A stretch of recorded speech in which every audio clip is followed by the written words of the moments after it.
chilling.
guys cleaning the court?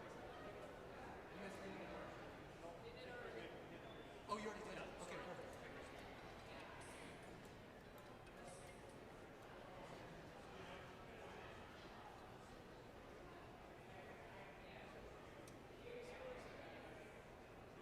Test, test, test.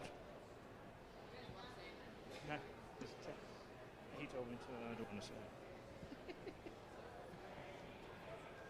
This is my first time.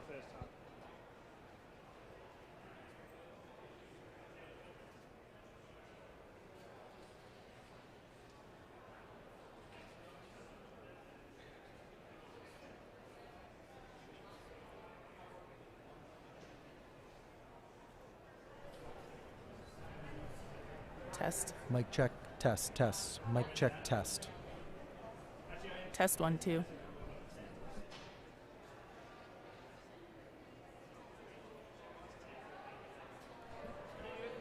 Mic check, test. Mic check, check, mic test.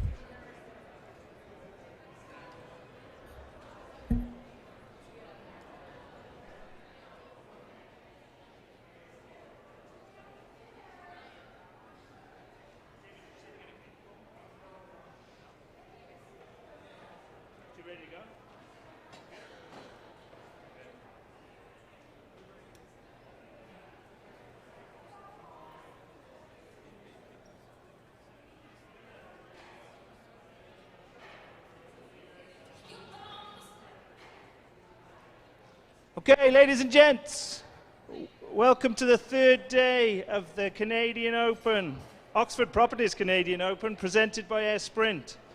It's quarter-final day today. We've got some great matches. Our first match tonight, or this afternoon even, our first player will be Karina, Tyma, number 68 in the world, and our number 7 seed. Welcome to the court, Karina. You've only got 4 people here, so you've got to make some noise. Come on. And her opponent, number 1 seed, number 11 in the world, from the USA, Olivia Fiechter. The referees for this match will be Carolyn DeVries and Stephen Atkins. Jeez, you ruined my flow.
Test 1, 2. Test 1, 2.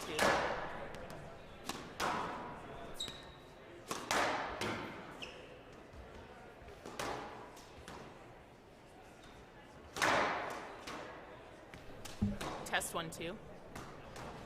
Try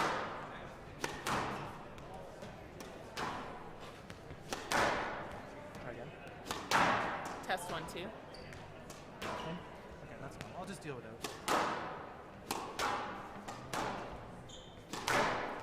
Try it one more time. Okay. Test 1, 2. It's fine.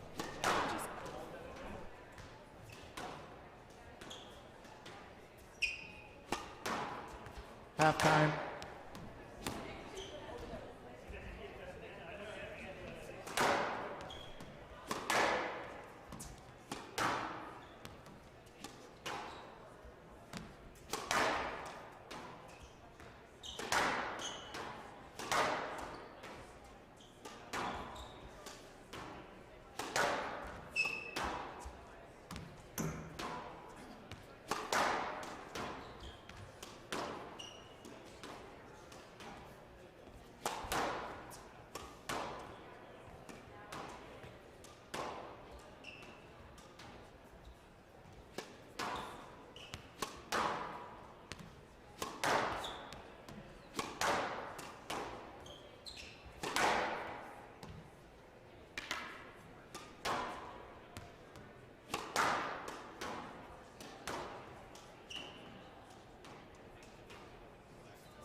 Time.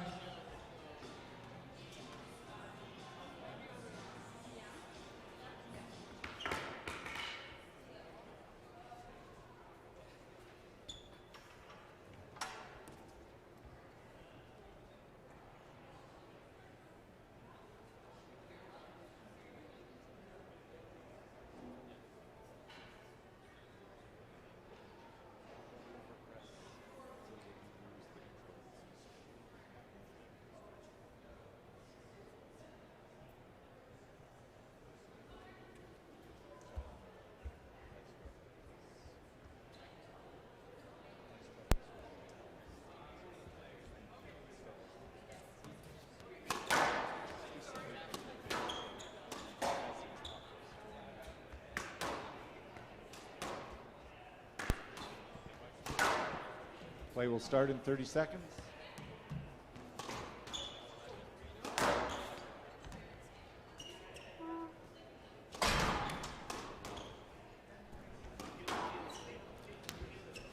Good afternoon, sports fans. Welcome to the Oxford Properties Canadian Open presented by Air Sprint Private Aviation. We are on to quarterfinal Wednesday here at the Bow Valley Square. 2021-22 Oxford Properties Canadian Open presented by Air Sprint Private Aviation.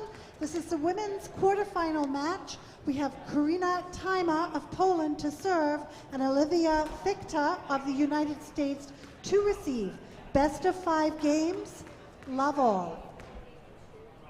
And there you have it, twice from referee Carolyn DeVries. Setting up here for our first match on quarterfinal Wednesday, joined in the commentary box with our host for the week, Jackie Moss. I'll be handing things over to her after this match.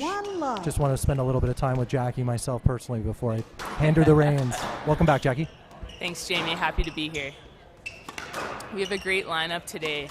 In white, we have Olivia Fiechter. She is from Philadelphia, USA.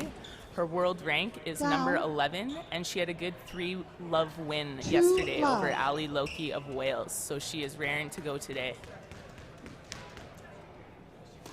On the right, we have in blue, we have Karina Tyma. She's 22 years old from Poland. Her world ranking is 68. And yesterday she had a 3-love win in the first round over Alex Hayden of Australia. So we're hoping this is a tight match. Both girls look like they're ready to rock here on our glass court. For love. For sure, and you can see the crowds just starting to trickle in a little bit here. And to set the stage, we are in the Bow Valley Square, which is an office tower in downtown Calgary. The court is wedged in between 2 escalators, in and amongst a bunch of tenants, and the passers-by here have no idea what's going on for the most part, but it's been a really exciting week of squash so far in this magnificent venue. Jackie, what do you think about the... Yeah, it's been cool watching people trickle in. Lots of tenants in this building, lots of prominent oil and gas companies and other businesses, so people have stopped by on their coffee breaks and on their lunch breaks to check out the court. It's pretty cool. I actually can't believe they fit it in perfectly with these dimensions. We're just tight between 2 escalators here in Bow Valley Square, so pretty neat. So blink and you miss it. Fichter's already up 6-0, and that's 7-0. And I mean, Fiechter is number 10 in the world right now. Unbelievable run the past 2 years, getting to where she's gotten. Super experienced, super in form right now. And she looked great yesterday, and wow, what a start. She is looking strong, Jamie. She's just not even giving her opponent a chance to settle into the match here. We're trying to warm up here, too, in the commentary box, so we need a few rallies to get going. Should we tell her? I don't know if she'll listen. There you go. Time is on the board here with a nice, hard, low cross-court kill, 1-8. Maybe that'll get the nerves out.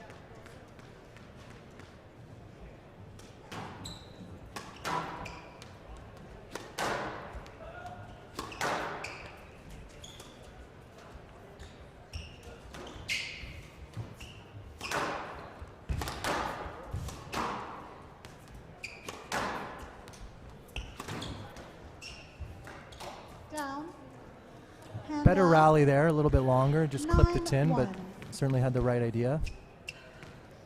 9-1 for Fiechter, who looks on a mission.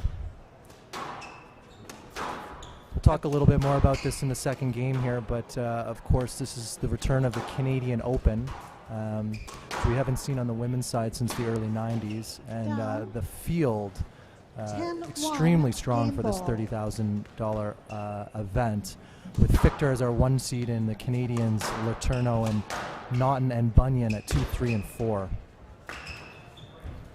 Quick first game, very tidy. Fiechter up 1-love, and we'll be back. Game to Fiechter. Fiechter leads 1-0.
Play will resume in 60 seconds.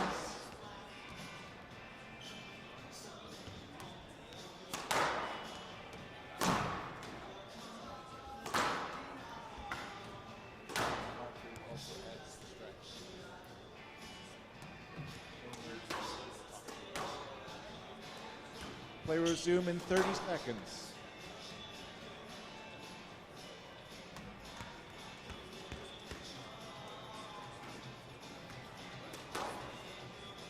Fifteen seconds.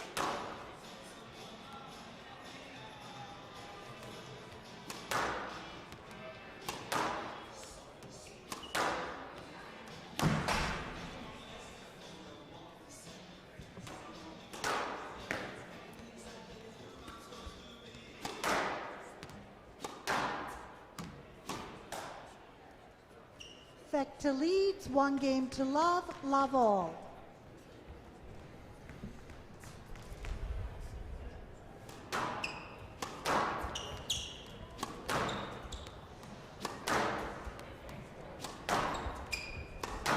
Welcome back, folks. We are in the second game here of the... Whoa, nice start for Tyma. I don't know if she meant to do that, but back wall Nick always gets you going in the right direction. Back here at the Oxford Properties Canadian Open, presented by Air Sprint Private Aviation. Game 2, Olivia Fiechter versus Karina Tyma. And back here again with our host, Jackie Moss. Hello, squash fans. Handout, 1-all. I think a big thing, Jamie, on this glass court is just taking some time to get settled in. You could see some of the players arrived pretty early, got good hits in, they're hitting in the morning. It's quite different than the conventional squash court that a lot of people are used to. Well, the points can go very quickly if you're not settled, like you said, as we saw in that first game. It looks like Tyma's playing a little bit more confidently and comfortably here. Better shot. Nice shot. Handout, 2-1. But yeah, the top seeds, they get to play on these courts all the time. So Fiechter would be very experienced, not just on this glass court, but all glass courts. And for someone like Tyma, this is probably not a common occurrence. Down. Just kind of force that Handout, shot there. 2-all.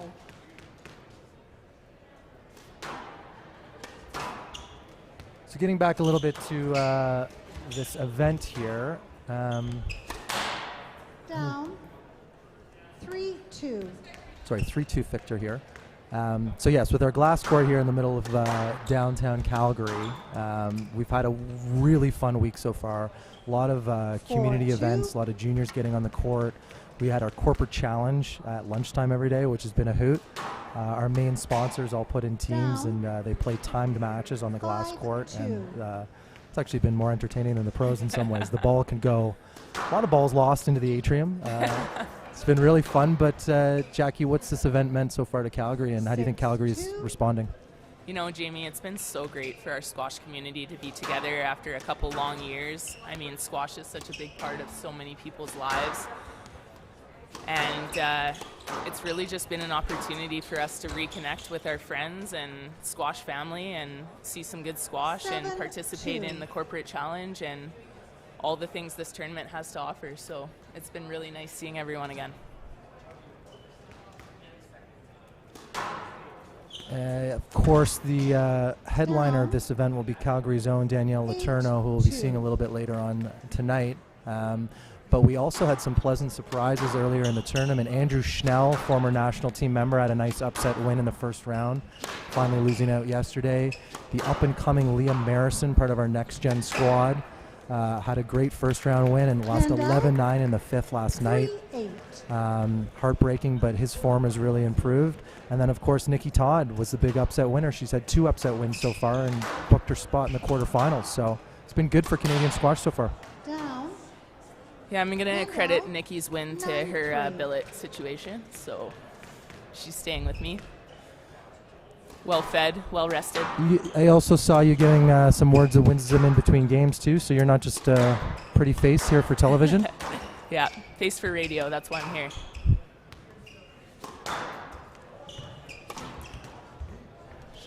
Nice shot, Tyma. She's down 9-3 or 4-9 here, but certainly better rallies. Yeah. Looks like Tyma's settling in. She's getting her shots to the back. Good cross courts, good boast on the low tin.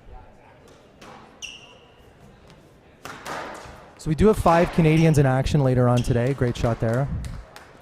Who's our first Canadian there? Host? Who's coming up? Our first Canadian is Nicole Bunyan. I believe she's at 5:30 or 4:30 local time. And when you get a minute, maybe run down the schedule.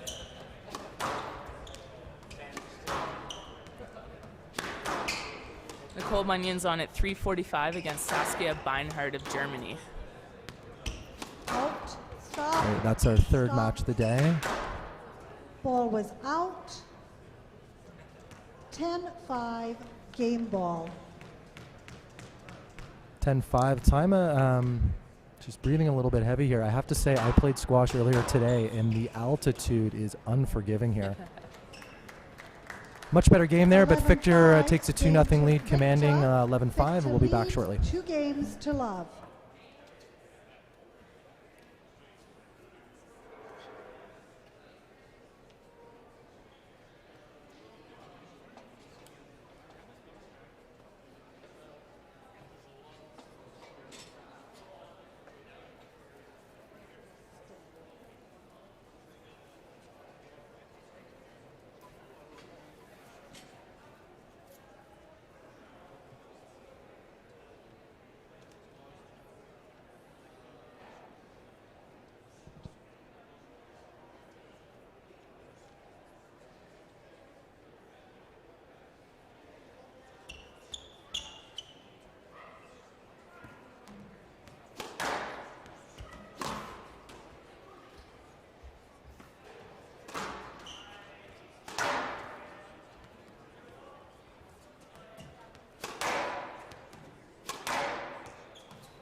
Play will resume in 60 seconds.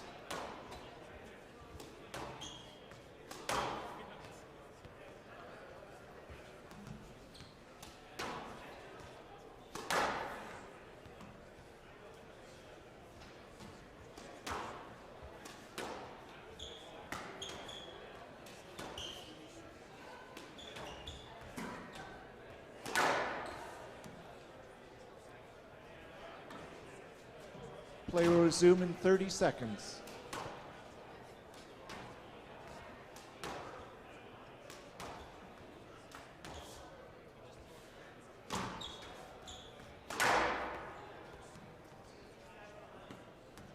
Fifteen seconds.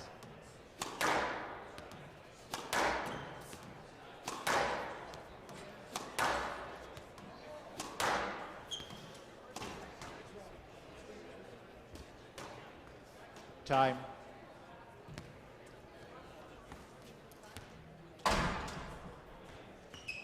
Fiechter leads 2 games to love, love all.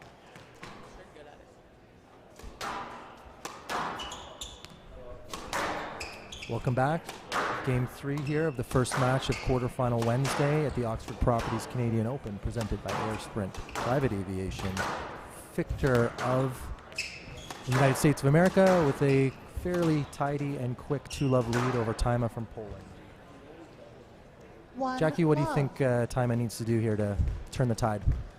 I think she needs to find her length in the back of the court, Jamie. I feel like some of her balls were landing kind of short, and that can be devastating when you're playing a top 10 player in the world. Take full advantage of that. Obviously minimizing errors as well. The tin's only 17 inches. Try to hit it a little bit higher. Great advice. Thank you. 3 love. Just as we signed off there in the second, we were talking about the altitude, and as I said, I played doubles this morning, and rude awakening for me, but if you notice some of the players talking about it, what kind of factor do you think it's going to play here? Yeah, I think altitude, that was when we grew up playing, going to other countries and traveling internationally for squash. That was something that we always tried to use to our advantage, was the training that we could do at altitude here. So I think for most players, I don't think it'll be an issue. All these women and men, for that matter, are very fit, so they will have done their training, but it definitely affects the lungs and the legs, like we were talking about. 2, 3. 2-3 here. I think, as we were discussing earlier, Tyma really just needs to get settled in the match. And just like right there, the points can go a lot quicker on the glass court. It's just so unforgiving.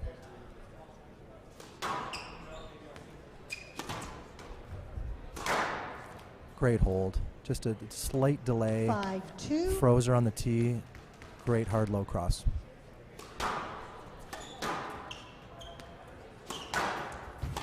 Olivia has such a commanding presence on the court. It's really difficult to knock her off the tee, especially when she's volleying. It's you feel like you can't recover from a bad shot. Another error. Just clipped the tin there. 6-2. Right box. Just another day at the office for Fiechter, it looks like. Got 2 Americans in the field in the women's event left. We've got obviously number 1 Fiechter here, but also the young Marina Stefanoni will be playing later on. She's in the quarterfinals. And I want to say hello to any of our American viewers out there, our friends from the South. It's been nice having your girls up here. They're lovely and very professional.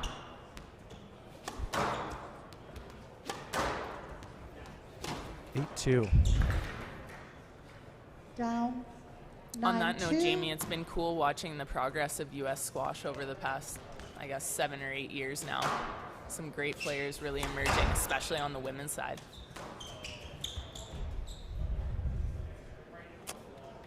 Next up in the commentary box is actually going to be Calgary and Noel Heaton, who's going to do a little guest stint for us, and he now works for U.S. Squash, so we're going to probe him for answers when he gets in here. Why are they so good? Stroke to Tyma. 4-9. Nice tight ball there. If you can keep the ball tight in this court, you do get some strokes like that. It's just so hard to straighten up a already straight ball.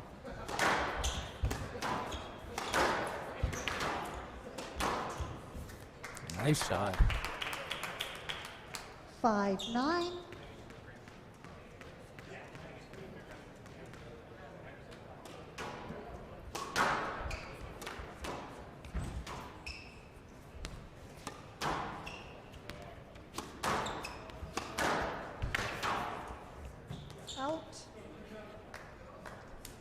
Okay, Bit of well, a comeback happening here. 6-9. could be a little too late, but I do like the way she's picked up her game here. And for the first time, you see Fiechter under a little bit of duress. She's not looking quite as dominant, and squash is funny like that. You're dominating until you're not dominating. Tables can turn. 7-9. I think the key for Tyma will be figuring out how to get a good start at the beginning of the match. Sometimes it's a little bit daunting playing some of the top-ranked players, but if you can figure out a good start, it's helpful. Oh, there's that back wall neck again. That's 2. 8-9. And for sure, at this point, you know, the match is going to be difficult for her, but every extra minute she can spend on the court with someone of Fiechter's class and in this sort of setting is going to benefit her in the future. And I think she'll be happy with this third game. Yeah.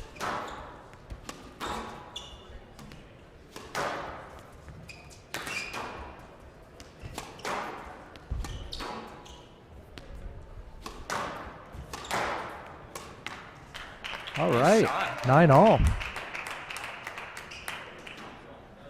9-all. It's good to see her fighting and persevering here, even when it's down to love. Shows good fight.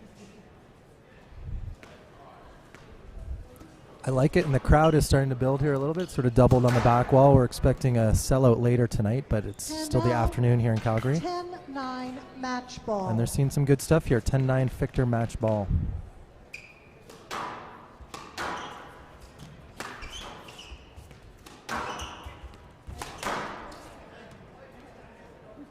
Yes, let 10-9 match ball. A little bit of contact there in the backswing, preventing it. 10-9 a match ball.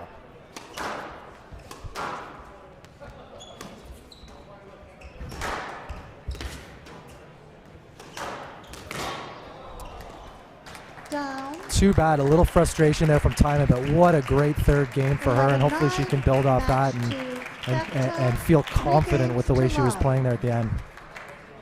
Fiechter too good though. Our number 1 seed advances to the semifinals.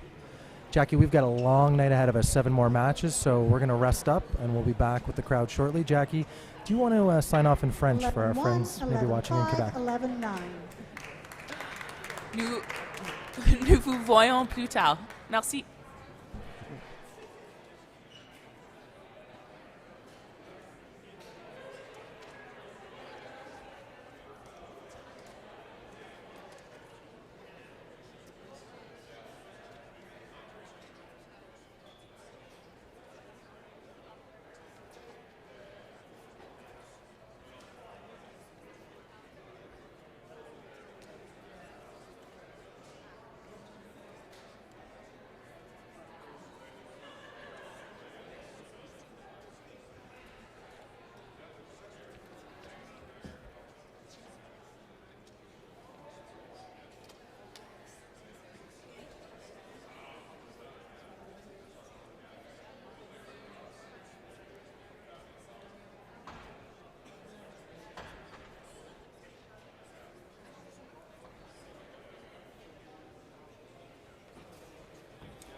Check, check, check.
Okay, welcome back, ladies and gents. Ready for our next match in the Canadian Open. This one promises to be a bit of a thriller. That's what they're telling me. The thriller in Calgary. Okay, so first on court from the Czech Republic, our number 6 seed, ranked 108 in the world. We have Danielle Mekbib.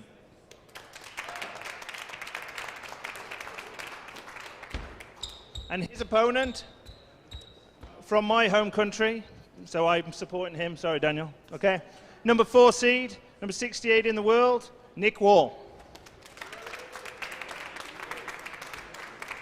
Referees for this one, we have Ben Liddell and Curtis Gillespie.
Halftime.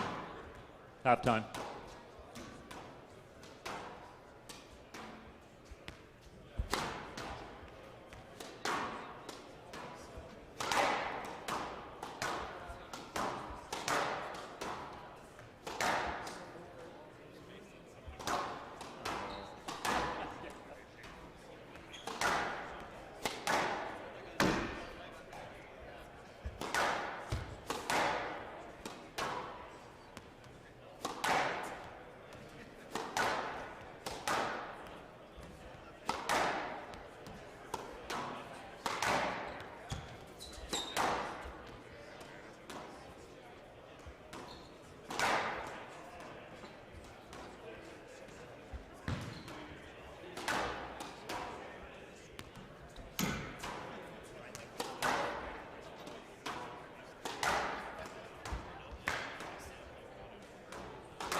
Time.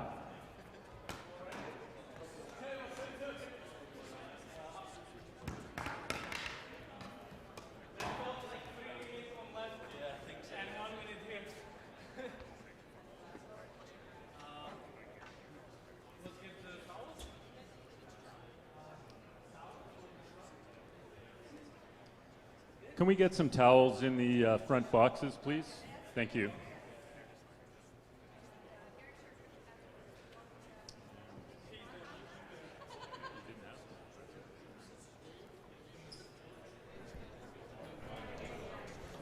Check 1, check 2. Mic check. Noel, give me a check 1, check 2. Check 1, check 2.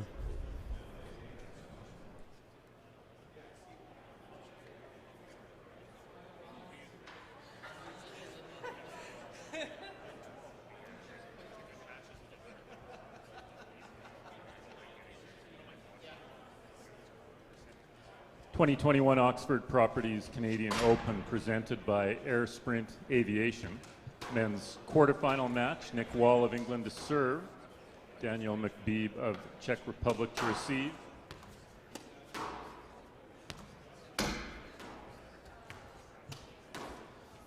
Best of 5 games. Love all.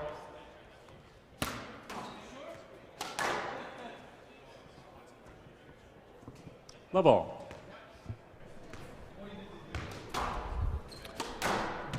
Welcome, squash fans, back to the second match of the day here at the Oxford Properties Canadian Open presented by Air Sprint Private Wealth. It is match 2 here of quarterfinal Wednesday on the all-glass power court located in the Bow Valley Athletic Club atrium. And I'm joined here with Canadian Next Gen squad member and tournament participant, Calgarian of his own right, Noel Heaton. Welcome to the box, Noel. Thanks, Jamie. Thanks for having me in here. Excited to watch some good squash this afternoon. So on court today we have Nick Wall with a world ranking of 68. He's born in Sheffield, England. Last round he beat Andrew Douglas 3-love and is coming off a strong performance at the British Open, making the second round. So I'm excited for a good match today. Yes, love all. His opponent is Danielle Mekbib. He has a world ranking of 108, born in the Czech Republic. He's coming off a win over Nicholas Calvert in the last round, 3-love. And he's coming off of a win 2 tournaments ago at the White Oaks Classic in Niagara, so I'm excited for a good match. Great intro of these players here, and if our listeners over in England are watching, we're hoping for a cracker. No, that. 2-love. These guys, 2 big, tall, strong lefties. We just had a very quick match, but I'm expecting this one to go long. Noel, what do you got here? What's your prediction? I agree. I think this is going to be an interesting match, seeing 2 lefties get to play each other. We're going to be seeing some patterns switch that we're used to seeing. I think that Stroke to wall. This could be a very close match, and I think we're in for a long one as well. So this first game is going to be super interesting because it's both of their first times on the glass, and you can already see some edgy rallies here early on. They both played on the back courts their first match yesterday. Totally different. So let's see how they adjust to the glass here.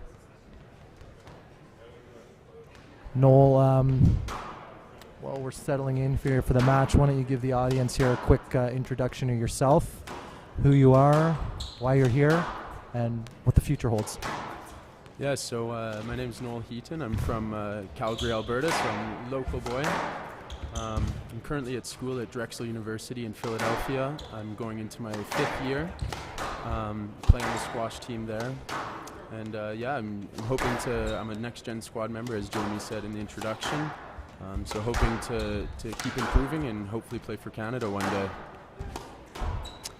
We're going to be probing you for information about the U.S. college squash scene and your experience down there, as well as some Calgary content. But tell us about your tournament. You were a wild card here in the event, correct? So I had the wild card and I played Owen Taylor first round from Wales. I had the opportunity to play on the glass court, which was a great experience. He's a very strong player. Beat me 3-love, but it was amazing to have the opportunity to come out and play in front of the home crowd and have my friends and family in the audience. So we'll get your take then on the difference between playing on a sort of a back court and the glass court, and what these guys might be experiencing right now. What's the court playing like? So for glass courts, I found Hi, this bub. court's playing quite fast. The biggest difference you're going to notice is the ball will stay quite short compared to the traditional court that both of these players have played on in their first 2 rounds. Down, hand out. First error there for Nick Wall. 1-5. Yeah, we should update the crowd here. It's 5-love up for Nick Wall. He's taking an early lead. I just don't think Mekbib looks that comfortable playing on the court, but you know, he'll settle in, I'm sure. He's an experienced campaigner. Not up. So going back to the court, what's the tactic change here for these guys?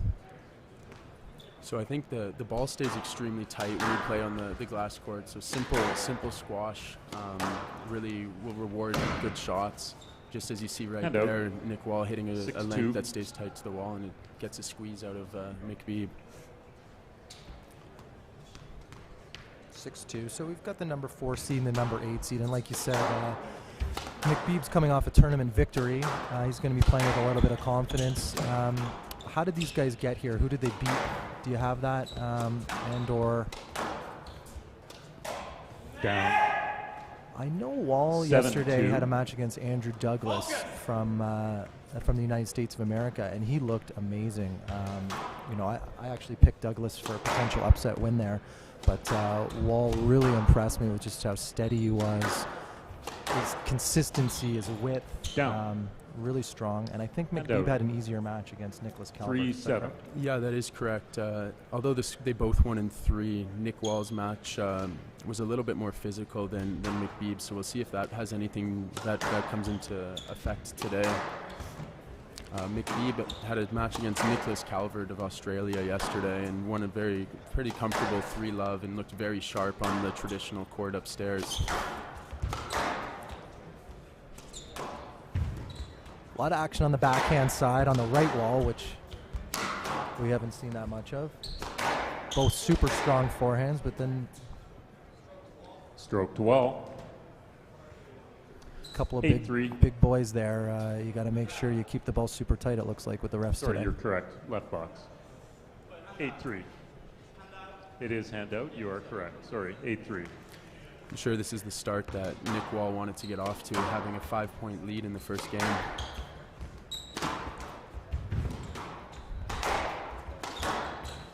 Oh, 9-3. Great width. That's what I was talking about yesterday. It's just his precision is really impressed me, and more of the same here so far here today.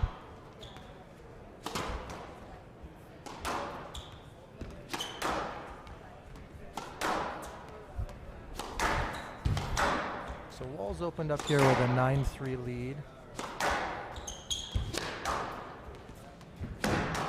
These rallies are a lot longer than we've seen so far today on the glass court.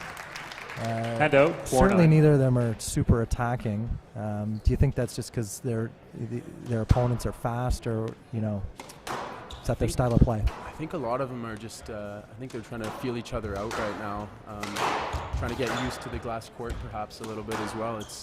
Sometimes you lose the ball for a quarter second out there. So I'm sure they're just trying to get comfortable on the court.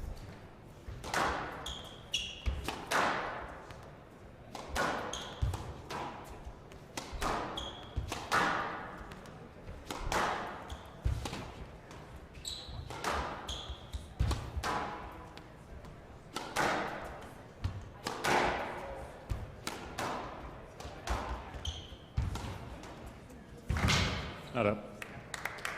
Nice rally there. These guys are hand out. Showing us all 4 corners of the court right now. 10-4 Wall, game ball.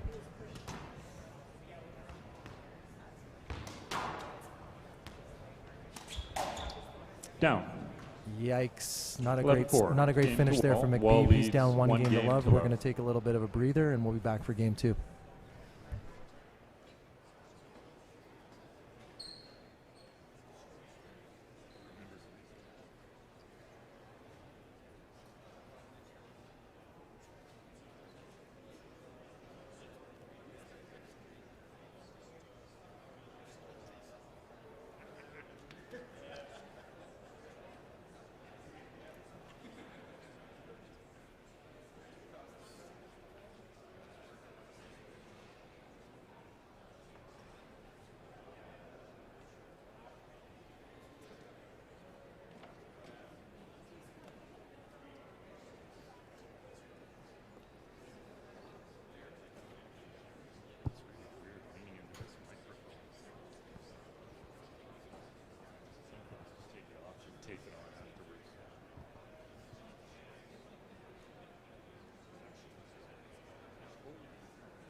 Play will resume in 60 seconds.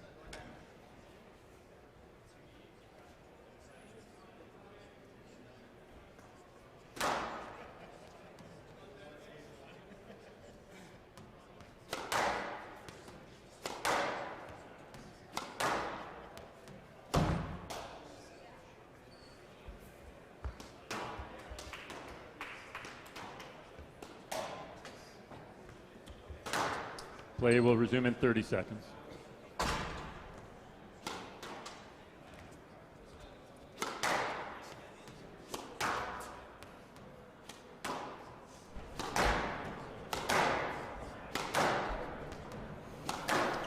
Wall leads 1-0 love all.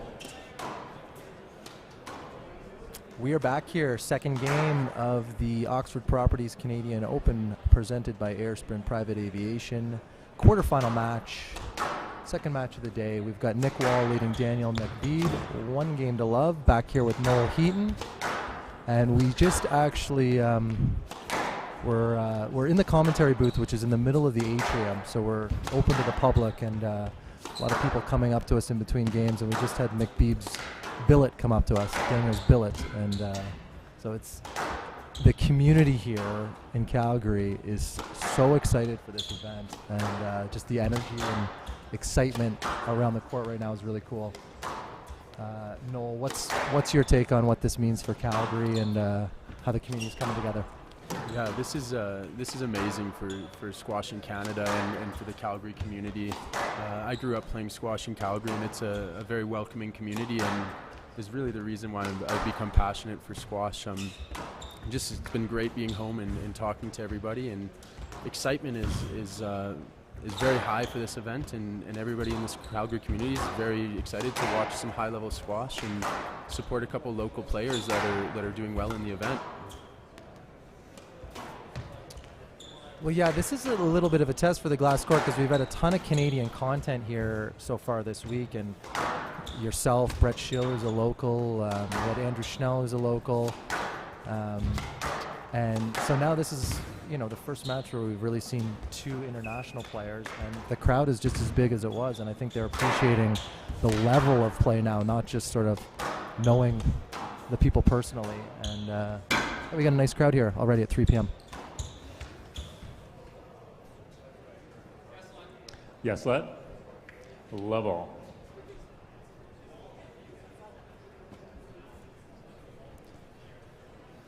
Zero here. Looks like they're playing a let. Now you're a fairly tall fellow yourself here, Noel. These two guys are big, strong. What do you think just as we see right there, what do you think the situation with the referees and the contact's going to be here? How are they going to manage that? Yeah, I think it's going to be important. They're both, being a big guy, you're going to want to control the middle of the court. I'm sure that's what both of these players are trying to do as we watch. They're both trying to get on the volley lots and demand the middle of the court. Both of them are going to have to be careful with the contact here, and we're going to have to see what the refs start giving for decisions. But I really think whoever can clean up that middle of the court better and control that is going to have a big edge to have a chance to win this match. Yeah, I agree, and that's where Wall yesterday really impressed me with, like I said, his width. You keep the ball really tight to the wall, it's there's going to be less contact generally. One love. In there from Mekbib, we've got 1-love up Wall.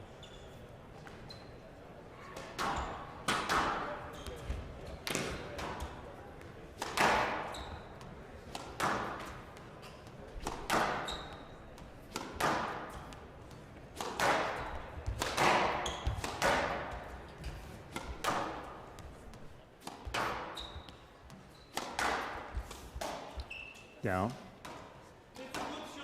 2-love.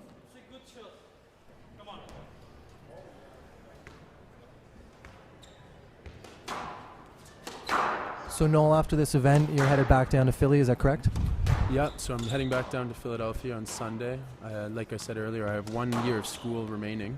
I'm currently at Drexel, which is a fantastic program. Shout out to the Drexel squash guys. I know there's a couple of them watching this match. So Drexel's a fantastic school. They have a co-op program, and I'm currently on a co-op, so I go to the U.S. I'm working for the next 6 months, and luckily I'm working at a company that's okay with me playing squash and is very supportive. So I'm hoping to play a couple more tournaments this summer and continue to build my game. And that company is? I'm working with US Squash, actually, in the new squash center, the Arlen Spector For Squash love. Center that's been built in Philadelphia. Well, you're a bit of a Benedict Arnold then, Canadian boy working for US Squash. Not sure what to say. Maybe we can plant you as a spy down there and learn some of the trade secrets, but obviously a great organization down there, and what US Squash has done in the last 10, 15 years has been amazing to watch and great for our game globally. How have you been enjoying that so far? I've been loving it. It's been a fantastic work experience. I think it's a job that's really perfect for me with my strong passion for squash and getting experience working in the sports industry. 4 love up for Wall, 5 love now. And he just appears to be the tighter, better width, better length, just that much more precise than Mekbib right now, and man, is it paying off for him.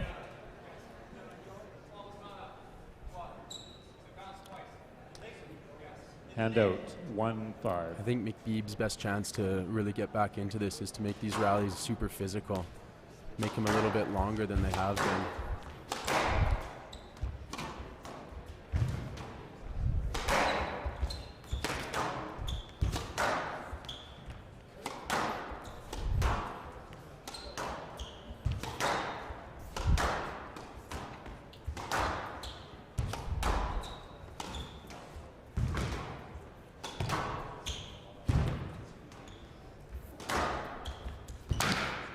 Just some great stuff there. All 4 corners, super tactical, great rally. Hand out. 6-1. You were saying earlier that Wall had a big win in the British Open. He's fairly in form right now, correct? Yeah, that's right. He got the wild card for the British Open last month and actually beat Victor Pruin first round. So he's been playing well right now. He's in good form, and we can see that today on court. He's playing with a lot of confidence.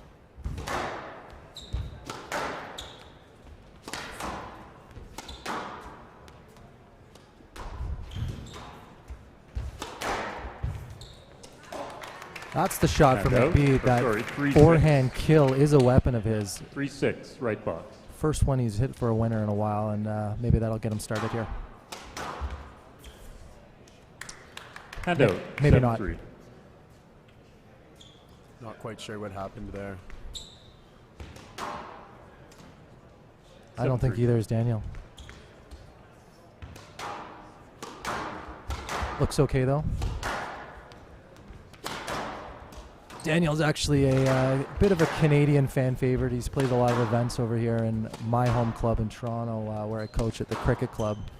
He's a regular guest there. He does some training in between events, and shout out to the cricket club crew out there, who Danielle can often be found trying to be coerced by the membership there to sit in the bar with him. He's got to be disciplined when he's with that crowd, but definitely a great character for squash. He's always got a big smile on his face. We'll take him as a pseudo-Canadian. Oh, that's a stroke there. Stroke to Mekbib. Hand out, 4-8. So getting back to the college squash scene, Noel, so how did the Drexel crew do this year? Yeah, so we had a good season. The men's team ended up finishing 7th, which is the second best in program history. We beat University of Virginia in our final match. So it was a good way to end the season on a high, and we're looking forward to building for next season. I think we can improve on that finish. We have a good roster of guys that are very motivated to train hard and improve.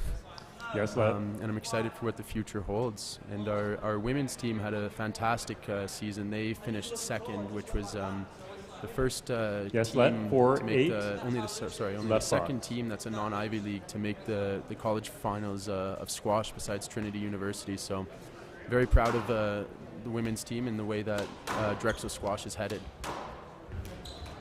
That's right. That was one of the big stories of the women's event, is the upset there. Not up. Thank Have you enjoyed your time so far just playing college squash? What's the level been like, and how exciting is it? Yeah, thanks for asking. It's amazing. I think it's the best thing I could have done for my squash at the point I was at. Hand out. It's just fun. You create friends that last a lifetime, and you get to do the sport that you love playing, and you play it at a very high level. The college squash just continues to get stronger and stronger with some very good players with Victor Kruin and Yusuf Ibrahim playing in the college squash finals. The level of squash is very high.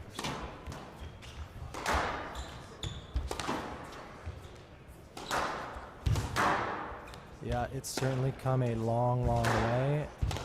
And really Down. one of the best, certainly, places to play 10-5, squash in the world right now. game ball.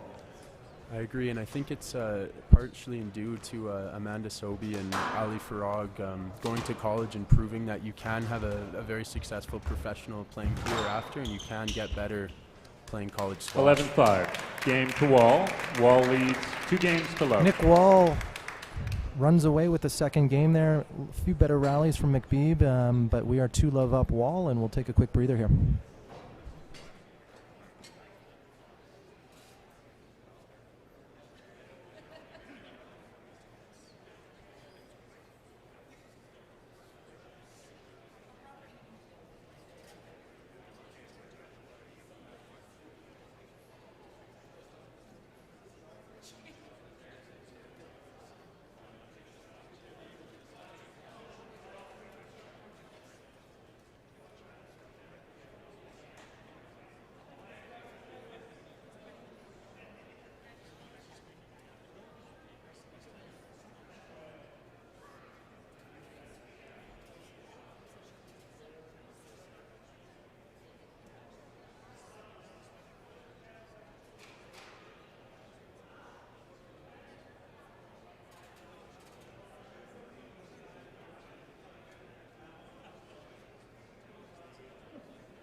Play will resume in 60 seconds.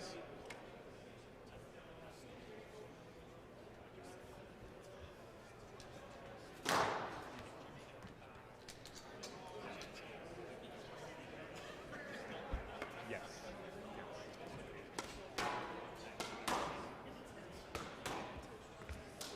Now it's play will resume in 30 seconds.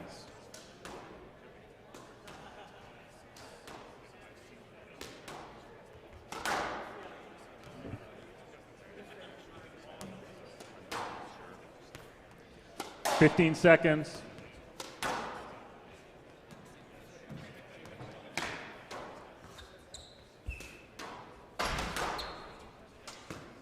Wall leads 2 games to love.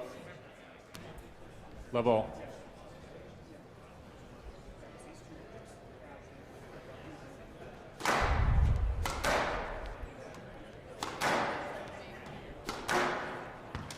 Love all, play on, please. Thank you.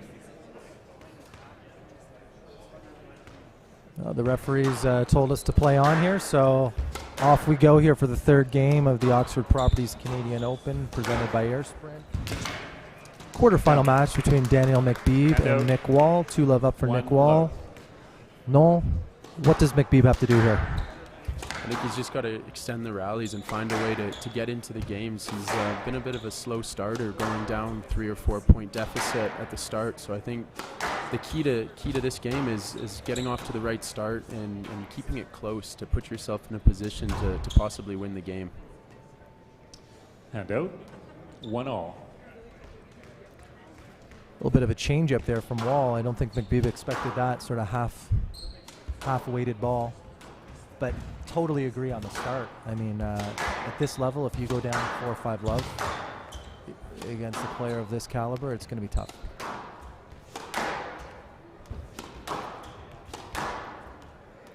I've enjoyed watching the tactics here. There's not really, they're switching sides quite a bit. A lot of forehand, a lot of backhand work. Some good short stuff. It's certainly been entertaining. The rallies have been good. I agree. I find it really interesting to see 2 skilled lefties battle each other. It's rare that we get to watch that, and usually a big part of a lefty's game is being a little bit different than the right-handed player that everybody's more used to playing. Down. 2-1. Good point. It's probably lefty-lefty is probably 5% of all the matches when you think about it.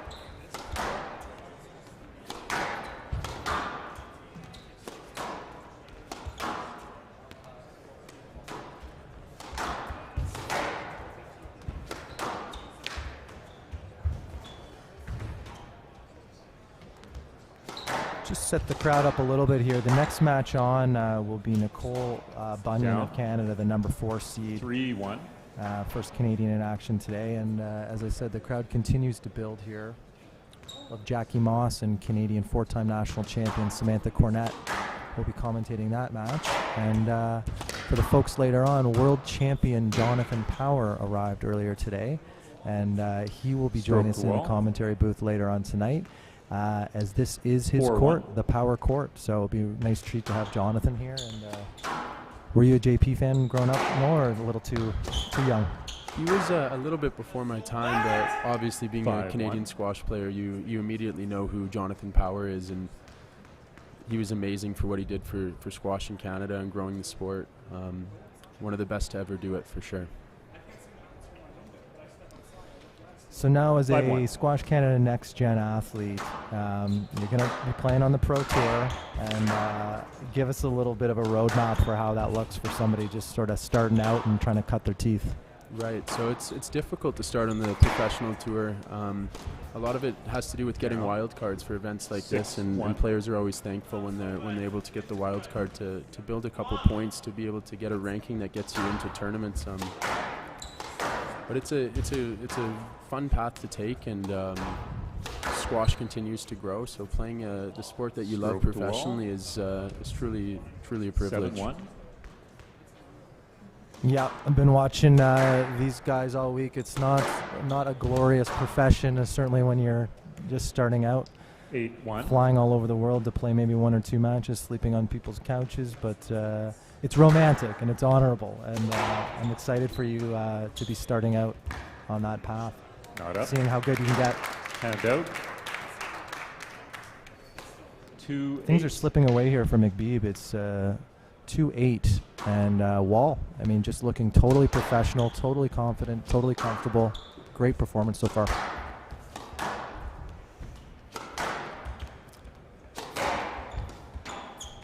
Seems Mekbib's trying a little bit of everything to try to find a way into this match. He's trying to pick up the pace now. 3-8.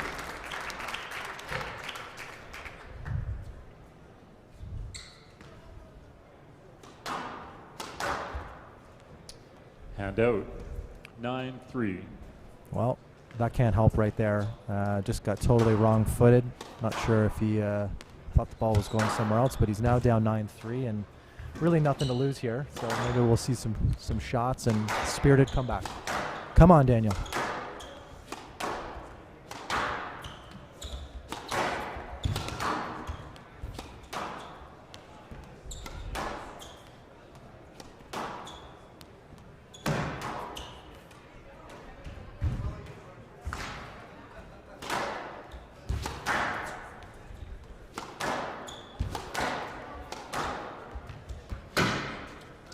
Down.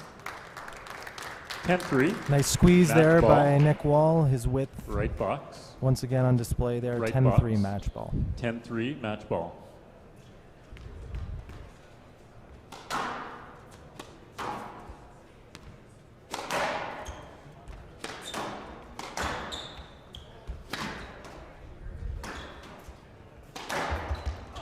Oh, that could be it. Stroke to Wall. 11-3. And there we have it. Nick Wall with a comfortable 3-love win to advance to the semifinals 11-4, of the Oxford 11-5, Properties Canadian 11-3. Open. And Noel, wonderful to have you in the box here. You want to do any special shout-outs, sign-offs? Mic is yours. Great, yeah, thanks for having me in the box, Jamie. It was fun to commentate my first squash match. Once again, just want to shout out all of the Drexel squash team. I know a bunch of them are watching now, so I'll see you guys when I get back. All right, thanks again, Noel. We're going to take a brief intermit here, and Canadian content coming up for you in 15 minutes.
kill the music. Oh, I don't want to sing as well. Okay, guys. Ready for our next match, our next quarterfinal. First quarterfinal with the Canadian in it. Should be exciting. Although the English guy just won. Woohoo! No, okay, just me. Only English person in here. Oh, okay. Oh, sorry, dude. Rafa. Oh, I thought you've been here too long. Anyway, enough of that. Our next match will be between, our first player from Germany, ranked number 89 in the world, Saskia Beinhard.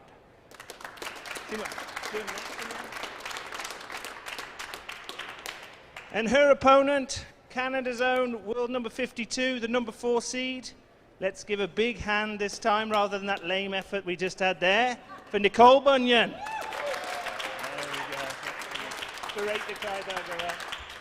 Our referees for this match will be Carolyn DeVries and Curtis Gillespie.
Halftime.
Time.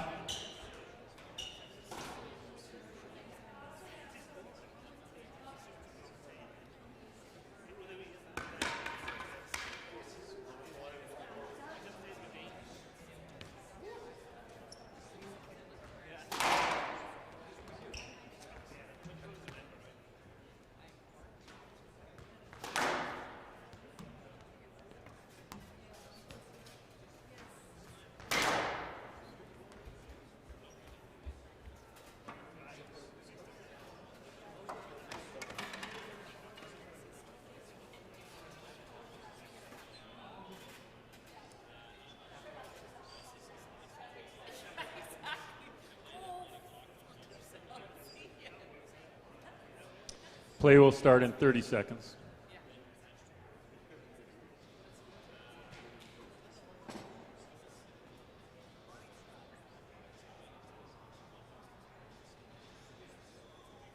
Play will start in 15 seconds.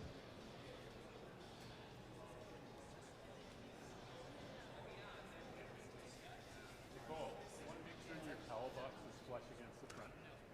Yeah.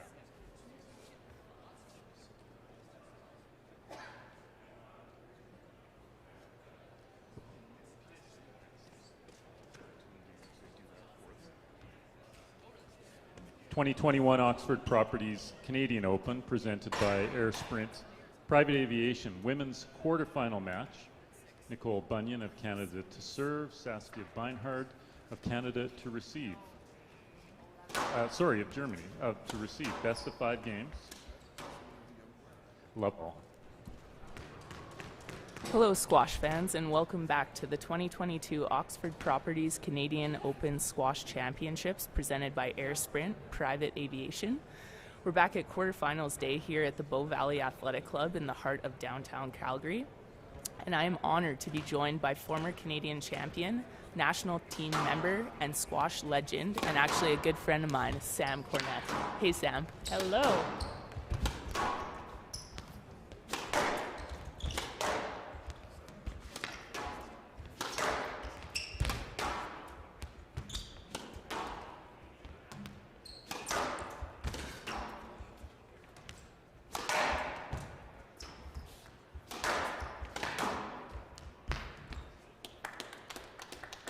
One love.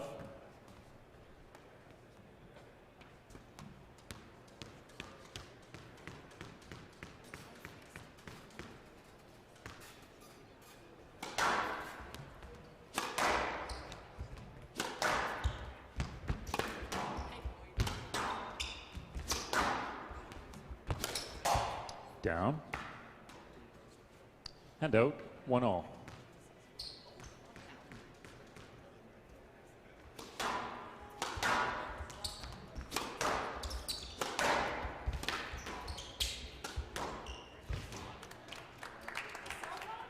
Two, 1.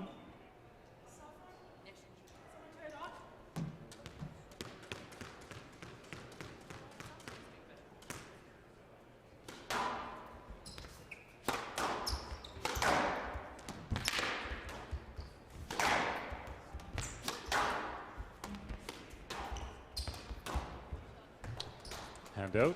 2-all.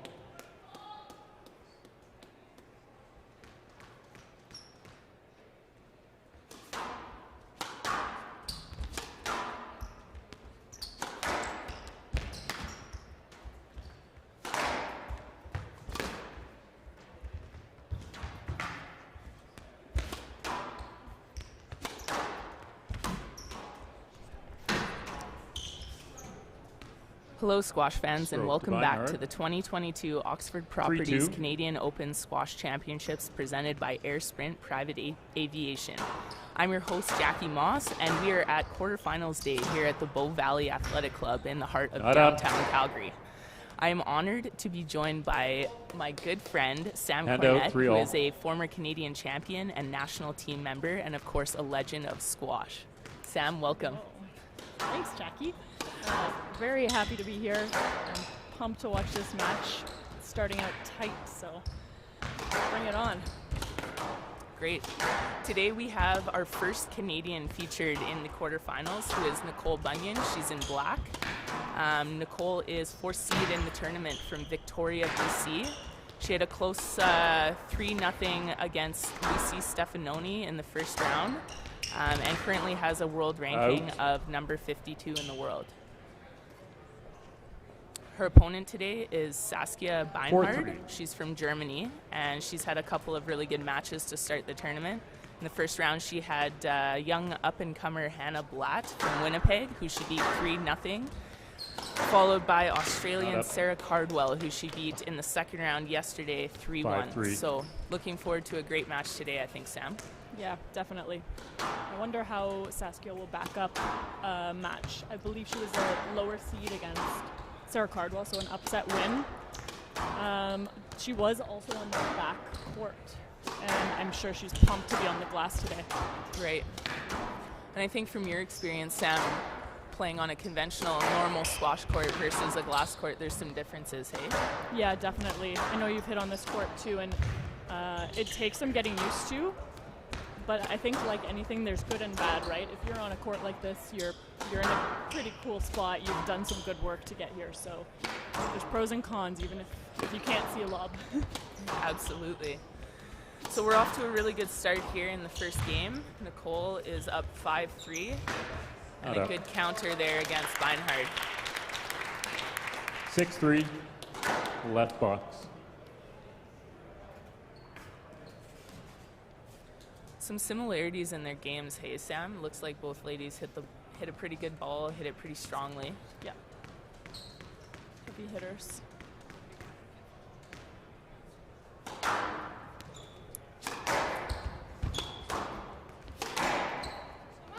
Shot. Hand out, 4-6.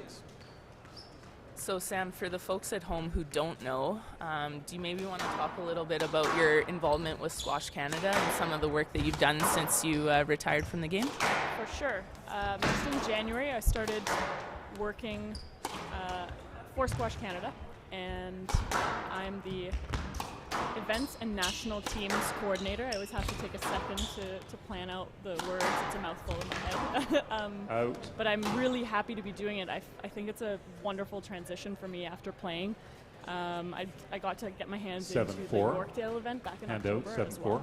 That was a fantastic event you guys put on. Yeah, same court, beautiful court. It was so nice to see it with people walking by, and here seeing so many people stopping around the top of the court. I'm not sure if you catch that on camera, but there's a whole level up at the top of the court, and people are stopping all day long to watch the squash. It's awesome. Hand out, 5-7. Yeah, that's fantastic, actually. Just for our viewers that are tuning in just now, we have a glass court here located in the heart of Bow Valley Square downtown as part of the newly rejuvenated Bow Valley Athletic Club. The glass court sits between, we've got people going up and down escalators and people milling about in shops downtown, lots of tenants here on their lunch breaks. So great to see people popping in to check out some great squash. Agreed.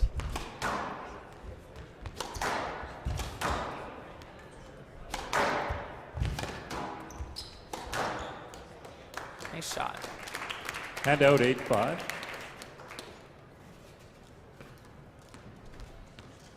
Looks like Bunyan has a pretty good game plan going into this first game here.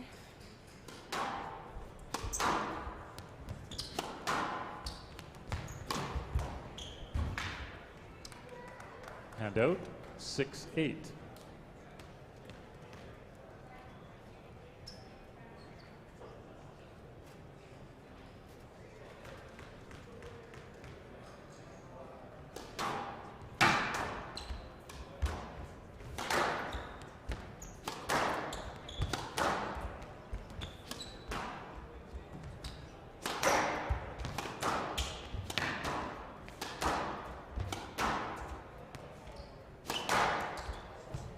Strong backhands, both of them, both players. Out. Hand out. What do you think, Sam? Do you think it's going to favor the woman that can step up and volley the ball through the middle here? Get a new racket. Yeah, definitely. I know Nicole likes to take the ball in the volley a lot. forehand, backhand, but I think she loves her backhand. I think it will serve her well. Yeah. I haven't seen a lot of Saskia's attacking games. Handout, I'll have to 9-6. see Yeah. what we're working with. A little broken string there, I believe, but now we're back with Bunyan serving from the right, 9-6.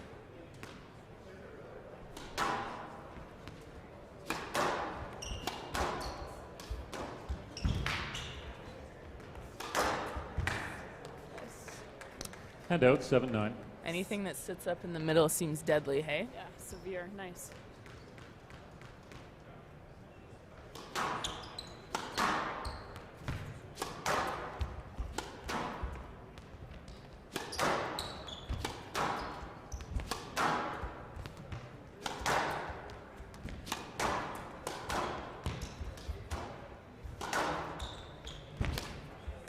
Down. Handout, Looks like it might be a place for 10-7, game Nicole ball. to pay attention to that back forehand corner. Nicole's Yeah. hitting well there as well. Some good bounces back there, really good length.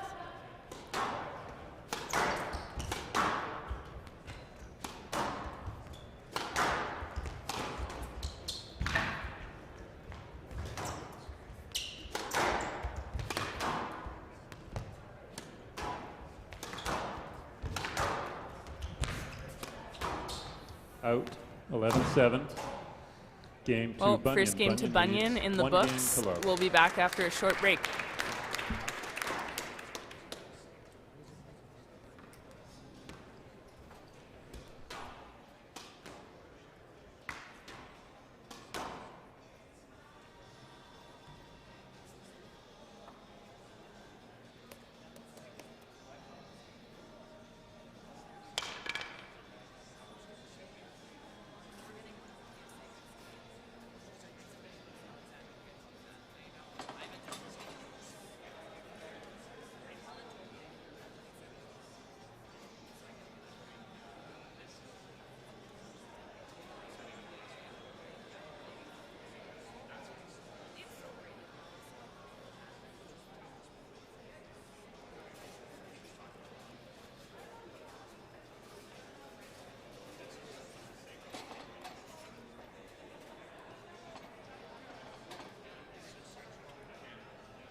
Play will resume in 60 seconds.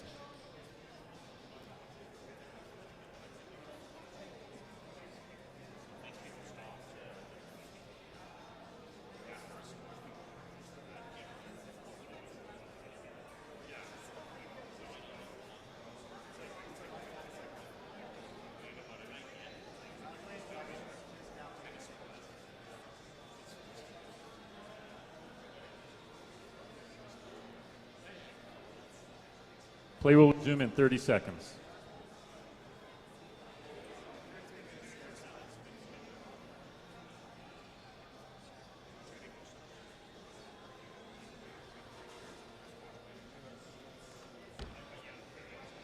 Fifteen seconds on court, please.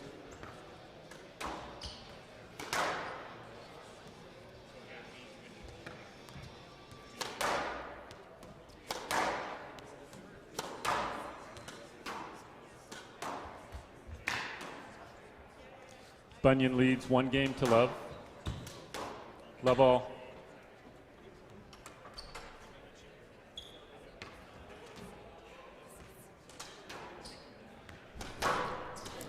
Hello, everyone, and welcome Love all. back.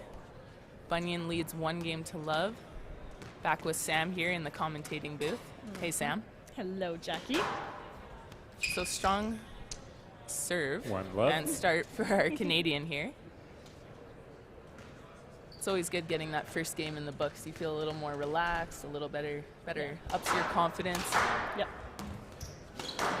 I think it's a double-edged sword, especially if someone you haven't played before. You know, if it's a new opponent for both players. Well, it's always for both players, but it can. They might not have thrown everything at you yet, so you have to stay sharp, even if you feel, you know, 3 love. you feel settled in. Yeah, that's a really good point. Nicole's hit 2 good kills here on that low tin. Up to a 3-0 start. Hand out. 1-3. Some interesting bounces I found, Sam, in those back corners, hey? I've seen a couple.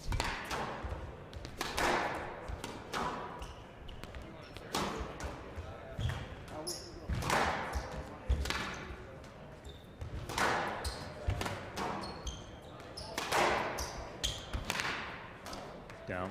Some great length there 2, by the 3. young German.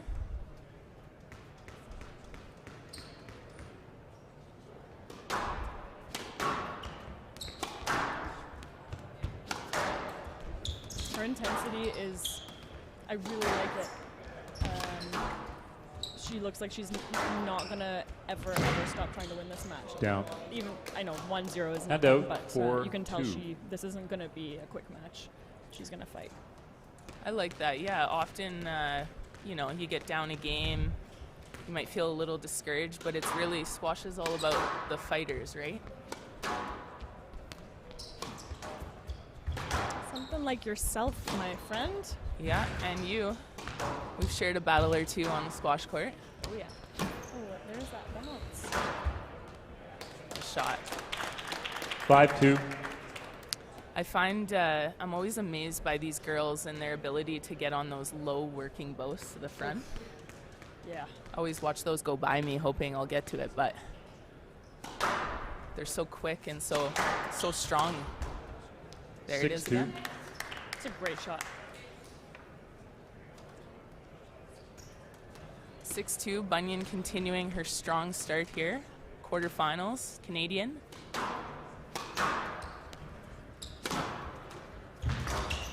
I know Nicole mentioned before the tournament that Hand out. both her parents 3-6. coming to watch. You can see them in the stands there, and I think she really wanted to do well and make it, you know, I think she said worth their Down. while to come watch. But I mean, Hand out. this- 7-3. she's in the quarterfinals and playing great, so I hope they're enjoying. Yeah, well, Nicole has a very strong personal pedigree. I'm sure her parents would be very proud of her anyway. Nicole was a member of the Princeton Tigers team. I believe she graduated a few years back.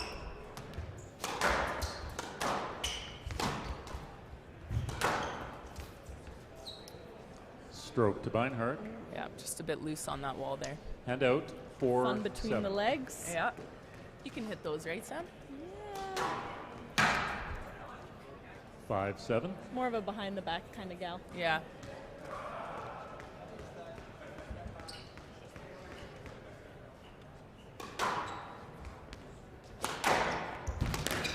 So if you were Nicole, Sam, what would Down. be going through your mind right now in 6-7. this middle part of the game? Honestly, she was well up, so I wonder if she's maybe just kind of saw the end of the game a bit too soon, as we all do. And that just makes this part of the game that much more stressful. 7-6, you know, you start to get those butterflies and nervous around the end of a game like this. Yeah. You want the second game. Not up. So would you 7-all. suggest she just kind of gets Left back to box. basics, starts getting her length past the service box? Her length at the very start of this game was quite good, so that's a great basic place to start. It's kind of boring, but it's true. Hand out. Hey, if I could hit 8-7. boring length all day and win squash matches, I would. That's for the kids listening at home. Yeah. Keep working on that straight length, kids. Down. And working bows, because Nicole's, that out, one was down, 8-all. but they've been great. Good combo. 8-all. Beinhard definitely settling into the glass court here in this second game.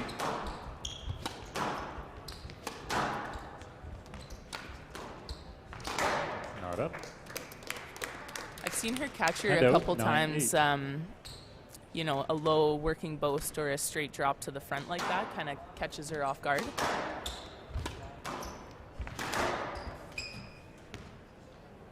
Stroke to Bunyan. 10-8 game ball. Game ball for Bunyan.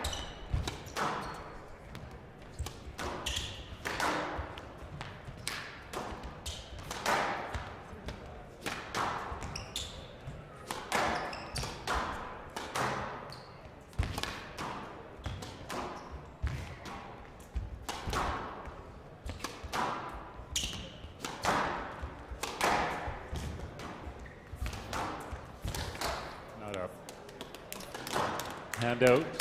9-10. Game ball.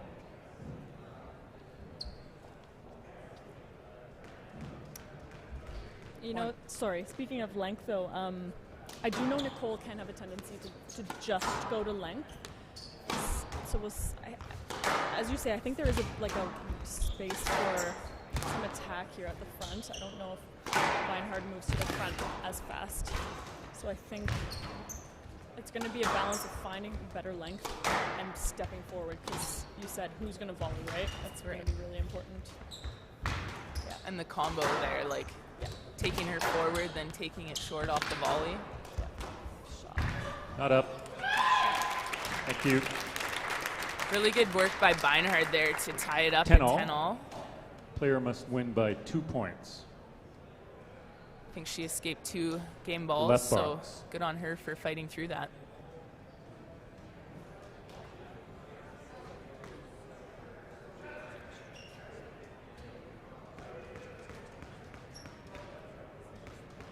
I always like getting to the tiebreak part of the game, Sam. When the pressure's on and the people are watching. It's pretty cool, I have to be honest. I think I get almost as nervous just Down. watching it, whether I know the person, whether I don't. When I'm Hand watching out. a game at 10-all, I get 11-10. so tense. I'd rather be the one on the court. Yeah, same.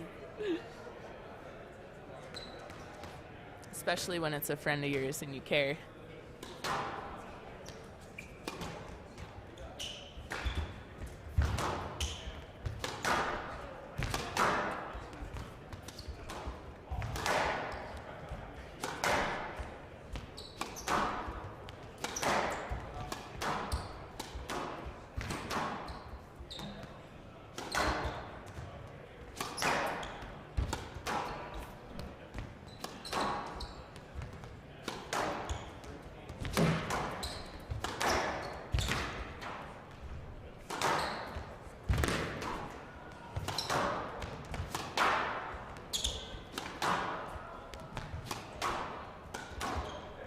Not up. That's a great finish.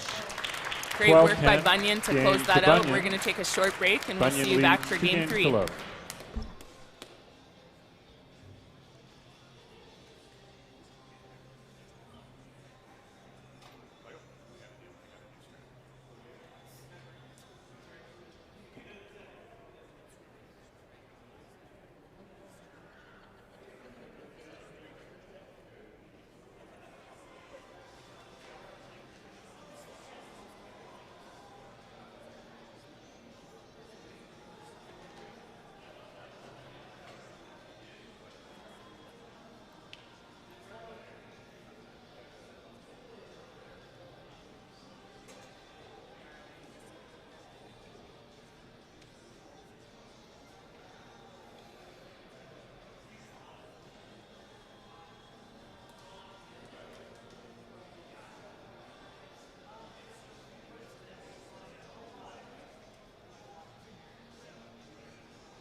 Play will resume in 60 seconds.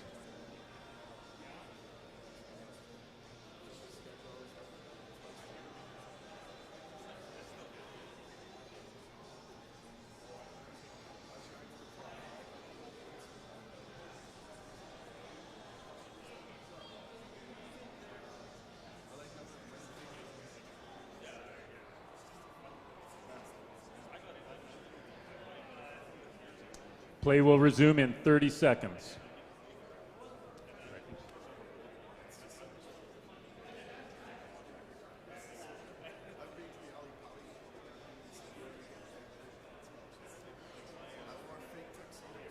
"15 seconds.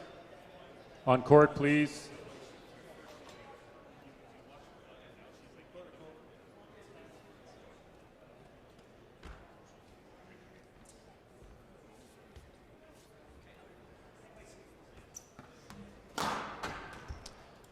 Bunyan leads 2 games to love.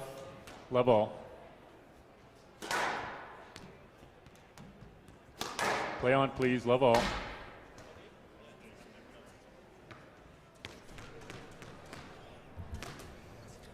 Welcome back, everybody, to the 2022 Oxford Properties Canadian Open Squash Championships presented by Air Sprint Private Aviation. We are in our our second women's quarterfinal of the day. Canadian Nicole Bunyan is the first Canadian on court. Game 3, she's up to a solid 2-love lead. Sam, what do you think she's thinking right now? She's pumped. She won that game, I'm pretty sure. That was a solid win. She had to grind through that, and I'd be feeling, if it were me, quite confident that I can push through anything and win, even though she kind of got in a bit of trouble there. So I think that should give her a lot of confidence, and it's a wake-up call, too, that she's got to keep the intensity really high here. Yeah. 2-love. No easing off the gas, I think we are saying.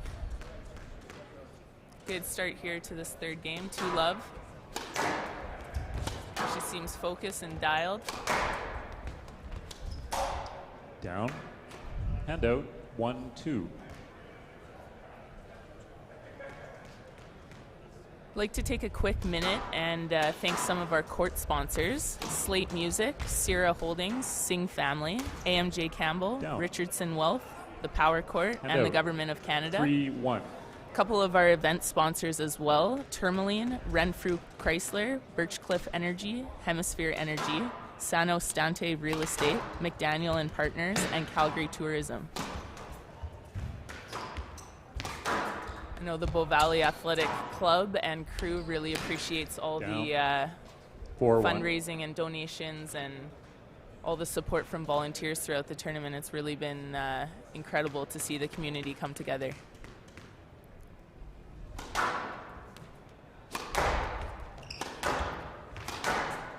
And for those listening, this is a beautiful event, and these partners that Jackie just mentioned are in at the start of what we hope will be an incredible legacy of more Canadian Opens in the future. So if you happen to be watching, and I'll give a plug here, if you happen to be watching and you're interested in getting involved, please reach out to Squash Canada. We would love to see your logo up on the court. It's wonderful. Yeah, thanks, Sam. I think this is the first time this event has been held for the women since the early 1990s, so a little before our time, but it's so great to see a 30K event in Canada.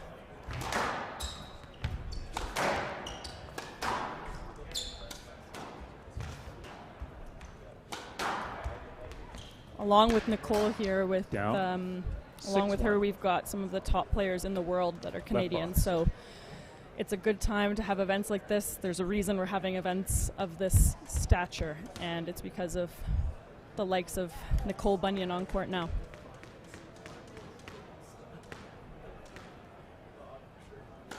It's actually been quite impressive watching 7-1.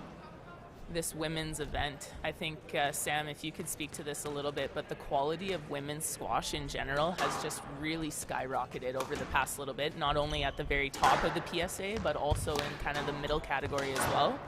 I think there's more parity and depth. But, Sam, do you have any comments on that, since you were very involved in that scene? To be completely honest, I struggle to compare because I don't know enough from before, but I do see like there's this intensity and unbelievable athleticism and precision throughout the ranks that, I mean, it's an exciting time. I love watching squash. It's great. I agree. Wow. Not up. And Nicole is on a mission here. 9-1 in the third. She is not taking any prisoners.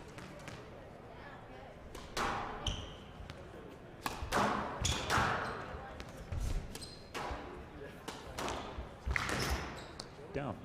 Great attack. 10-1 match ball. Match ball here for the Canadian. Down. Hand out.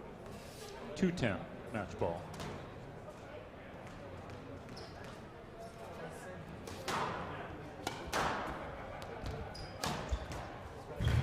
Not up. 3-10 match ball.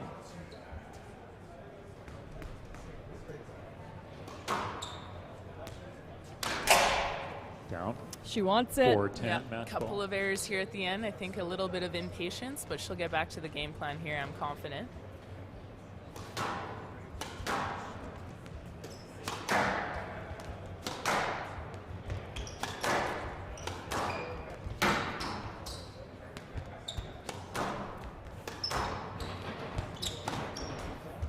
There it is. 11-4. And there it is. Match 3 to love. Bunyan. Nicole Bunyan 3 wins games to her love. quarterfinal match and moves on to the semis tomorrow. 11-7, 12-10. We're going to take a short 11-4. break and we'll see you soon. All right, guys, we're just going to try and grab a few words with Nicole. This will be my first interview ever, so this will be really good. Yeah. It's only because you want to do your hair again? Okay, so good result there. How did you feel that went? No, just hold it for me. Good hairdo. Yeah, it was good. It's always a little nerve-wracking playing someone who's up and coming like Saskia, so I definitely had to be on my game, but I'm really glad I got that second game because that was crucial. I didn't want to get drawn out into 4 or 5 games, so I'm glad that I got that second one for sure. Jamie was saying that the only reason you won was because of his coaching. Is this true? Yeah, definitely. Give all of the credit to Jamie Nichols. And he's done a good job with the event as well, so he does deserve a round of applause. I meant Jamie Haycox, not Jamie Nichols. I meant Jamie Haycox. Well, I don't think Jamie Haycox is watching right now. He's got to work, so he's not winning the coach award for this one. These guys have no idea who Jamie Haycox is. That's her boyfriend. We grew up playing squash sort of together. All right. Well, congratulations. Well done. Round of applause for Nicole.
Okay, guys, ready for our next quarterfinal? All Hong Kong affair, this one.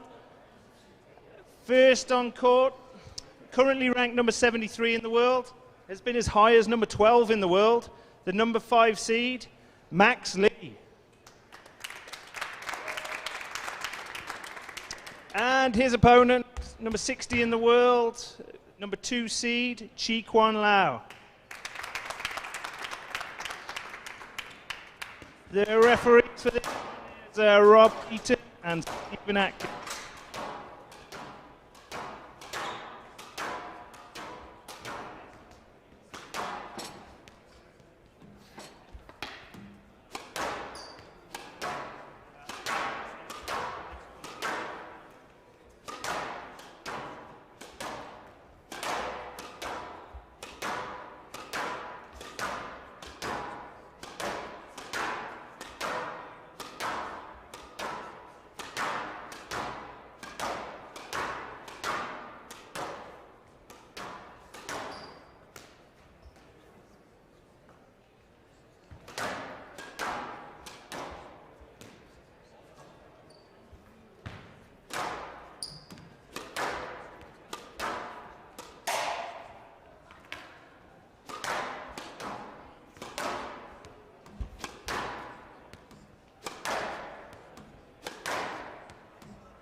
Halftime.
Time.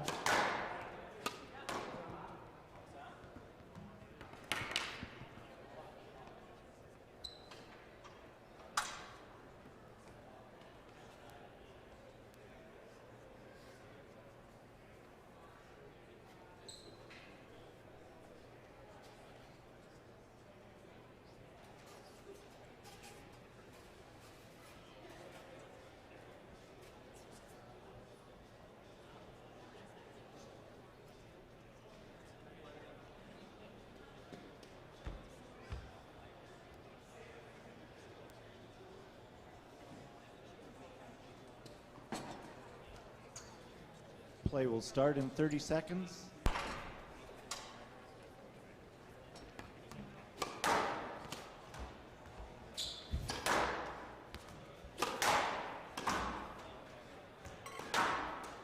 Fifteen seconds.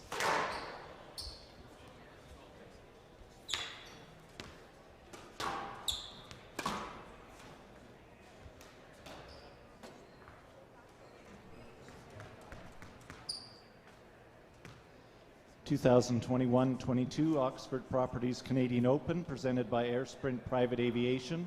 Men's quarterfinal match. Tsz Kwan Lau of Hong Kong to serve. Max Lee of Hong Kong to receive. Best of 5 games. Love all.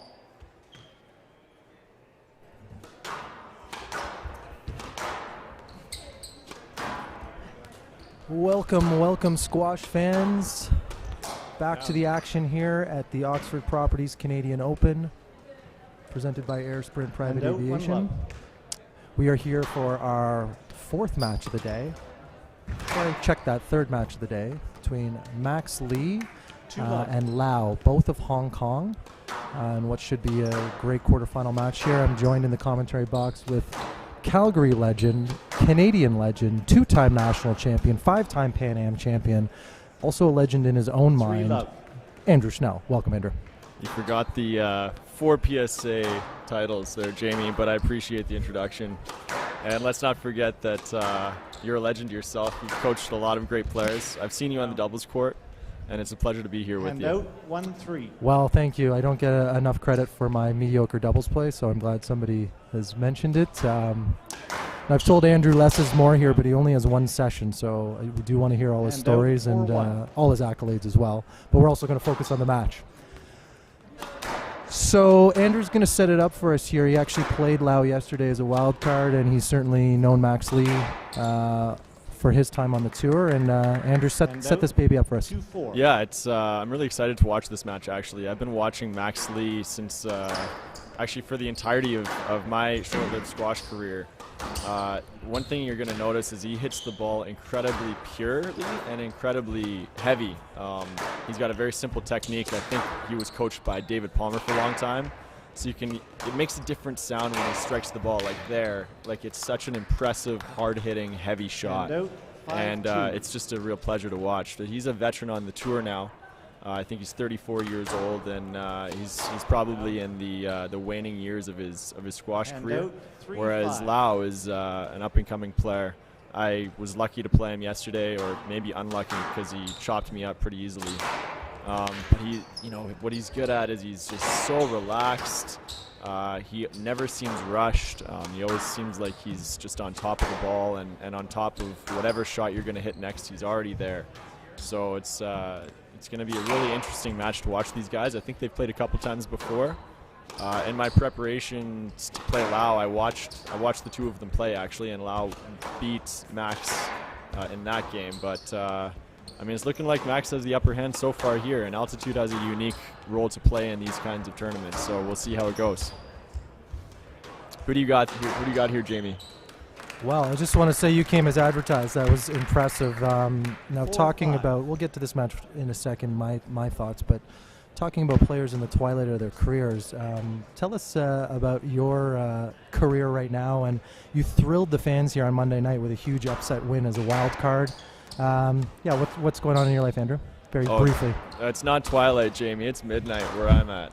It's career's over. I retired in 2019, right after my last opportunity to play for Canada at the Pan American Games, which is in Lima, Peru. I chose to pack it in and went back to school. So now I'm in my final week of law school, actually, here in Calgary.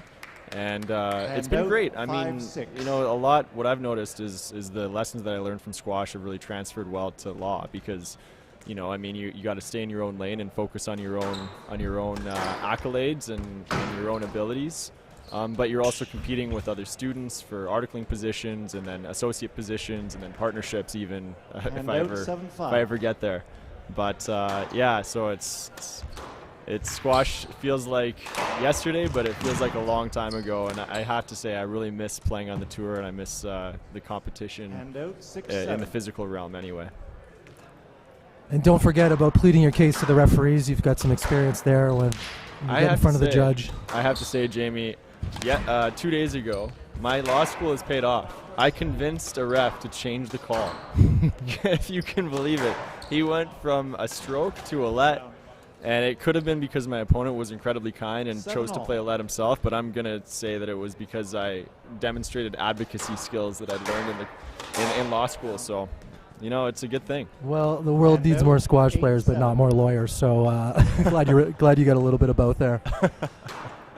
So we're quickly here at 8-7. Points are going a little quicker than I expected, but Lee's got an 8-7 lead here. What are you seeing from the fellas here? Wow, nice flare. Yeah, and that's why it's happening so quickly, is because Lau isn't the most patient, and sometimes that serves him well, and sometimes he makes a couple mistakes, but he's certainly willing to open up the court, and I think Max is willing to go with him, so you're seeing a lot of free-flowing play. Very few calls, because both of these guys would rather play through any sort of interference, and they're both really fair players as well, but like that quick winner from Max Lee there, I mean, that's kind of what these Hong Kong players are known for, is really stepping up the court, taking it to their opponent, initiating the attack, and you can see that it's paying off. Well, I mean, we're stuck in at 9-all, but it's only been, what, 6 or 7 minutes? Like, this is, it's kind of a unique hybrid between this English style of play, which is typically known for more length hitting and closing down the court, and then the Egyptian style of play, which is incredibly attacking. But Hong Kong is really making their own sort of brand of squash, where you have relaxed play, open, free-flowing squash, and just beautiful movement around the court. Lee there made a couple of really uncharacteristic errors just on straight length. I think he hasn't been on the glass court yet, and actually probably not in a while, given that he's just sort of getting his ranking back up again, right? I noticed that as well, and I mean, I think part of it could be the glass court. I know Max is so experienced with playing on a glass court, given his, how illustrious his career has been. But I wonder if, in the back of his mind, he has a bit of a time limit on how much time he's willing to spend on court with Lau. Given that he's 34 years old, he knows that, if this match goes long, it's only going to favor Lau. And I wonder if Max is willing to take a few more risks, just to try to shorten this game up a little bit and take it to Lau in these early stages of the match. Super entertaining rally here. That's the first time the ball's actually hit the back wall. Unbelievable. They're so fast, aren't they, Jamie? This is entertaining. Beautiful length there by Lau. I felt that all day yesterday when I played him. On the backhand side, he can really get the ball to die, which on this court that's at altitude is incredibly difficult to do. I don't know if the players or the viewers at home know Calgary's about 3,000 feet high, which makes the ball travel a lot faster than it would at sea level. And in tennis, that means shorter rallies because the ball gets by you and it's gone. Whereas in squash, it means longer rallies because you can't get the ball to bounce twice. So it's almost like you're in this glass cage of emotion, to quote Anchorman, because not only do the rallies go on forever, but you're struggling to breathe, which is why maybe some people decide to give up squash a little early, and maybe why I decided to retire back in 2019.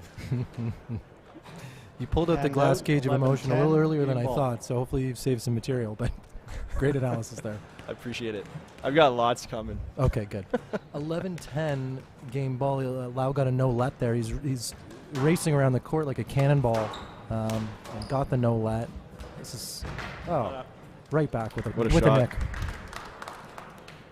Interesting movement there from Max to the front right, though. He didn't seem to want to lunge fully in that corner. I wonder if he's favoring some small sort of injury. We'll see if it plays out a little later.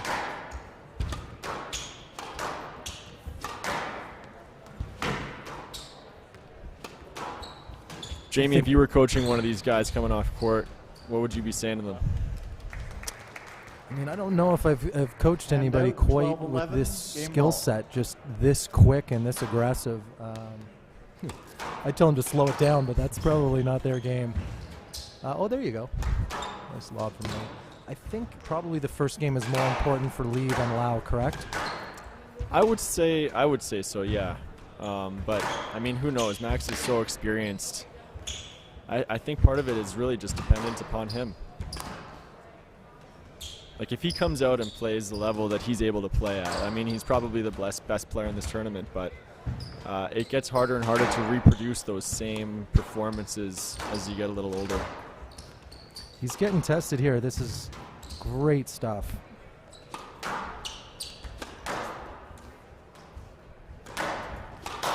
Ooh, and that's the flip side of Lau's game. There we go. 13-11 Lee. We'll be back, sports fans, after a quick intermission.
Play will resume in 30 seconds.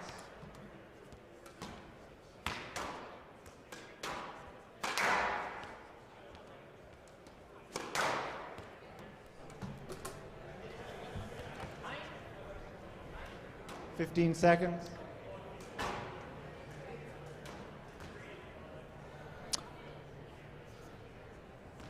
All right, fans, we leads are one back game to here love. for the Love all. second game of the men's quarterfinal at the Oxford Properties Canadian Open, presented by Air Sprint Private Aviation. And we had a barn burner of a first game, 13-11 Max Lee over his compatriot Lau, both of Hong Kong, and super entertaining squash. Andrew, what did you think? Oh, that was nice gesture And by no Max one just there to call his own ball down. And it's just, you can tell these folks are teammates, and they have a lot of respect for each other. I'm sure they're friends as well. I wonder if it'll be difficult for Lau trying to beat Max, because there's no question that he would have looked up to Max for his junior career and throughout the early stages of his pro career. So I wonder if that'll play into this match at all. What do you think, Jamie? Oh, ball's broken. Ball's broken. Oh, but he served it, so he gets the point. Think that was on purpose? I don't know. You tell me. I don't think so. I just said that they had a lot of respect for each other. He wouldn't do that, would he? I don't know. Well, you've been saying the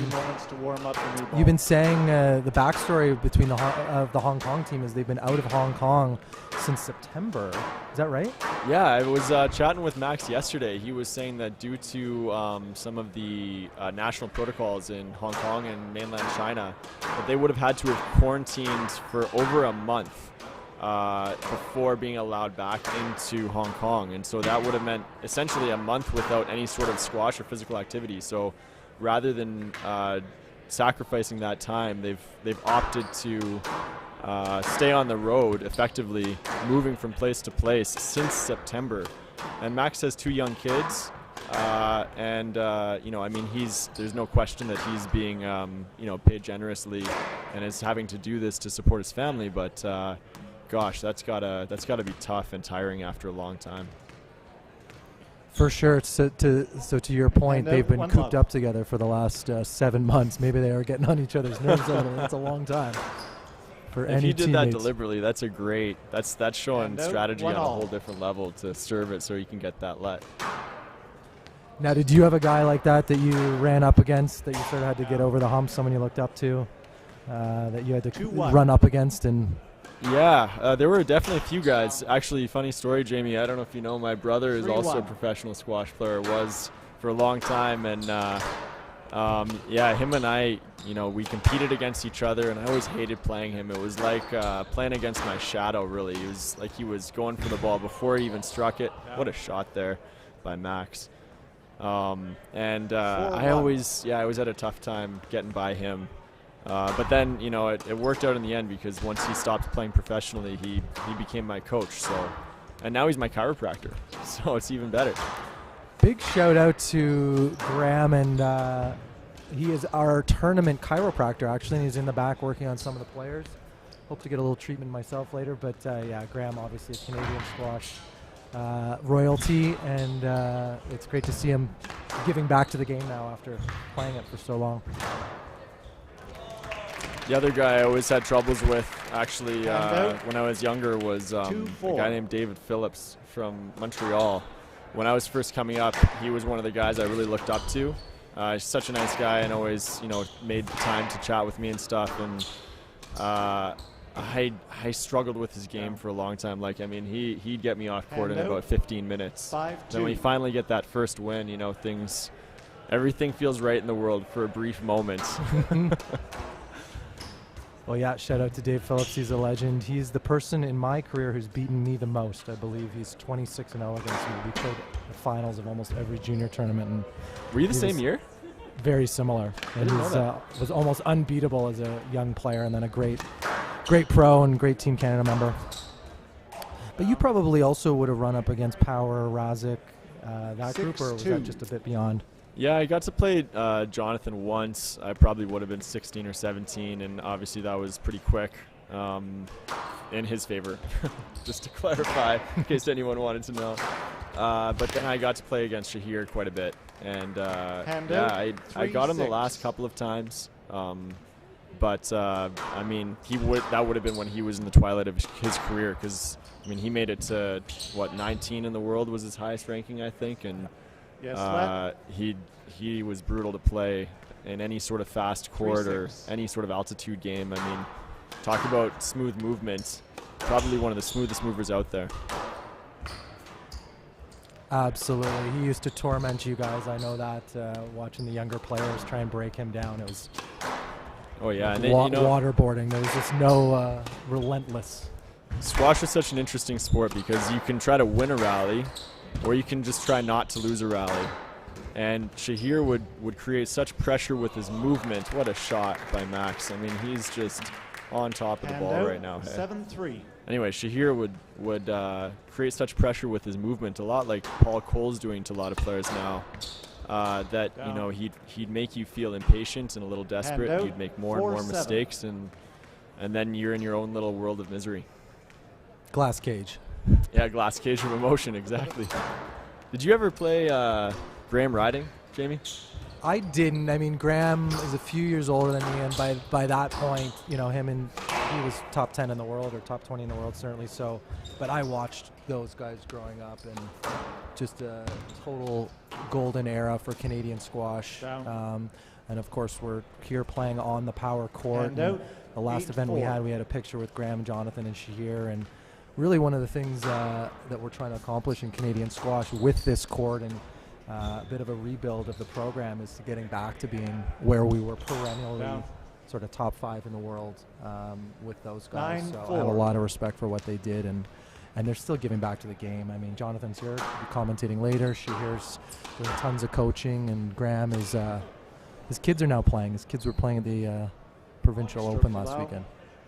That's an unfortunate call there. I've never really understood that rule, why they would award the player for essentially hitting a dangerous shot, even though, of course, Lau didn't do that deliberately. It's a funny rule in squash where you can get awarded for hitting the player off of your own shot like that. Well, Max is certainly pleading his case here. Let's see if he can get the referee to overturn. One of the rarest feats in. See if his advocacy skills match mine. Doesn't look like it. It's the 3 years of law school. That's the difference. Law school for Max. Back to the match here. So Lee, just again, it's been really quick, and not really sure what hit us here, but he's got 10-5 game ball. is really taking it to Lau, isn't he? I mean, the way he's able to take that ball into the front left and right hand corners, it's certainly not a touch shot. It's really he's directing the ball, coming down on it with quite a severe swing, and getting really quick racket head speed through the ball. And it's a difficult thing to master because you got to relax your swing, but at the same time, if it's too relaxed, then the ball won't go where you need it to go. So finding that balance is a really difficult thing to do, and Max is showing exactly how it's done. Nice hold there. See if he's got a bit of fight left in him, because I think Max with a 2-love lead is going to be awfully dangerous. Reading him like a book. You can tell these guys train together. They are certainly reading from the same book here. And the error for Lau. Really entertaining squash here. We're 2-love up Max Lee. We'll take a brief intermission and be back. Andrew Schell and I.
Play will resume in 60 seconds.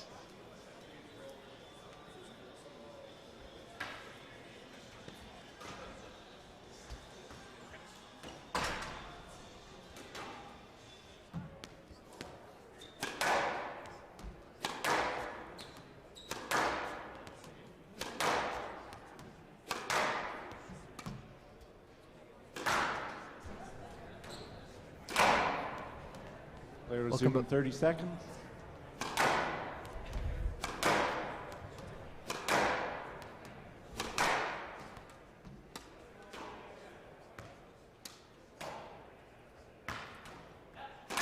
Seconds. Lee leads 2 games to love. Love all.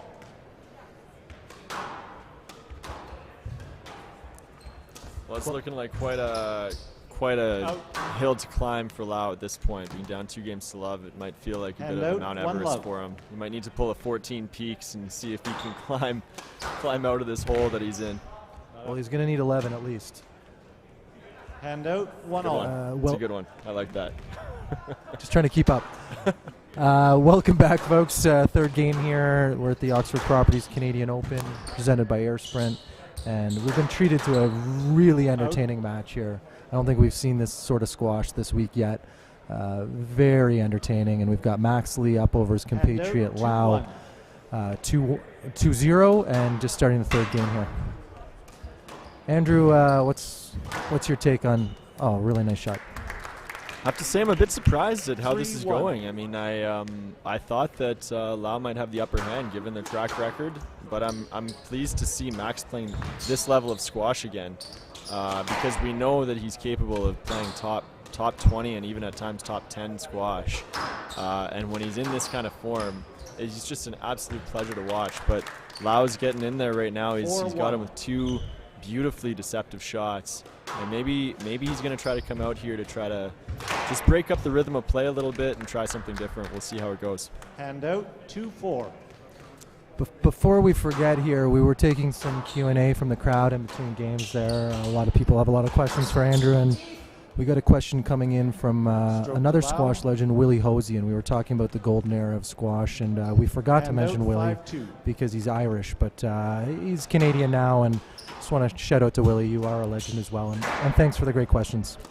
Several World Open championships, I think 4, maybe 5. He'd always say, "But who's counting?" In the Masters division, and talk about good, smooth movement on the squash court. I was always impressed by the way Willie hit the ball and also his quick wit. Certainly one of the characters of our game. So Andrew, 6-2 up for Lau. Lee gets a point there to go to 3-6. Is Lee? How's he going to manage his energy here? What's the mindset?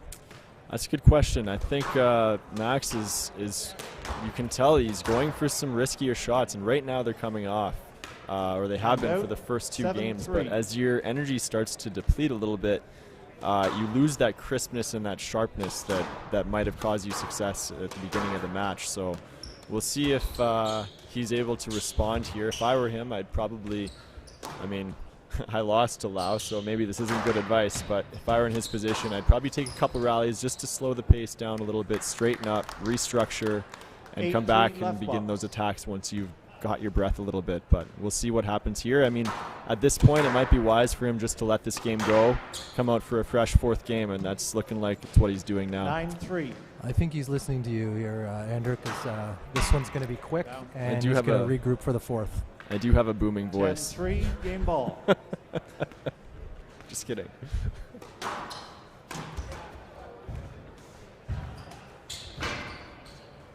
Great work in the front left there. I have to say, I've been thoroughly entertained by game ball. the skill set of these guys. Great to watch. Both of these guys are unbelievably fit and strong as well. To play squash, I think you have to be some of the fittest athletes in the world, and they're demonstrating that today. Lee leads. There it is, rest game for Lee. We're 2-1 up Lee, and we'll be back shortly.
Play resume in 60 seconds.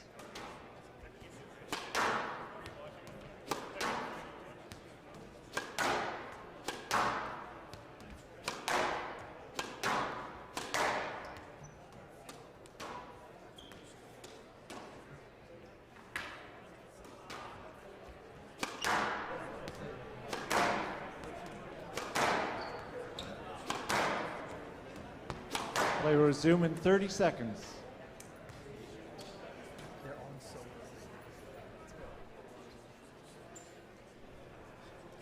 Lee leads 2-1. Lau to serve, love all. Welcome back. We're in the 4th game here of quarterfinal number 2 at the Oxford Properties Canadian Open, presented by Air Sprint Private Aviation, and watching a really entertaining match between Max Lee and Lau of Hong Kong. And these guys don't give us much time to break in between games. They're right back out there, and right back out there playing this kind of squash. What a shot from Lau. You can tell that he's stepping up the court now and trying to just take time away from Max as much as he can. So we've got the experienced player against the young upstart. It's 2-1. We think Lee took a rest game there. What's gone through the heads of these two players?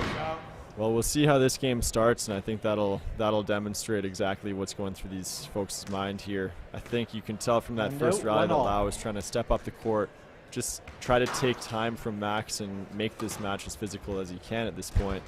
And of course, Max is just continuing to take those risks. Oh! But right now he's opening up the court an awful lot, and that's, it's almost counterintuitive, because when you're getting tired, opening up the court might not necessarily be the best thing to do, even though it might shorten the rallies, because you don't know where the ball's going. And if you have to sink into the tee position and push off extra hard, it's just going to take more and more energy. And you can tell at this point it's looking like Max is getting a little bit tired out there. What do you think? Big momentum shift here, and I sort of thought Lee might have just saved a bit of gas in the tank, but he's looking a little bit worse for wear here, even in the fourth. And yeah, you're right. His tactics it's counterintuitive to make the rallies go longer, but it's going to be hard for him to keep this sort of pace up. 4-1. Really active, dynamic rallies. Lau could go all day, I feel. I found yesterday it was very difficult playing against Lau because he moves so smoothly and reads the game so well that it makes you feel as if you're using 2 or 3 times more energy than he is per rally, which also, might play into why Max might be willing to go for it a little earlier, just so that he can try to make something happen when, really extending the rallies at this point might be the way to go, as you can see from that tin that Lau just hit. Yep, these are the important points here. 4-2 Lau, but another quick winner. He's up 5-2. Hand out 5-2. Short match duration. What are we at? Around 20 minutes or so for 3 games? Might be creeping, into the mid-20s, but it hasn't been long. Well, time passes quickly when you're having fun with you, Jamie. That's right. Feels short, but... A little tin there might be a crack in the armor. 3-5. Crowd's getting into this too. They seem to be enjoying this match. Yeah, I wanted to quickly get your take on this, the crowd this week, and how was it playing in front of your home crowd on Monday?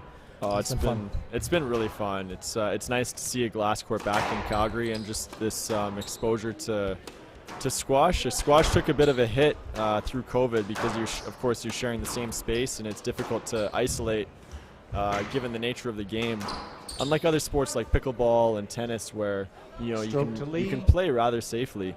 And I think those sports actually might have grown as a result of COVID because, of course, they were safe options and you can do them outdoors. So to kind of reignite squash in the city and throughout Canada, as you've played an integral role with Jamie in showcasing this power court throughout the country, it's been a real pleasure to see and watch people get back into the game.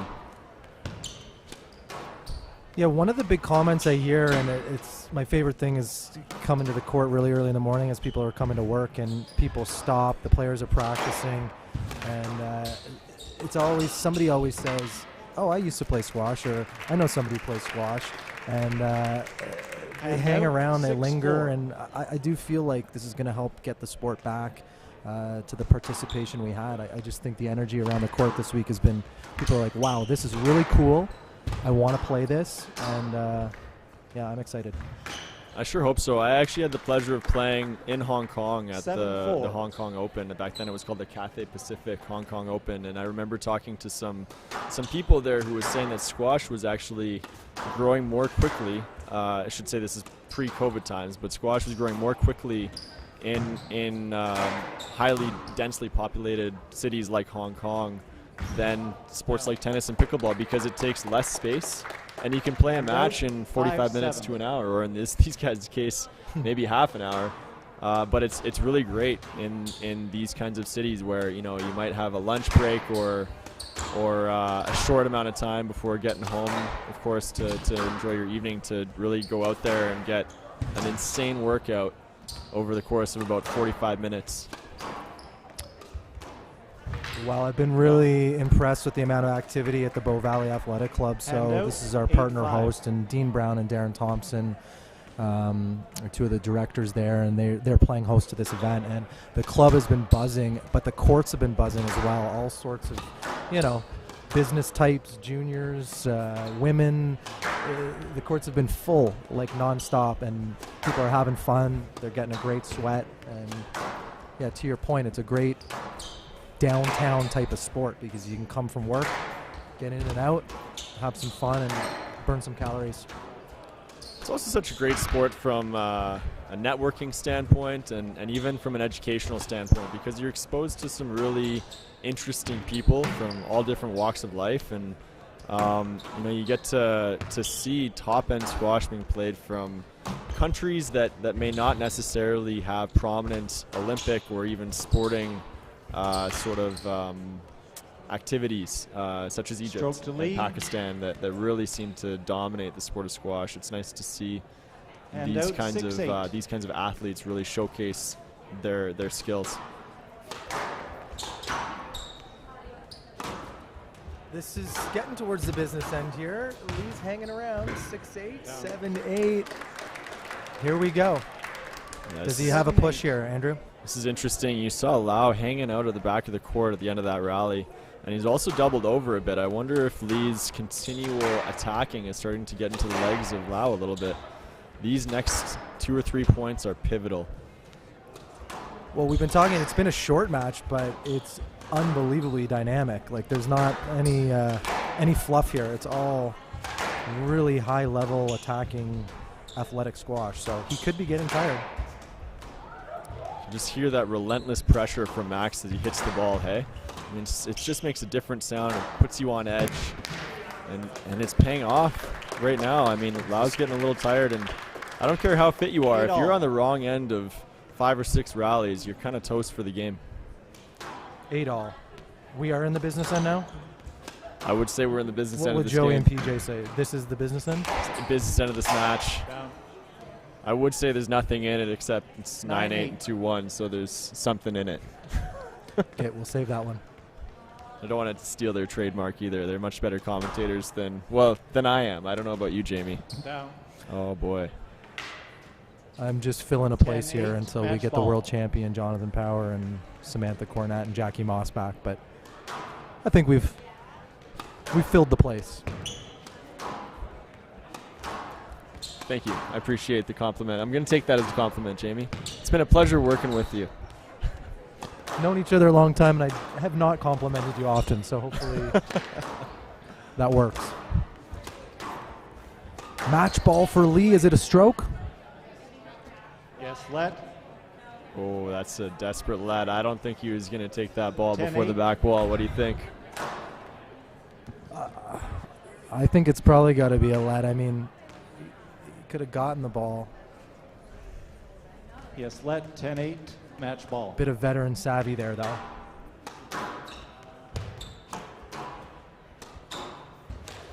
Down. Ooh, one more points, and we've got. This will be interesting. out, This next 9-10, one. What do you think? Will match Lau ball. go for it? Will Lee go for it? I'm just going to watch. This is beautiful. I'm nervous.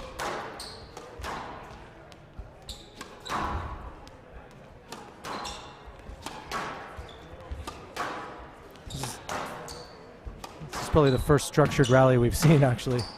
Yeah, you can tell these guys are both a little hesitant. What a shot. Fearless there. Oh, he's Stroke to Lau. played into Lee a little bit, and this is where I think the reffing in Canada and 10 even all. internationally needs to recognize when the player is not taking the direct line to the ball. And of course, anyone in that scenario would do exactly what Lau did there and try to take the point, as he should. But the ref could recognize there that maybe that might not have been a let. And Lee's responded. Hand out. Again, another 11-10, match ball.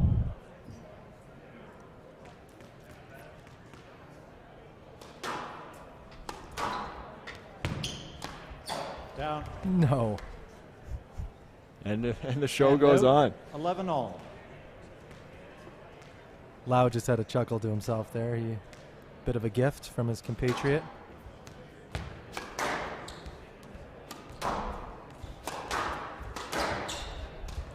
All. We're just about 5 p.m. here in Calgary, and you can tell people are trickling in after work. Very fair play there. Roy Lee loves that front Hand left-hand out. corner. 12-11, Hey, he's probably match ball. won 10 or 12 rallies just from that shot alone.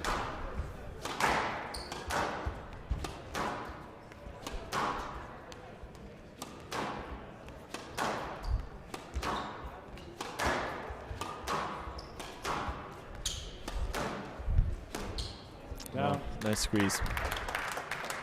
You know, that shot might And not out. look quite as impressive 12 as the fancy stuff at the front of the court, but the amount of skill that it takes to pin the ball on the side wall is unbelievable. Yep, at this level. These guys can return pretty much anything, so if it's that tight, it's impressive. 12 all. Lee really senses this is his moment here. He does not want this to go to 5. You got to think he's pinning his hopes on this game. If he loses this one, Be interesting to see what happens in the fifth. Nice shot from Lau. He's got a shot. Oh, what a shot there. Unbelievable. 13-12. That's where that relaxed swing can come in handy. I mean, when you're, 12 all in the fourth game and the whole match is on the line, to be able to come up with a winner like that, unreal.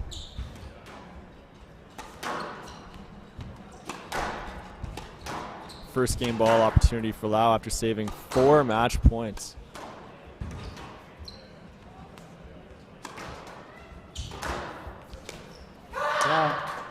That's a big rally. It's a big game there, Jamie. What do you think? We have an encore. Listen to the crowd go crazy. They want more Andrew. They want more Jamie. They want more Max. They want more Lau. We'll be back shortly.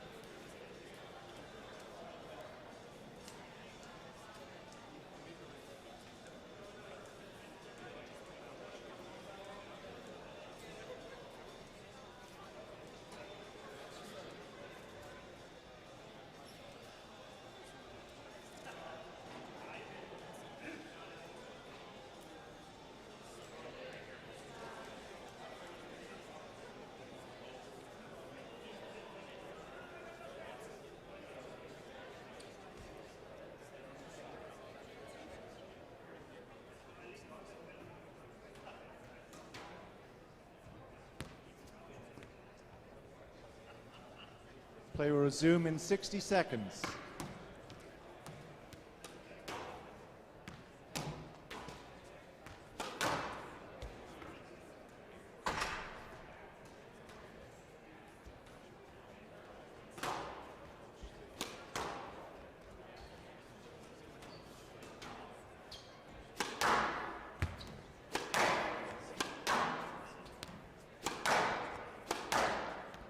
Play will resume in 30 seconds.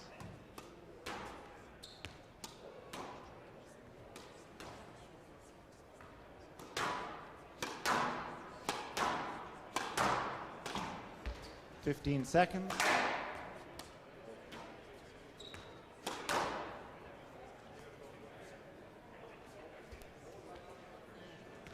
Two games all. Lau to serve. Love all. Welcome back for what is certainly the match of the glass court so far for this tournament. This is, I think, the first 5-gamer we've seen out here, and we've been treated to a beauty. 5th game here of the quarterfinals, Oxford Properties Canadian Open, and we've got Max Lee and his compatriot Lau knotted at 2.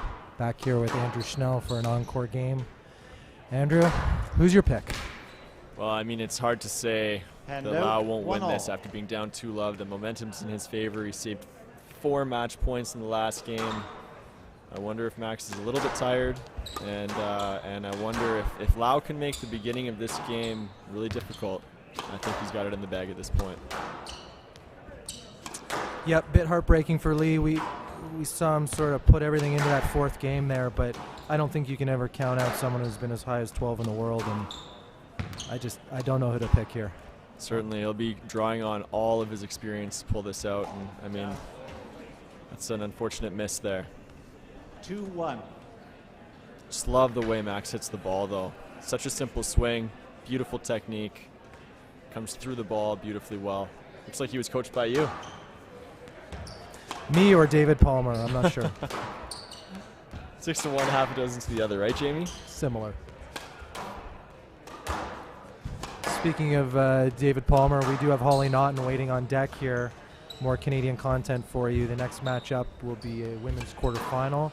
Can-Am affair, Hollie Naughton of Canada against Marina Stefanoni, and Hollie Naughton of Canada against Marina Stefanoni, and they'll have a big shoes to fill after this match, but I know the crowd's looking forward to seeing getting behind Hollie. Hollie was coached by David Palmer as well, and I actually think she used to train quite a bit with Max when they were both playing in Florida together there.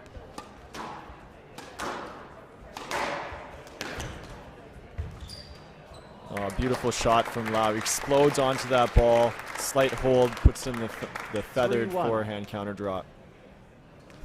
That shot gave me nightmares last night.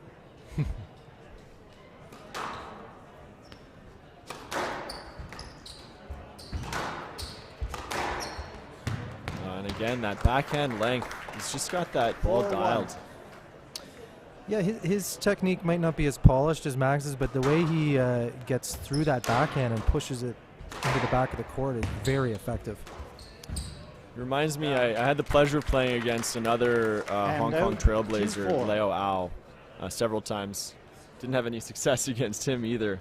But the way Lau hits the ball is quite, and the way he moves around the court really is quite similar to Leo.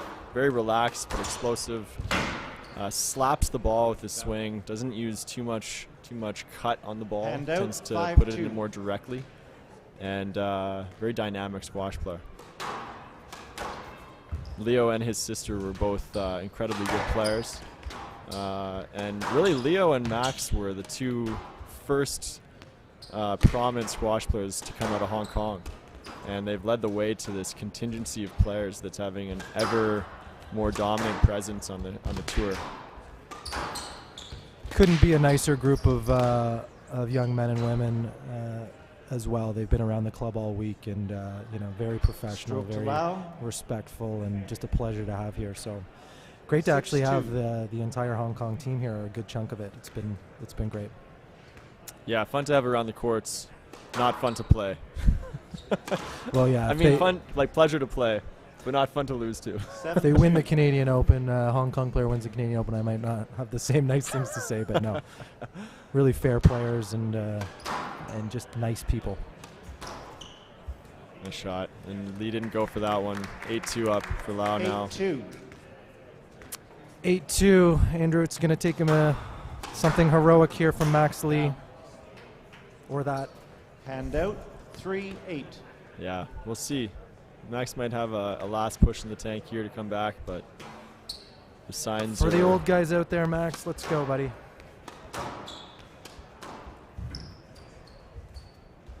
That's a beautiful shot. Those are the kind of the low risk counters that Lau possesses, that are high on the front wall but glued to the side wall. And at this point in the match, that's what you want to hit. He's got the bit between the teeth right now. He looks very confident, and it's going to be hard to stop Lau at this point. And there's no sense for him going for stuff like that at this point of the match. He can really just play this out, keep it consistent, and not let Lee get his foot in the door here, because if you give him a glimmer of hope, he relaxes his arm, he relaxes his swing. You see it time and time again. Lee can rattle off 3 or 4 winners, and he could be right back in this. So it's really up to Lau now to just close this out, play patient, not give him anything to work with. And that's a beautiful shot. That's a taxing shot, because it looked like he was going to go short to the front of the court, held the ball, pushed it to the back, and died. The length is dying, and now we got match point. 6 match balls here for the young Lau, trying to book his place into the semifinals. Down. Pretty lackadaisical movement there. 5-10 match ball. Thinks he's got it in the bag, and he might just have it in the bag.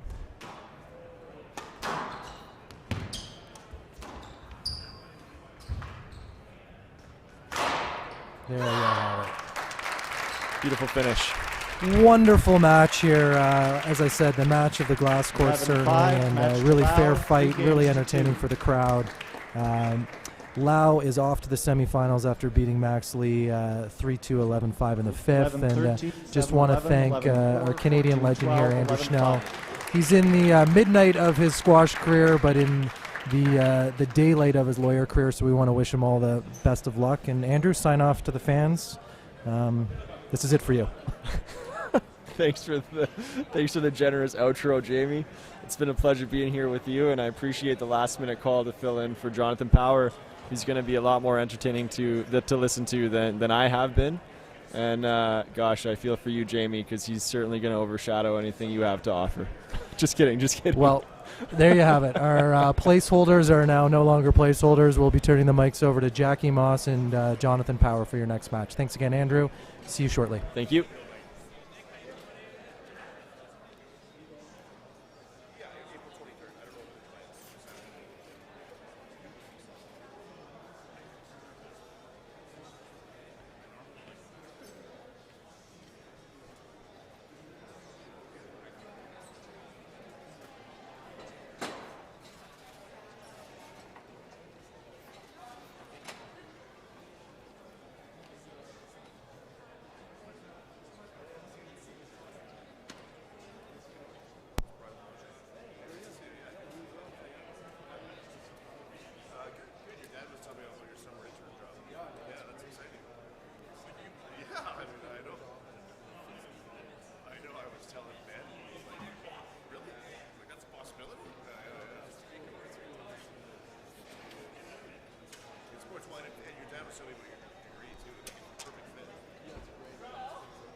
Test.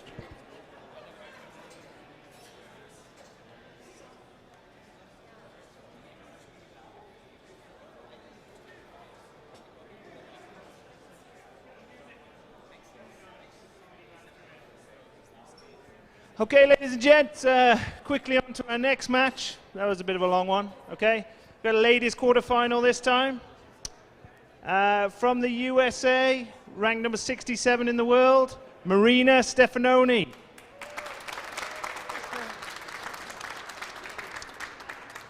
And her opponent, Canada's number one, Canada's number one, ranked number 17 in the world, Hollie Naughton.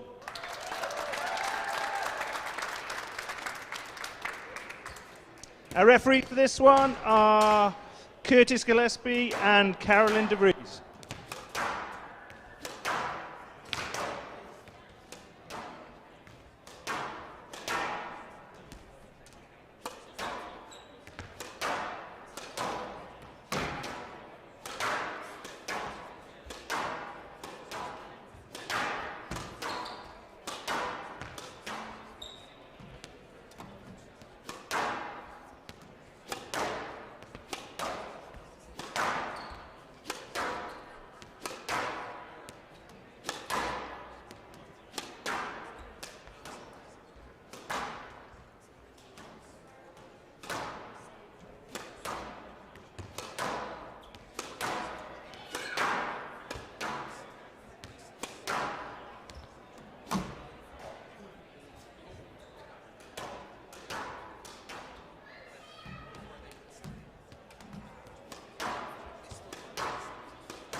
Halftime.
Time.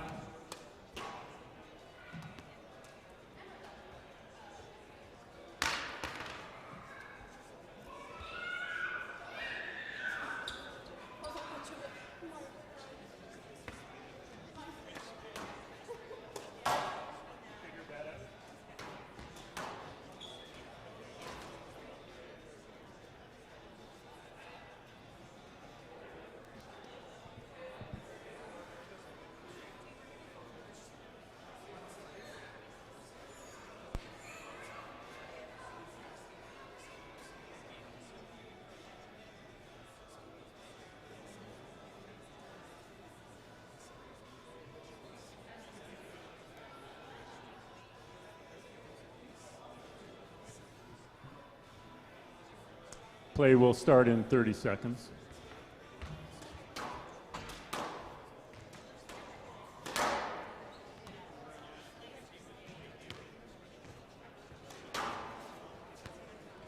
Play will start in 15 seconds.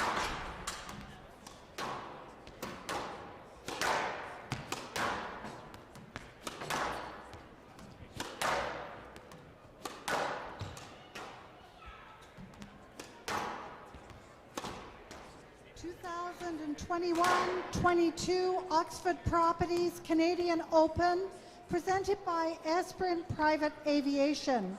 Women's quarterfinal match, Hollie Naughton of Canada to serve, Marina Stefanoni of United States to receive. Best of 5 games, love all.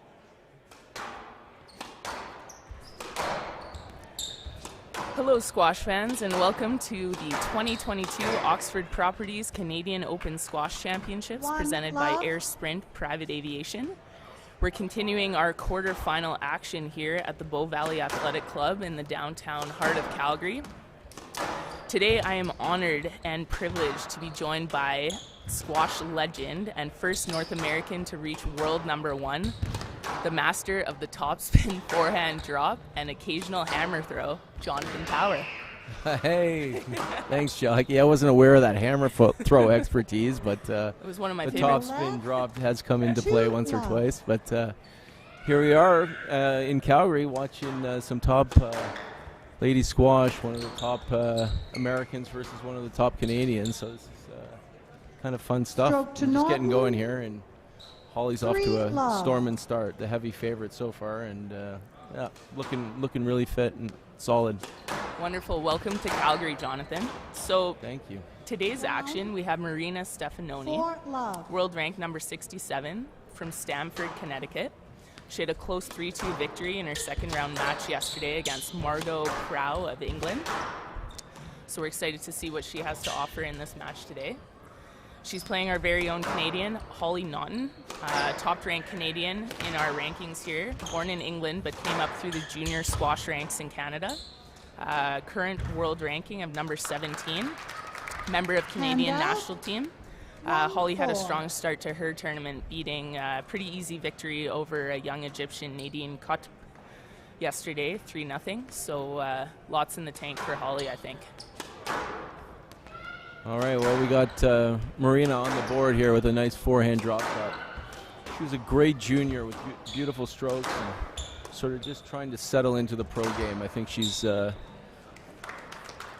to settle with the pace. Somebody like Hollie has been at this a long time, is very solid, controls the middle of the court well. And so far it's been Marina just trying to stay with the pace. Down 6-1. Naughton is off to a really strong start here, up 6-1 in the first game.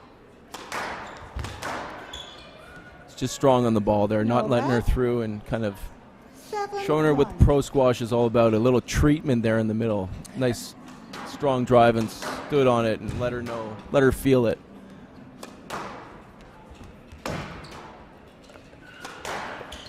I think that's the big difference between college squash and junior squash, what Marina has been used to be playing compared to the pro game, is the girls are out here trying to make a living and they're ferocious around the middle of the court and just being able to dominate the tee and really use their body to sort of put pressure on the other girl. Just overall right now, Hollie's just hitting the corners better. Her length is more penetrating. Marina hasn't been able to get her off the tee. There's a loose one. And she got punished. Oh, got it back. She's got Hollie on the run here. Hollie resets it, gets it back to some nice up and down the wall squash, but makes an uncharacteristic error to finish that tough point. Best point of the match so far, though. 2-8. So Jonathan, I know you've probably played on a million glass courts in your time, but what would you say is the biggest difference between maybe a conventional white court as opposed to the glass? I mean, the glass court is really exposes the differences in levels because it's very difficult to get the ball off the wall and out of the corner. So if you hit the ball really tight to the side wall or really deep in the back Down. corners or short in the front, it's really Hand tough to out. clear and play defense. 9-2. So you have to be either an exceptional athlete to get that and dig that out, or be somebody who really knows the game of squash and dictates from the middle of the, just hits a better ball and dictates Down. the play. So Hand out. overall, it separates the 3-9. levels usually, and if you play in a club, you can sort of just hang in there by running and being really fit and getting your ball back. But in the glass court, it's much more difficult to do that. And out of all the glass courts I've played in the world, I haven't played the one here with my name on it, so I'm kind of jealous. I was going to say, this is the power court. I know. Travels around Canada, so does Jonathan. Yeah, I've hit a squash club or two around Canada. But I've never played in downtown Calgary in this beautiful facility that's unique to this tournament. First time ever. Absolutely. Thanks to Hand out. Oxford for putting up the 10-4 space. It's a game beautiful ball. space meant for squash, it looks like. Down. Naughton's got game ball here. 11-4. Game to Naughton. No, that's game. Naughton leads That's game. 1 That's the game first game. We're at to 11. love. Perfect. Yeah. Quick game, strong start. We'll be back.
Play will resume in 60 seconds.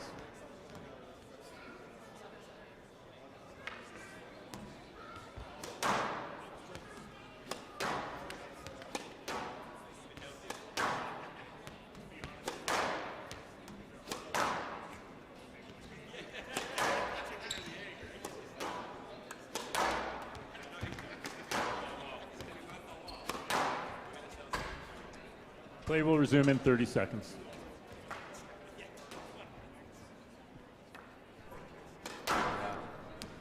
Welcome. Sorry, go ahead. Yeah, we jumped all over that one. I was just excited to talk about the Canadian Hollie Naughton jumping all over the first game. Just came out really aggressive, and it looked like Marina didn't really want to put in that extra effort that it's going to take to sort of hang in there with somebody who's a better player. So let's see if she comes up with the goods for game 2. Love all.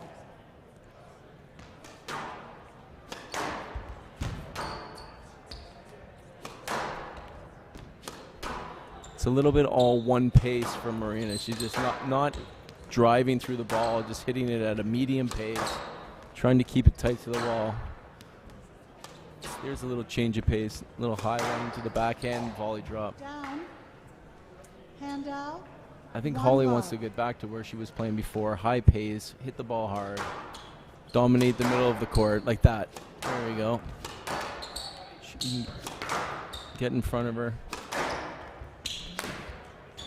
Straight drop. Yeah. Counter. Nice shot. Marina has a beautiful touch and great stroke, but it breaks down when it gets under pressure, so Hollie needs to keep that pace high and try to create that. And can't give her those types of balls at the front like that. Bit of a difference in strength too between the two players, I'm noticing. Absolutely. Oh. Yes, left. There we go. We got our first love. call. No complaints from Marina. However, she earned herself a point there, but didn't get it. That's the way it goes.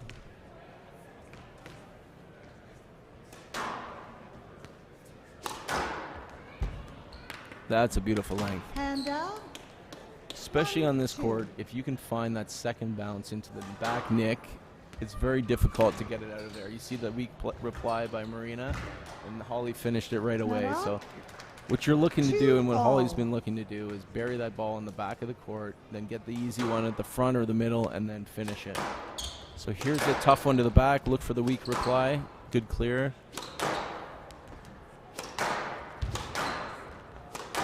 They're sort of jockeying for position right now until that first good ball goes to the back of the court. There's the first one. Hollie replies. There's the opportunity. Uh-oh. Just getting caught up on the sidewall. Hollie had a big chance there, and like just exactly like you said, got caught up on the sidewall.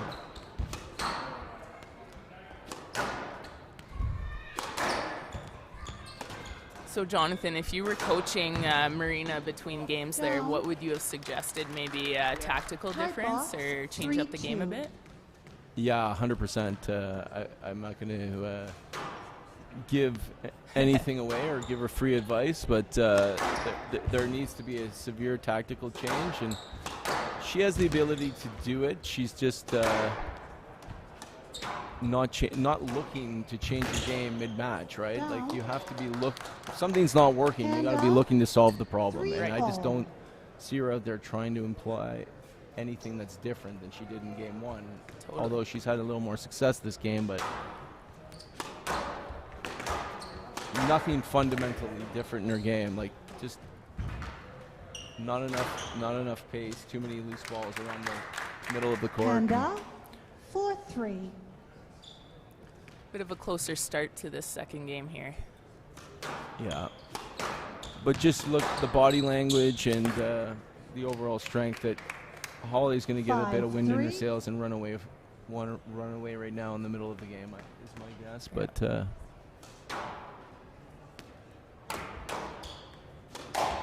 if she keeps doing that, she keeps her in it, and Marina's confidence will grow, and maybe she'll stick in a little bit more. But right now it's still pretty one-sided, even though this game's a little closer. It's just too loose. And it's finished right away. That's that good powerful length we're talking about. Get it deep there, and then even if she gets that, it's going to be a weak reply. I've noticed especially the hard cross court on the lower tin is just devastating. Yep, 100%. Anytime you can get a bit of a hold and freeze the person in the middle of the court, and then punch the ball through the court and make them move their first step a little quicker. Yeah. That's, especially at altitude, the ball flies through the wall a little quicker. Good gets here. Hollie just running all over the place. Shame that she finished it with that. Hand out. 5-6. Great desire, though, by Hollie. You know, she's cruising here, and she's just not giving up on anything. So did you notice a big difference when you played at altitude? Oh, there's a huge difference. Just think about it when you go play golf. You're hitting the ball 30 yards farther on the drive. Yeah. The air is thinner, so the ball flies through the air quicker, so it gets to the back of the court quicker. And also, like that's to keep in mind your oxygen levels are, you go into oxygen debt a lot quicker at altitude. So if you're not used to it, if you're not here for a week, 2 weeks to get used to it, you feel it, especially in your first few matches. Yeah, I would agree. Oh, there she goes, jumping on that. 7-6. 7-6, Marina. More than hanging in there. Yeah. She's got a little bit of a sniff, and this is exactly what Hollie didn't want, is to give her any kind of desire to want to stay in this match. Hand out. Tight shot down Hollie's backhand there. 7-all.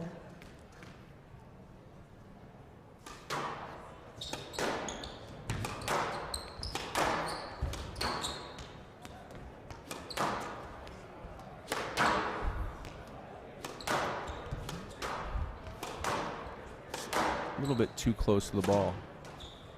It's a great shot.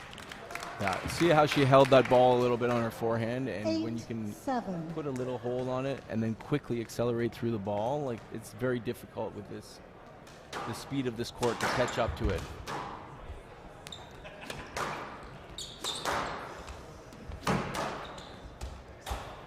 Done. Hand out. 8-all. 8-all second game. Could go either way. I'd like to go to the guys in the van and get the stats on the amount of errors Hollie's hit from good positions in this game. She's hit far too many. She's really earned the point. Yeah. But maybe you can cue that up for me, Bill, in the van. That'd be great. Oh, it looks like she's hit 4 unforced errors from good positions. Bill, thanks for that. Appreciate the statistics. Our guys working so hard back there.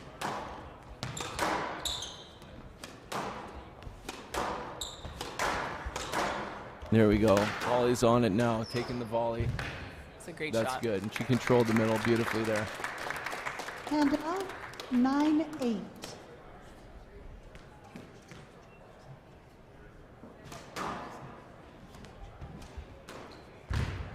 Great get. That's incredible. That's that never give up, 10-8. hey? Game ball. I mean, Marina hit a beautiful drop shot, but it's just too slow, and she decelerates the racket as she's hitting that drop.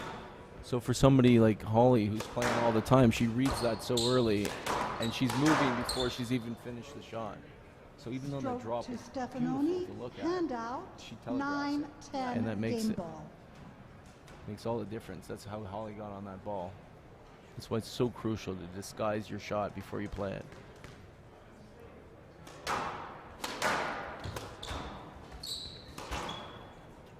There it is. Good acceleration from Hollie. Takes it 11-9. Goes up 2 games to love, and firm command on this game. Wonderful. We're going to take a short break. We'll be back.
Play will resume in 60 seconds.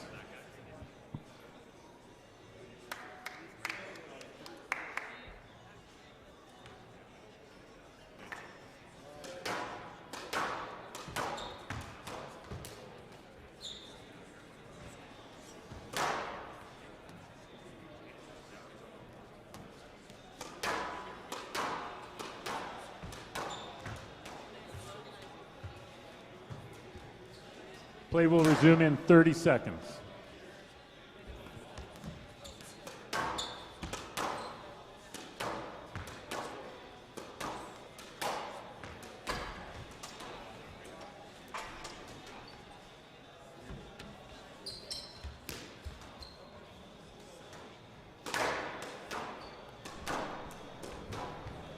All right, welcome back, squash fans, to the 2022 Oxford Properties Canadian Open Squash Championships presented by Air Sprint. I'm here in the commentating booth with the one, the only, Jonathan Power. Great to have you in Calgary, Jonathan. Still glad to be here. So much fun. This is one of my favorite cities. A lot of my closest friends and my brother lives in Calgary, so always a pleasure to be in this city. We love having you here. Yeah, I remember when I was younger, you would come do some junior clinics and teach us a thing or two at the Glencoe Club close by. I love those. One love. So much fun. Oh yeah, those are fun. Long history at the Glencoe Club. So Naughton is up 2-0 against Marina Stefanoni, a young American girl. 2-love. Yeah, it was come out a little bit stronger here at the beginning of the third. Hit 2 winners. I think an ill-advised shot to the front of the court by Hollie. And she did that again. She needs to beat this girl like she was doing before at the back of the court and finish her up front. Instead of sending her up to the front of the court too early like that, she got lucky there because she was really in a tough position. She needs to start the rally at the back of the court just to get a good lead here and finish her off in 3. It's hard having that good patience, doing the right thing and hitting some length first, hey? It's kind of appealing to go for those good shots. Yeah, everybody likes the winner, but it's like having a knockout punch without a jab doesn't make any sense, right? Like exactly. You can't be going around just throwing haymakers. 2-all. And so Hollie's good at setting the point up, but like all of us, sometimes get a bit too excited and want to finish it too early. Shot selection and when to, imply there's so many choices out there, and you're making so many decisions in a rally that you need to be very calculated in where you're putting the opponent. In certain instances in the rally, this is a lot better from Hollie. Like that, like a good penetrating length. 4-2. If she got it, Hollie was there for the winner anyway. Yeah, set up the point.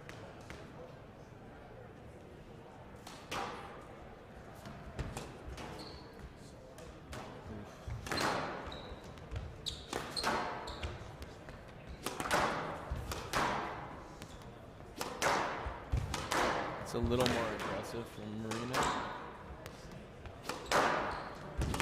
Yeah, she's picking up the pace a little bit, Marina, here. This is better. There's a flick. Hollie read it. Just Marina's intensity is looking a little bit better. A little bit more will to want to be there. Yeah. First. Nice get. Yeah, well played. Great rally. Handout. 3-4. Yeah, I like what you said there about the will to be there. I think there's more to sports than just physical, right? There's the old mental toughness. For sure, and especially in an individual sport when you don't have the team pumping you up and the whole raw aspect of it. You've got to solve your own problems out there, and when it's not going well and everything's not working, 5-3. you just got to fight and find a way and let the match come. It has its own shape. It'll come to you in time. But you got to be willing to fight and dig and get every ball back. 6-3. And hopefully your game will come to you later in the match. But she's running out of time here, down 2-love, 7-3. So this is these are the final few chances right here for Marina. Handout. 4-7. I've played Hollie a couple times before, and I was just really impressed by her ability to focus, and she's quite a driven woman, so love watching her play squash. Yeah, she's very professional and approaches everything she does with that intensity, and that means a lot. That's exactly the type of mentality you need to be at the top of any sport. You have to be fully committed and be doing this with that kind of intensity from morning to night, every day. There's no days off. Yeah. And she portrays that, you know what I mean? 6-7. Yeah, very professional indeed.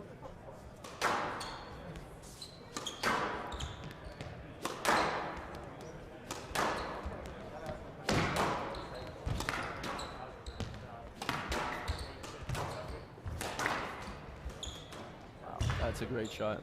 Not up.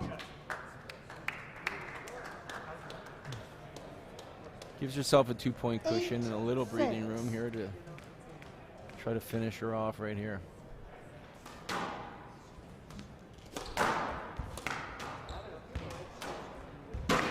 Tight ball. That's a good play. 7-8. Handout. 7-8.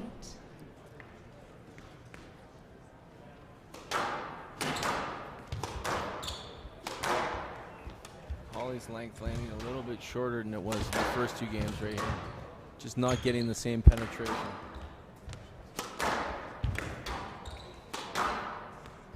It's a little long. A little long.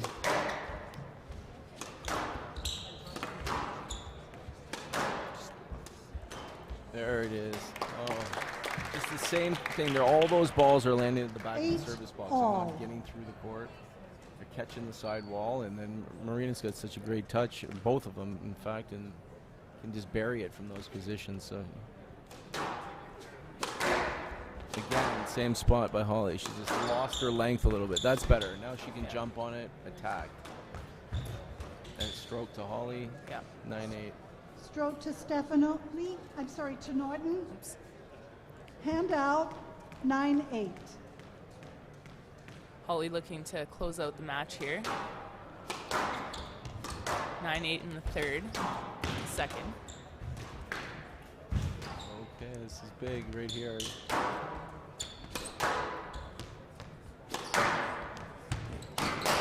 Oh, that was a reckless Handout. shot from Hollie. He wasn't in 9-0. offensive position. She needed to sort of try to get the tee back there, and she went full offense, and she can smell that finish line, and she just wants to get there a little too quick.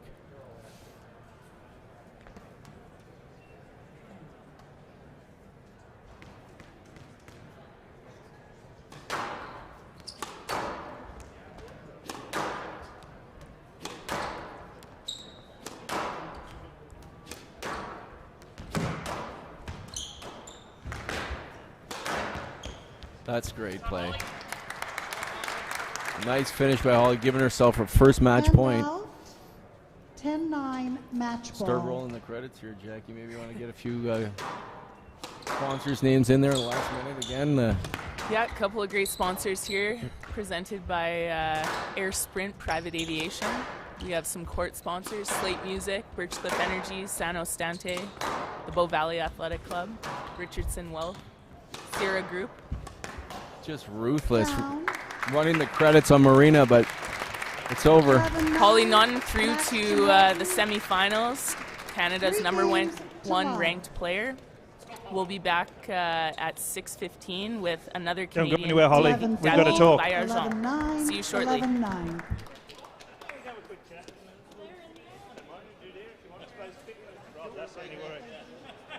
So Hollie.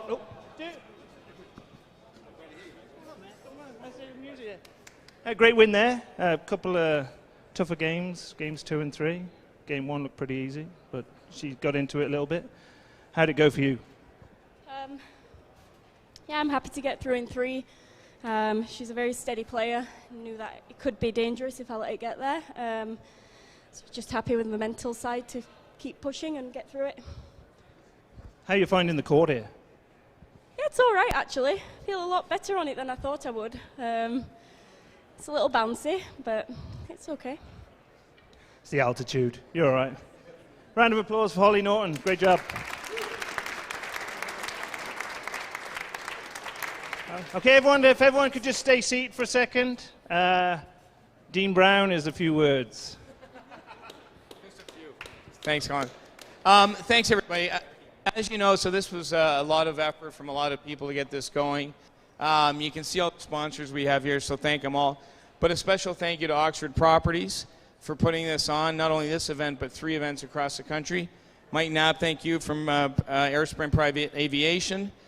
We gave him a ringer team in the corporate challenge to try and make up for it, but thank you to the sponsors. A big round of applause for all the sponsors at this. Not only is this a squash event, but we've got a few charities that we're going to try and support over the week, with not just one, but several. One very near and dear to Odessa Ingerfield's heart here is the situation going on in Ukraine. We have a member at the club, Larry Parks, the CEO of Grizzly Energy, who is going to match up to $10,000 in donations to this cause. Odessa's in the fashionable QR code earrings here, so she can fill you in on more information. But we do have codes around the event. If you'd like to make a donation, we'd certainly appreciate it. And again, Larry's going to match that. We've got other charities we're going to support over the course of the event. We'll make announcements each night. But thank you, all of you. This is the first time we've done this. We can't have this without people and without support. So thanks very much to all of you for coming out. We've got some exciting more matches to come, and can't thank you enough. Thanks.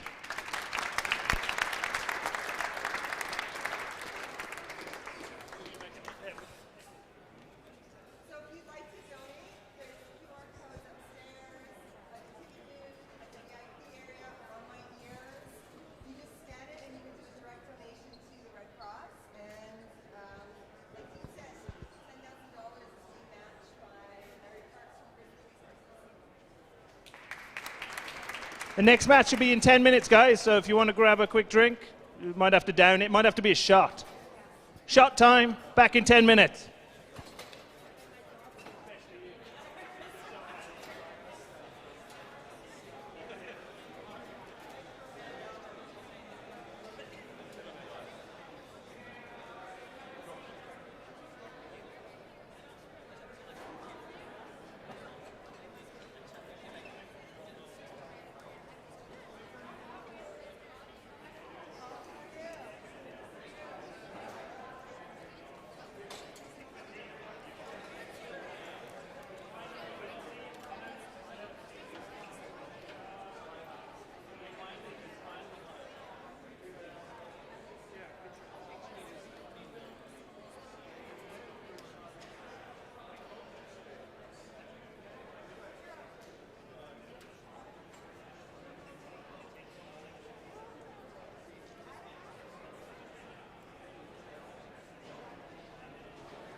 Okay, guys, they're coming thick and fast now. Time for our next match, a men's quarterfinal. First on court, all the way from the UK. I guess I might have to support him in this one. Only joking, David. Okay, world ranking 101, Tom Walsh.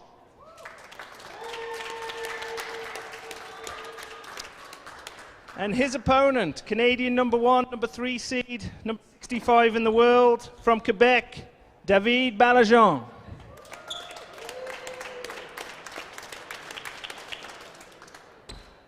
The refs for this one, Rob Heaton and Curtis Gillespie.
Halftime.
Time.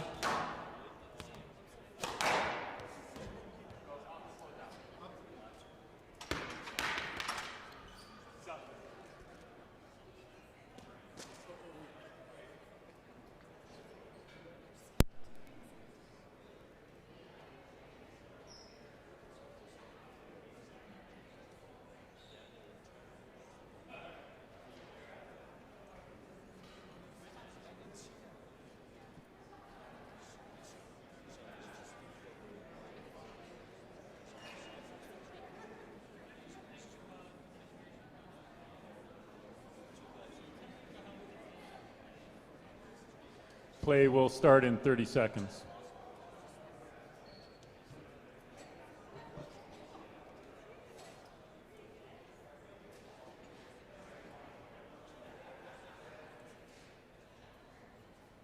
Play will start in 15 seconds.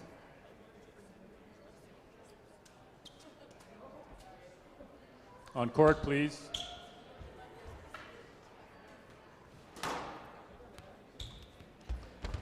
'21 Oxford Properties Canadian Open presented by Air Sprint Private Aviation men's quarterfinal match. David Baillargeon of Canada to serve. Tom Walsh of England to receive. Best of 5 games. Love all.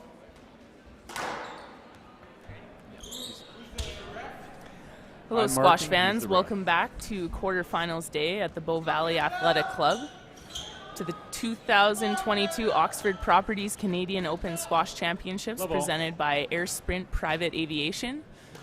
Very honored and privileged to be here in the commentating booth with Canada's top player of all time, squash legend Jonathan Power. Hey, Jonathan. Hey, Jackie. Thanks for having me. Oh, good times ahead here. My pleasure. Welcome to Calgary. We love hosting everyone in the squash community and having being all together again after a very strange couple of years here. Yeah, no, it's so strange that the referee introduced this as the 2021 tournament, and we're well into 2022. So well, I feel like I've missed a couple of years of my life, so I can understand that. Yeah, you're apparently not the only one. So. Yeah. We've got David here going 1-love up against the young Englishman, Tom Walsh. I think this is going to take a little bit of time to settle into. Ball's hot. Guys are fired up. They're going to be smashing it around. Down. Good boast by David. Got the error. So just to introduce our players quickly here, we've got Tom Walsh in the white, world ranked number 101 from England. Had a barn burner yesterday, 3-2 win over Martin Svek of the Czech Republic in the second round. And then we have our very own Canadian David Baillargeon, world ranked number 65. He is our top ranked Canadian male player. Watched his match against other Canadian favorite Nick Sackey yesterday. Good 3-1 win for David. Yeah, those tough matches between two Canadians are never easy on the psyche. You know, there's so much more on the line when you're playing in an international tournament and you're playing somebody from your own country. There's a little undertone there. I know Nick was extremely disappointed with the loss, and David was probably extremely happy. But on to the next round, and David looks fresh, like nothing happened yesterday, so hopefully his fitness will carry him through. Great length. Down. Yeah, I was very impressed by David's retrieving skills yesterday when I was watching. It just seems like he's a backboard and the ball keeps coming back. Yeah, he's a strong mover. He's very balanced on the ball. Got tricked there by the young Englishman. Seems to have nice hands, this young Englishman, and maybe he's just getting going in his career. Don't know much about him, but I'm really liking his stroke. Like, that was a very good attacking shot. Again, he's got a little bit more to offer than, say, 2-3 David in terms of shot-making ability, but it doesn't look like he's the same kind of athlete as the young Canadian.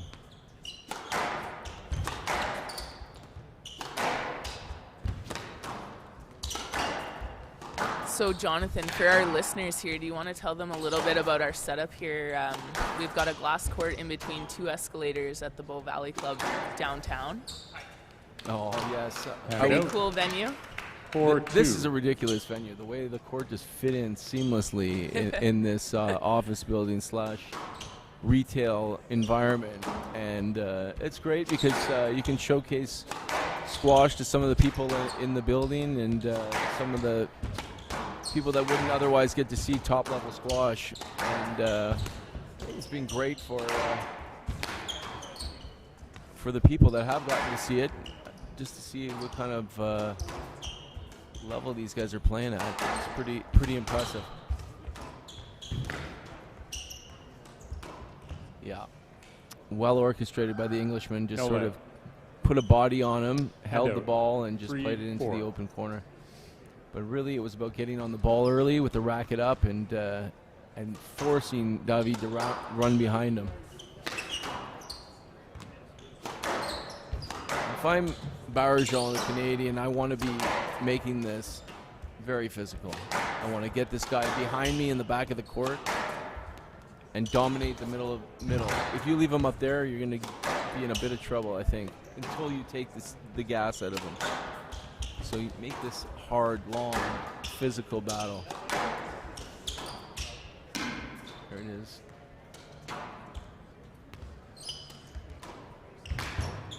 Oh, got lucky there. Shanked one off the top of the racket and it stayed up. It's my favorite shot. It's good. It's tough to bank on that one, but it's a beauty when it happens. Oh, gets the air. Lovely. We're both from unsure. David's We're gonna play late perspective. on the Tough pickup. from Tom's perspective. 3-4 left box. Oh, they're giving a let on that get up at the No, front we're both court that we unsure. said went off the 3-4. end of his racket. So the referee is claiming to have been unsighted on that ball and that they need to replay the point, which is just a cop-out completely because he got the ball. I guess there's no video review in place here, but it's... We had a close You view got to of that stop. one. You got to stop that right away because these guys are killing themselves to play the rally, and then they have to replay the whole thing. Nice shot by Walsh again.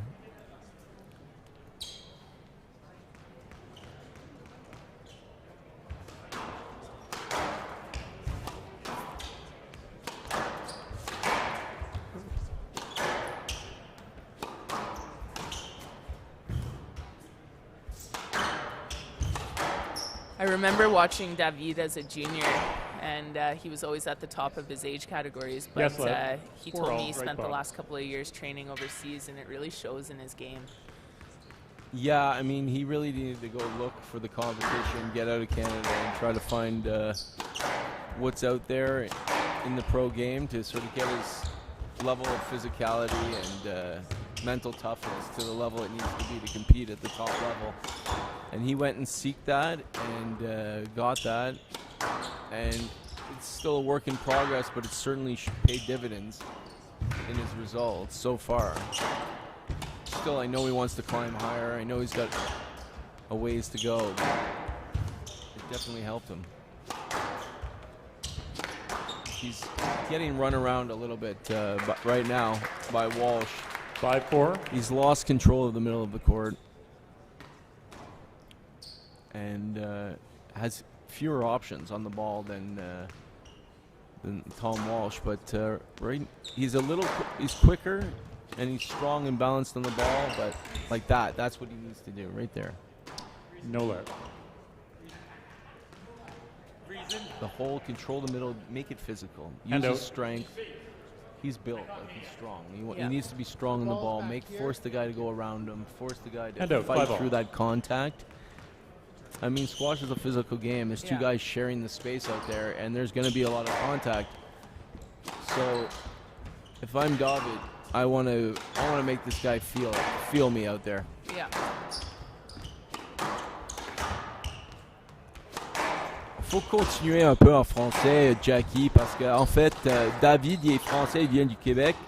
Puis je suis certain qu'il y a beaucoup de gens du Canada qui veulent qu'on parle un peu en français, qu'on décrit un peu le squash. C'est clair que David est un extraordinaire athlète. Il est une bonne longueur sur la balle. Excellent toucher là. Bien construit. Il est solide au milieu du court. Il est vraiment impressionnant. Il mène 6-5 dans le premier set. Allez. J'ai pris immersion française, mais ça fait longtemps que j'ai parlé en français. Je vis en Alberta, alors c'est anglais ici, mais... Oh, c'est bien, tu as bien réussi. Quand même, il faut faire l'effort au moins. Comme un bon Canadien qui parle un peu français, il faut continuer de faire un effort pour que ça David, garde. je peux faire ça Ouais. ce soir. C'est un super gars. Oh, chanceux là. 7-5. il a mis la balle un peu trop doux dans le milieu du court. L'anglais Tom Walsh, il a raté la balle facile au milieu du court. David a entraîné au MAA à Montréal. Ouais, je connais son coach Yvon Provençal. Très gentil. Super gars. Il vient Île des Sœurs, Nuns Island. C'est le coach national du Canada, Yvon. Et David, c'est son protégé depuis longtemps, depuis sa jeunesse. Et là, il mène 8-5 dans le premier set. Et je suis sûr que Yvon il est content de voir son élève continuer de jouer à cet haut niveau. Les entraîneurs sont fiers des joueurs. Toujours. C'est comme un fils, tu vois. Tu mets tellement de temps dans le travail, tu bosses avec lui tous les jours. Et ça fait une grande partie de ta vie. Alors, il faut avoir un peu de fierté quand ton élève a un peu de succès, tu vois. Ouais.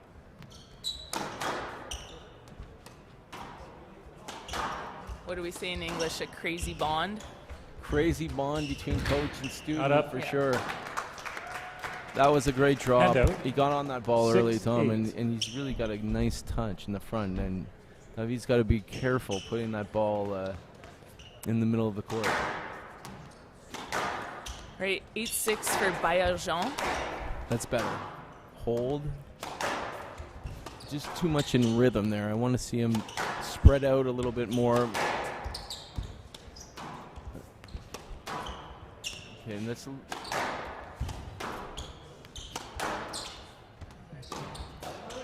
down. got an unforced error and an And opportune out, time 9-6. to keep that 3-point cushion. That helps. I mean, right now I think the game plan for Baillargeon has to be, just hang in there, weather the storm, use your speed, make the points long, and he's going to get those mistakes. Right now the Englishman is hitting some great shots, but he's thrown in 3 or 4 needless mistakes. And that's the difference right now. It's 9-6 for David because of it. Oh, he gets the stroke. Yeah. Stroke to Baillargeon. Kind of looked in between his legs. 10-6, Hard to game hit ball. that one. The Englishman's not happy with that, but the point was won on the shot before where David hit a beautiful shot, glued to the wall, and the Englishman sprayed it into the middle. And he's got to 10-6, really move game out of ball. the way if he wants to stay in the rally, and he just played it a little too close.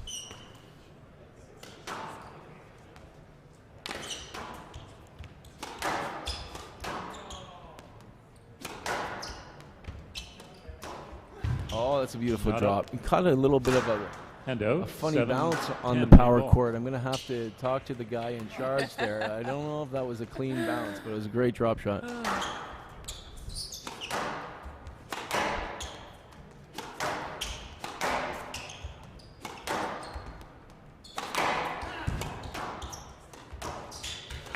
Game point here. Yeah, good pressure. The pace is picked up. These guys are cracking that ball. Good movement. That's a bit high. Oh, Set it. punished. 8-10 game ball. It was a nice shot, but at the end of the day, David had a chance, and he left a really high post. And I know he's upset with himself. He's got one more game ball, though. Here, hopefully he can pull it off. He needs to get off this first game with a win here. He's played too well to lose this game. We got 10-all. 9-10 game ball. Down to 1 game ball here. Oh, Time to dig I in. butchered that one. I thought it was a 10-all. It's 9-10. We got one more here for David. Let's go.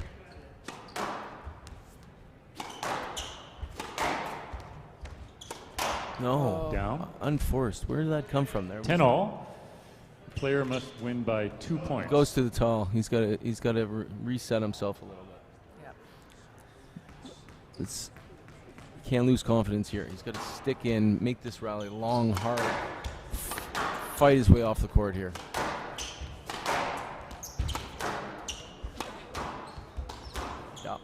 That's it. Not up. Good call. Englishman calling his ball out. down. Tom Walsh gets the 11-10 applause from the game crowd. ball. Everybody likes a guy calling their own ball down. Sportsmanship is still important. It's a gentleman's game after all.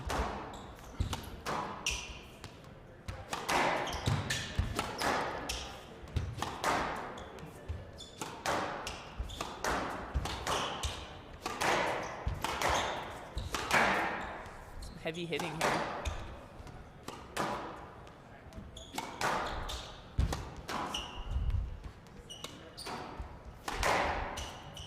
It's much better by David at this point. In this game ball, he's just playing the ball to the back. He's just making this tough. Making the other guy force a winner. Uh-oh. That's good movement.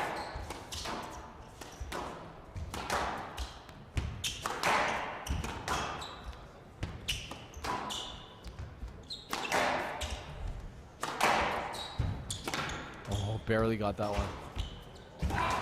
Oh, good get. Couldn't see that. Oh, bravo, David. Super. 12-10 game to Baillargeon. Baillargeon leads. Way one to game keep his to head love. after losing those 3 game balls. Good job, David. We'll be back after a short break.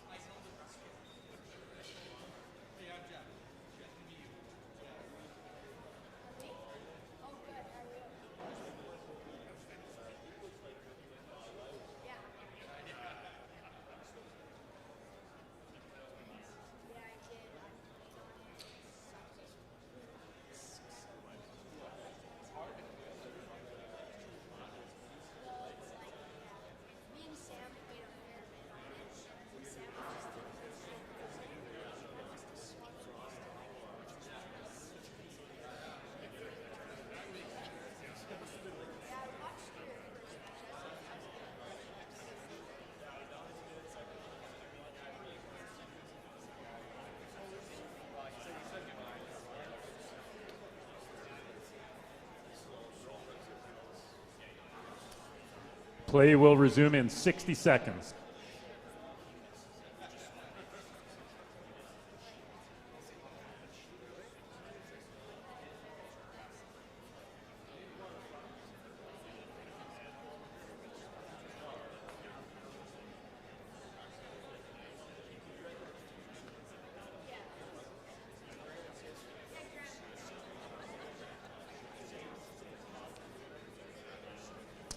Play will resume in 30 seconds.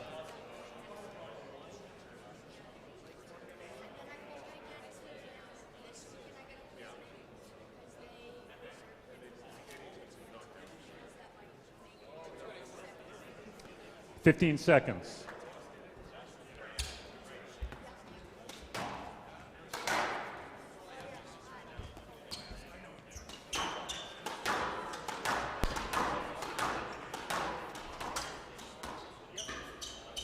Baillargeon leads 1 game to love.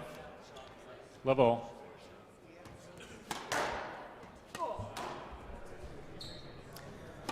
Hey, squash Play on, fans, please. Love welcome all. back. Game number 2 of the quarterfinal between Tom Walsh and David Baillargeon at the 2022 Oxford Properties Canadian Squash Open, presented by Air Sprint. Here with Jonathan Power and dissecting this game. It's a good first game to get us started here.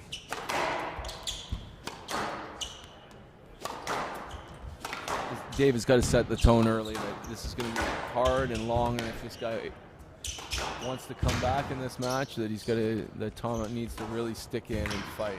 And David's just kind of spreading out, putting the ball in the corners, making this guy work.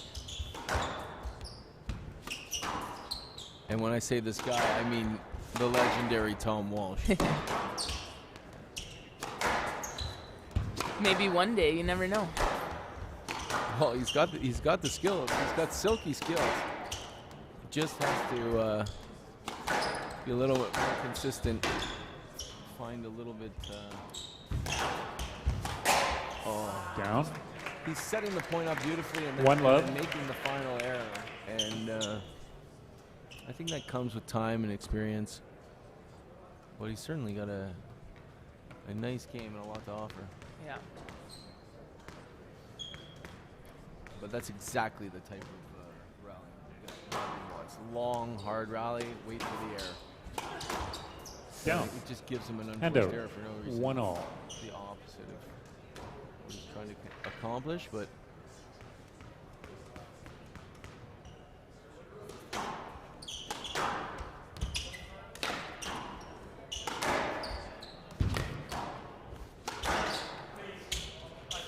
that's not a let. Yes, let. He got a let there, but I mean, he 1-all. played a great shot, held the ball, put a good length and past him, and 1-all. ref gave him a let there. I feel like the refs have really cracked down on that path to the ball.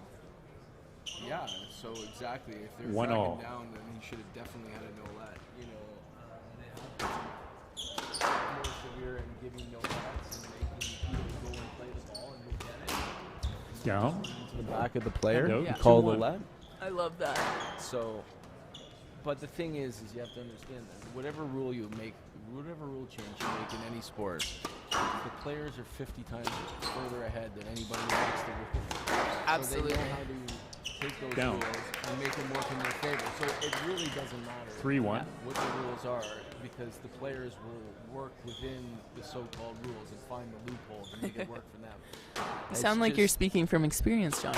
I am definitely speaking from experience, and I watch a lot of sports and played a lot of sports, and when you do it for your livelihood, it's like a lawyer not looking for where he can make a deal or find the loophole, or like it's your job. So Yes. your job is to win, and you're not there to break the rules, but you're there to find a way to make the rules work.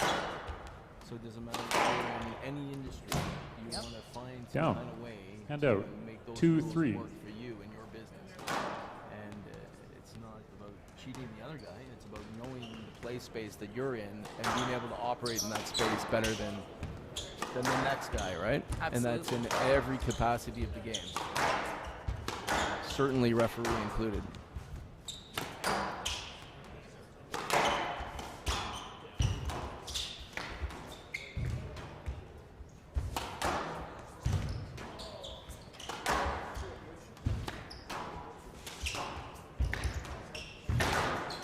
Oh, bien joué ça. David il est pas content en ce moment parce que l'anglophone, Tom Walsh, il a fait un lob qui a touché la ligne. Et David continue à faire son appel. S'il perd ce point, je suis sûr qu'il va dire quelque chose à l'arbitre. Baillargeon. Oh, il a pris le point, alors il va être calme. Hand out. S'il aurait 4-2. perdu le point, là, il aurait certainement pris un mot avec l'arbitre. 4-2.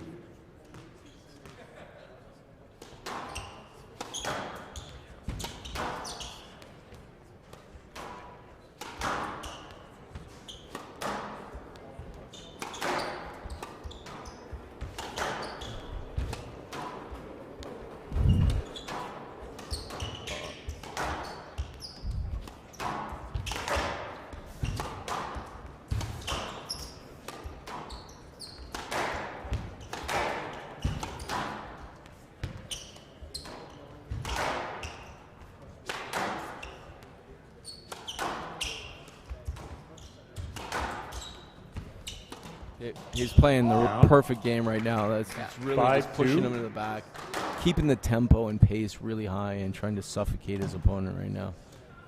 It's this exact game plan he needs to be employing, and it's working right now. I'm just so impressed by his movement. He just strikes me as a really good athlete overall. Yeah, no, he's explosive and he's balanced and strong, and he gets on it quickly, and he needs to. That's his winning game, right? So the first thing you need to do in any sport is develop a winning game. So when you're playing that person, what do you got to watch out for? That's a beautiful stroke by Tom Walsh. You got to pause there and 3-5. admire that beautiful kill. Halfway through the second game here, Baillargeon is up 5-3. There it is. There's the pressure I'm talking about. Hold and again, yes. Hold and put it in the corner. Again. Just working him right now. And this continuous pressure. Yeah. You can only sprint for so long. Sprint, lunge, sprint, lunge, Not sprint, up. lunge. That right there could be match, folks. Hand out. That kind of pressure relentlessly with a 6-3. 6-3 lead. You could watch him run it right to 9 right here. You can see the Englishman suffering. He's going to go for something stupid. There it was. I knew it. It was almost like clockwork. He was going to go for that return to serve. It's hard when no oxygen's going to your brain, though. Yeah, there was definitely no oxygen in his brain on that return because that was just a setup for David at the front of the court. He needs to keep it hard right here. Just don't let him off. Don't give him an easy mistake. He's really looked in control here this second game, though. I'm impressed. It's much more rhythmic. His movement, he's more balanced. This game is much better for David. His rhythm, his length is getting through the court like that.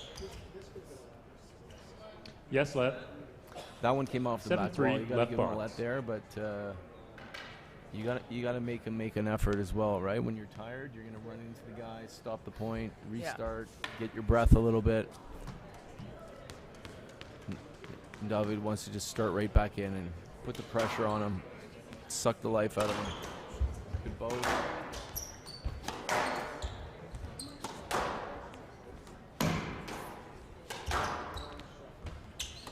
It's hard, though. You get a few court sprints going. You're fatigued. You're going to every single corner on the court. It's hard work. No doubt about it. And the guy who makes the other guy run more generally is going to win the squash match, the battle. He might not. He'll win the war for sure. Maybe not the battle, but the war. 8-3. But David's tee position, too, has just been way higher this game as well. That was a good pickup. Down. There it is. 9-3. Like right on cue, 9-3. After that long rally, there's going to be a 3-point push, and that was all physical. That was all the work that he put in that 6-3 rally for Baillargeon. Now he can kind of just take a deep breath and keep trying to work him. Another good placement in the corner by Baillargeon. Good length again. Just keep working him into the back like that. Look at Tom's getting no time. He's getting no time in the middle of the court. Beautiful. Hand out. 4-9.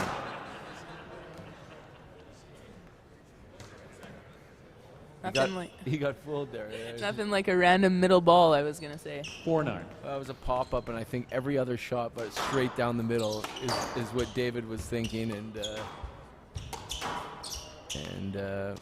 that's the one he chose. It's very clever and creative. He's got skills, this guy, but he needs to battle right here. He wants to stay with David. Oh, there's a beauty. That's great just shot. flat skill. 5-9.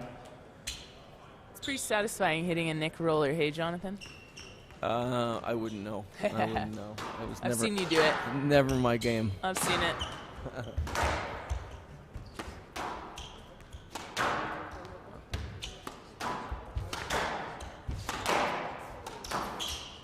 This is the point right here.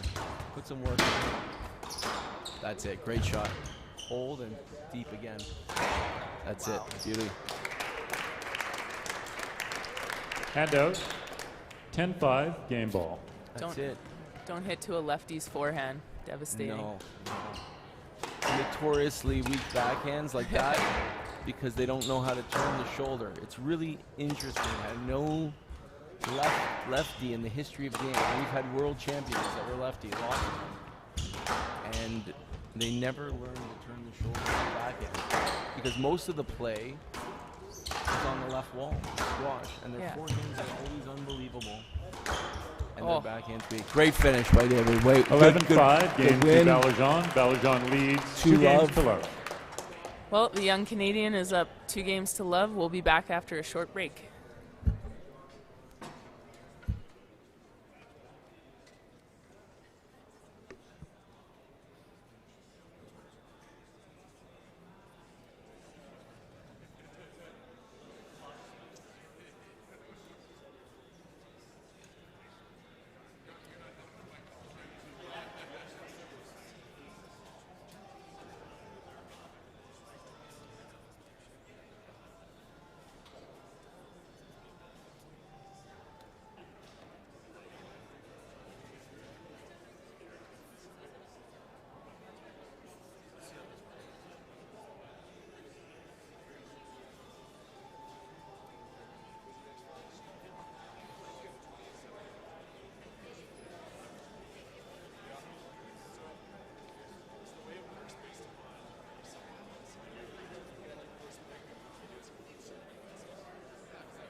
Play will resume in 60 seconds.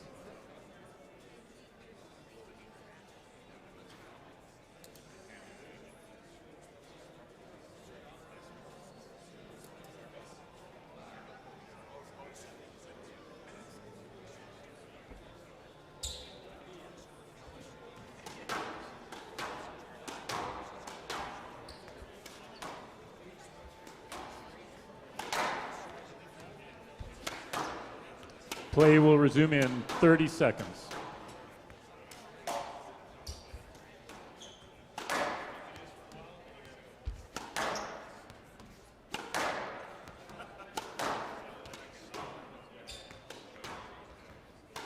Fifteen seconds.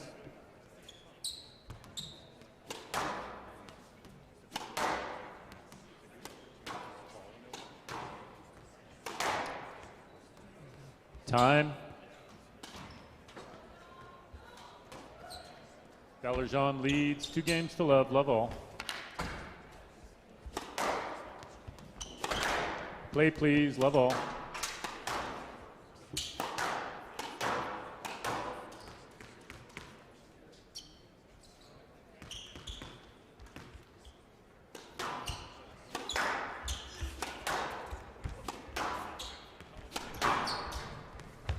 Hey, squash fans, welcome back. We're into the third game here. David Baillargeon of Quebec, up 2-0. Against the young Englishman, Tom Walsh.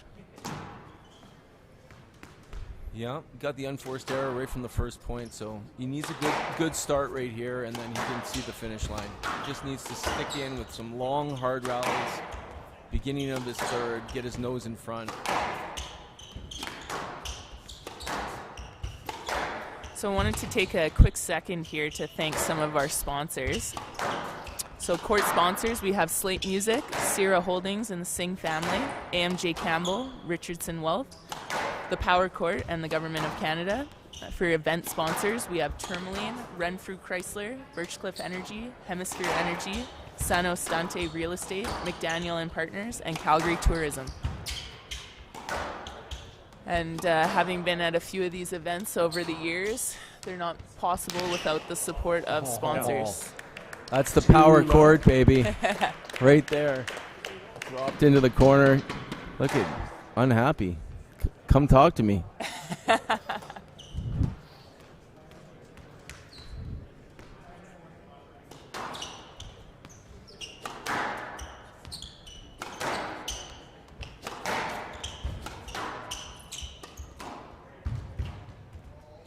Beautiful lob.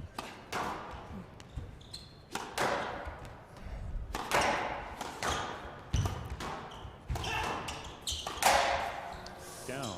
3 low. Tous les Québécois sont bien confortables en regardant ce match. David, il mène 2-0, 3-0 dans la troisième partie. Tout est bon pour le jeune Québécois. Il est solide sur la balle.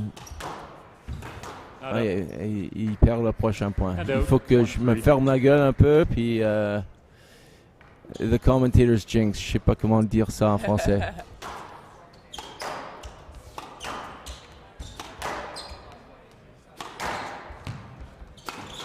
Voilà.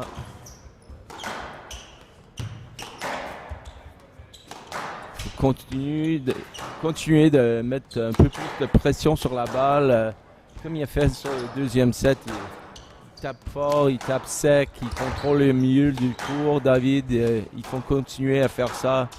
Il faut pas ralentir. En ce moment, c'est un peu doux. Il faut changer, être beaucoup plus agressif avec la balle. Comme ça. Allez. Trop doux là. Wow. Collé contre le mur.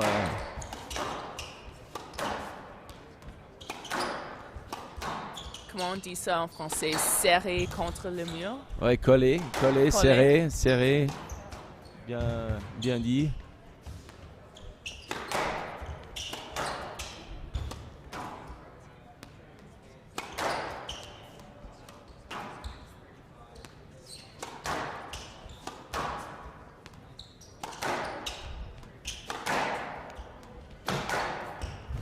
Bonne longue échange ici, on est à peu près 60 coups déjà. Il bouge, il arrête, il balance puis il tape fort. Down. Difficile physiquement. Hand out. Et l'anglais, tu vois, il commence à souffrir un peu. 4-1, here we go. Push right here. Get to 7 and you'll feel a little air.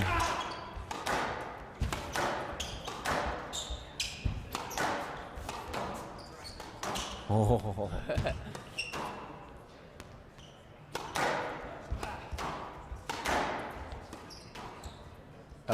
Out. Yep.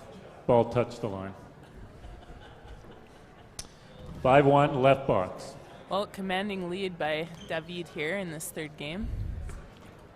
Yeah. You better believe he wants to get off the court in 3. These guys don't get paid by the hour, so they want to be out of here. Big match tomorrow, and you need all that energy. Although if they were paid by the hour, David would probably make some good bank. What's that? David can go a long time. Oh, no question, yeah. You can do it. I mean, especially with all the great... Stroke to Baillargeon. Oh, gets a stroke in a very, very difficult position. He broke a string, asked for a lat, gets a cheap stroke. Unbelievable. Beautifully played. I couldn't be happier.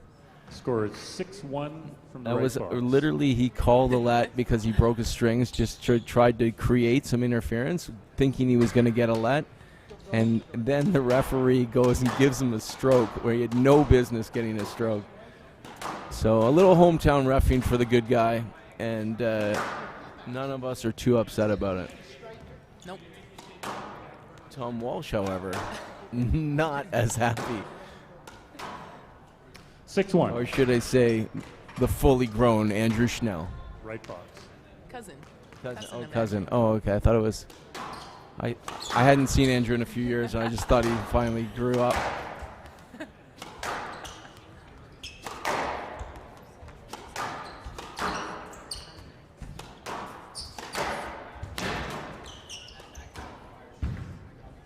Hand out. It's a good shot. 2-6. Hanging in there. But most likely too little too late for the Walshman. Not the Welshman, the Walshman. Young English player. So I think, Jonathan, this tournament used to be called, for the men, the Canadian Classic. Oh, yeah?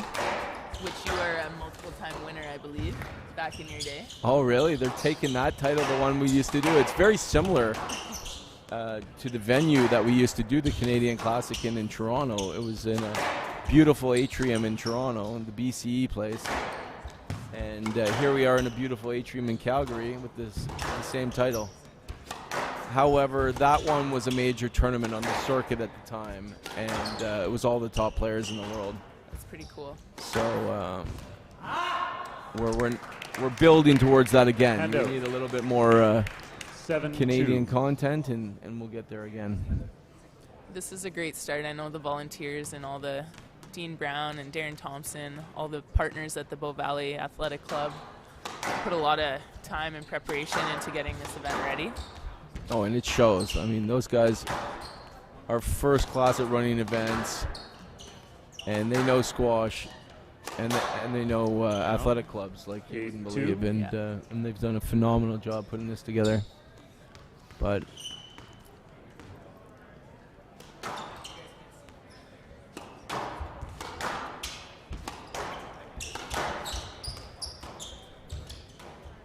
a little bit heavy on that touch there, and he got punished for it. Just had an 8-2 lead. He's still comfortable, but that drop wasn't one of his best. That's tough when you know you put a high one in at the front and you're just ready to. You know you're in trouble. Be punished. Guy's a foot from the front wall with a racket up. Got to be ready to sprint. Yes, let. 3-8. Tough to weigh in on that call from this angle, from this side angle, and but let's just play a let. It's 3-8. No sense getting too upset.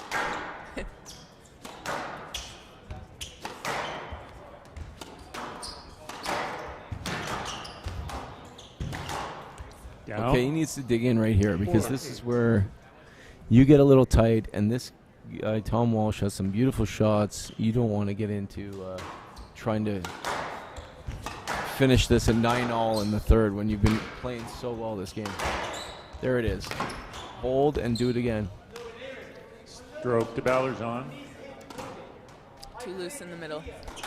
Was too loose, and it's his choice. He milked it. He can choose whenever he wants to hit that, and he certainly milked it a little bit. But it's up to Tom to clear that ball, so he's got to run extra far on balls that loose.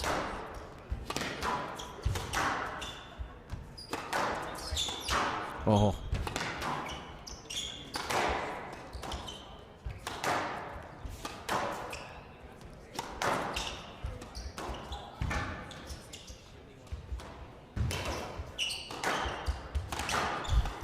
David on his horse right now, going and getting everything.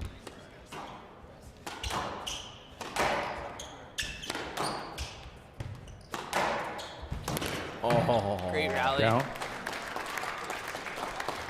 Love the commitment, up 2-love 9-4, and just charging around the court trying to get everything. Didn't win the point, but certainly let him know that it's going to be a long way home if you're down 2-love 5-9. There it is, gets the air. No. We've got 5 match balls for the young Canadian. Allez, David. 10-5, match ball. 2-0, 10-5, c'est point de match. Allez, David, allez. On est avec toi.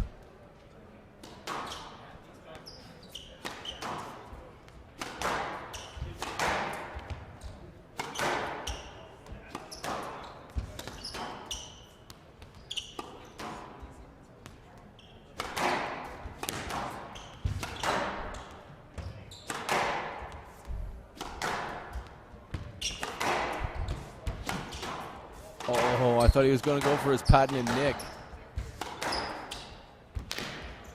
Get up there. There we go. This is it. Finish it here, right here. Oh.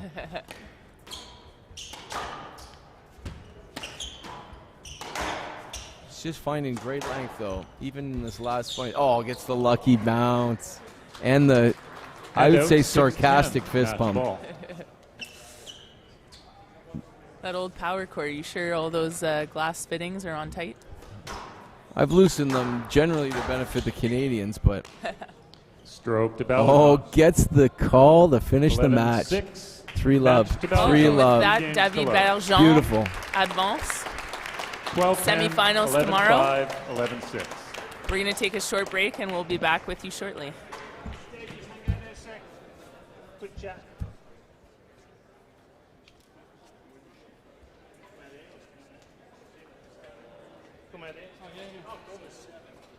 Okay, guys, just have a quick chat with David after that great win. How did it go out for you? How did it go for you out there? Yeah, it was very tough first game.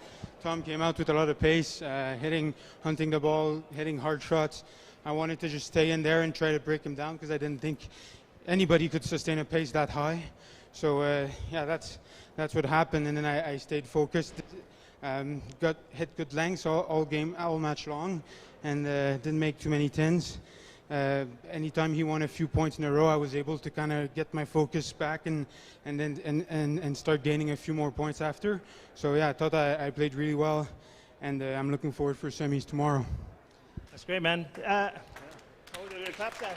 a great answer. I don't have to ask any more questions now, that's really what I want.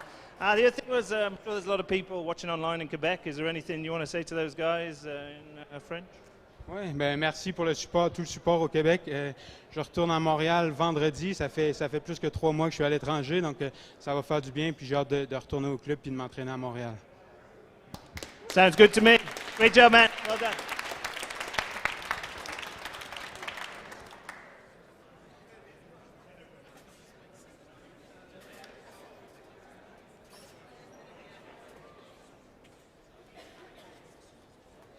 Next match will be on in 2 minutes.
All right, guys, we get our next match on. This is the match I think a lot of people have been waiting for. So we'll get them on court so I don't have to stand there and talk to you guys anymore. What? What? Oh, okay, get close to the mic. Oh, I see what you're saying. Okay, so first on court, she's a world ranking of number 92. She's the former number 1 hardball doubles player in the world. Nikki Todd. That's more like it with the, in between rallies too. Okay, and her opponent from Calgary, Canadian number 2. Her world ranking is 21. I've just got a blank thing on my piece of paper, so I obviously didn't check. Danielle Letourneau. The referees for this one, Stephen Atkins and Carolyn DeVries.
Halftime.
Time.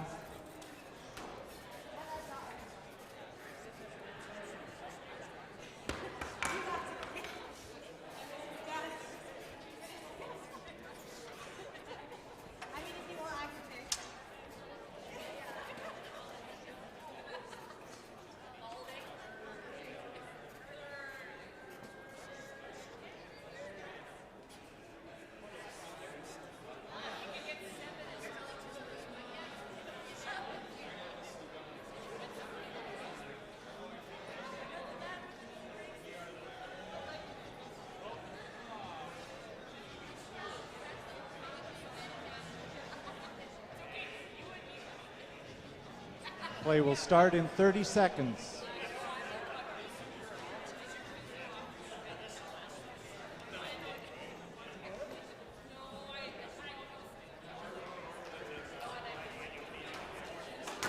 Fifteen seconds.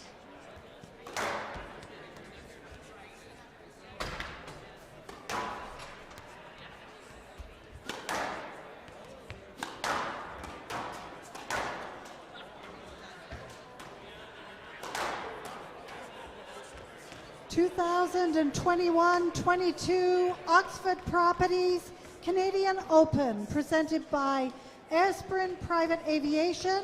Women's quarterfinal match, Danielle Letourneau of Canada to serve, Nikki Todd of Canada to receive. Best of 5 games. Love all.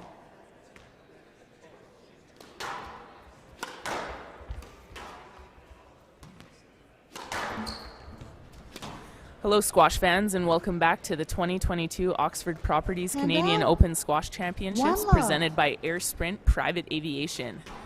We have our most anticipated quarterfinal match of the night here between two of Canada's favorite women players. We have Nikki Todd of Regina, Saskatchewan in the blue, and Danielle Letourneau of our very own local Danielle Letourneau in the pink. Joined tonight in the booth here, I am with Canadian squash legend, former national team player, and Canada #1, Sam Cornett. Hey, Sam. Hey, Jackie. Happy to be back with you. Happy to have you here. I've been looking forward to this match all night. I don't know about you. Yeah. The crowd is ready for this. We've got a full packed crowd in the back of the court here. People all around the top and in the front of the court. People on the side for the first time too. This is great. Yeah, it is wonderful to see. So a little bit more about our players here. So Nikki, currently Canadian, her ranking is number 4 in Canada. Her world ranking is number 92. She was born in Regina, but actually trains and works in Toronto now. She also has the best billet in the entire event. So humble. She's humble been billet. well fed and well rested the entire time. And she is playing the very strong local Danielle Letourneau, current Canadian ranking of number 2, world ranking of number 21.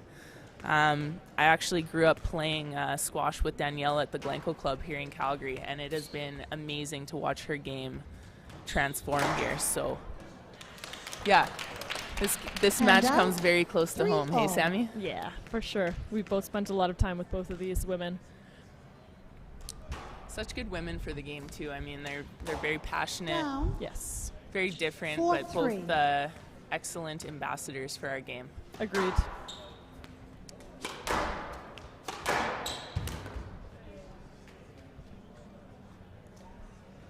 Five, 3. Bit of a rapid fire start here, Sam. Hey, kind of back and forth.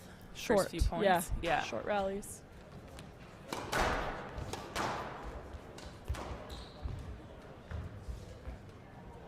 So notably, not too long ago, Danielle is our national champion back in October. And that was on this very court. Yes, the power court that has been moving around Canada to tournament. Yes. So she's probably feeling quite comfortable on here. She's been on it a lot. When you win a tournament, you just spend that much more time on a court. Yeah.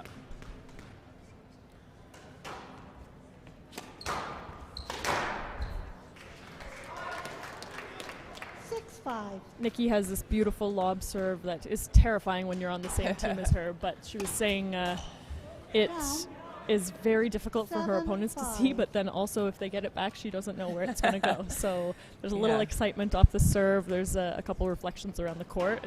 It's overall pretty good, but the lobs are very difficult with the lights and all the lights in the building.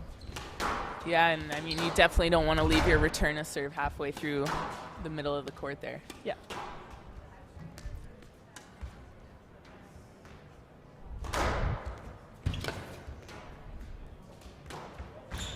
That's close. It's a good drop. Hand out. 6-7. Great start to this first game. A little bit of back and forth.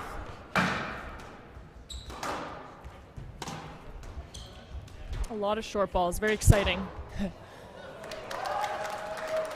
Hand out. 8-6. Reminiscent a bit of Nikki's match with Hollie at Nationals at Yorkdale. Yeah. Hollie didn't bite. Hollie didn't bite the. I don't think she got into the scrappiness as much, but Danielle loves going short, so I think this could be a lot of short game if Nikki and Danielle both pick this up. Great. Well, and with Nikki in school and coaching in Toronto, I mean, she's not afraid to shoot for it, Sam. She is not. She's going to feel no pressure in this match. Yeah. Actually, speaking of which, did you find, like, when you were playing, having that seating going into a match kind of like that would play on your opponent or kind of change the scope of the match as when you're going in? Yeah, I'm sure you can relate. Being the lower seated player, it gives you this freedom that I always tried to find when I was the higher seated player as well.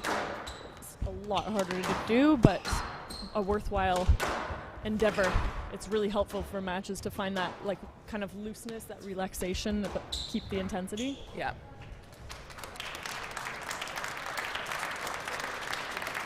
(11-7). Well, Game quick to first Todd. game here Todd with leads, Todd 1 game to taking it love. 11-7 over Letourneau. We'll be back after a short break.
Play will resume in 60 seconds.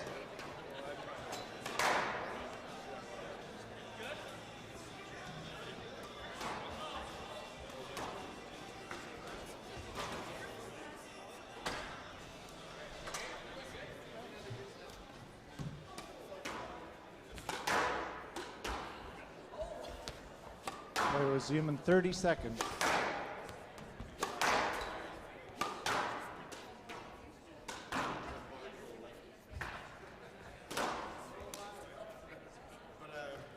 Seconds.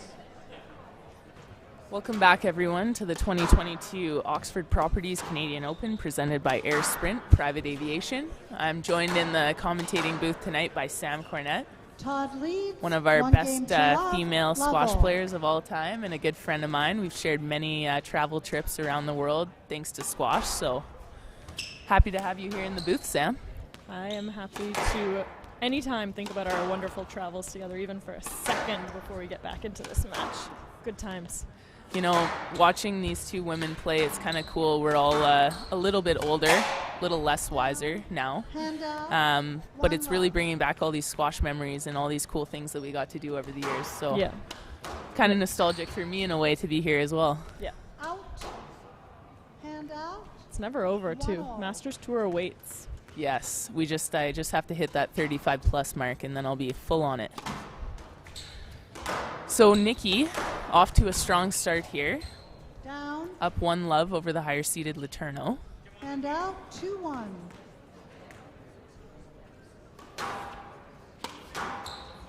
If you were Danielle, Sam, what do you think would be going through your mind between games? I think I would be flustered for sure. Nikki's dangerous with her short game. It can really get away from you fast, like you saw there. The points are fast, right? You win, you lose fast, and you're like, what just happened? Yeah. So I think she'll want to settle in a little bit more. She'll be wanting to extend the rallies a little bit more, test Nikki's fitness, and be severe with her short balls. Hand out. 2, so it's easier 3. said than done. I know, that's kind of key. I mean, you get down a little bit and you start getting a little bit tighter. You start going for, shots that maybe aren't there just yet. And it's really important to build the rally and get your opponent in the back of the court before you can get them in the front of the court, right? Agreed. And Nikki is extra important for that. And you almost have to, she's fast. So if you hit straight lines, she can run onto it and counterattack really well. Ooh, wow, a special bounce brought to you by the power court there.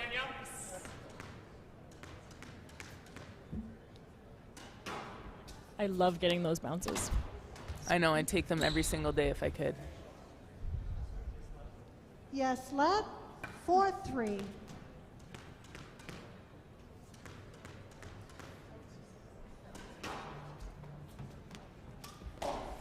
Down.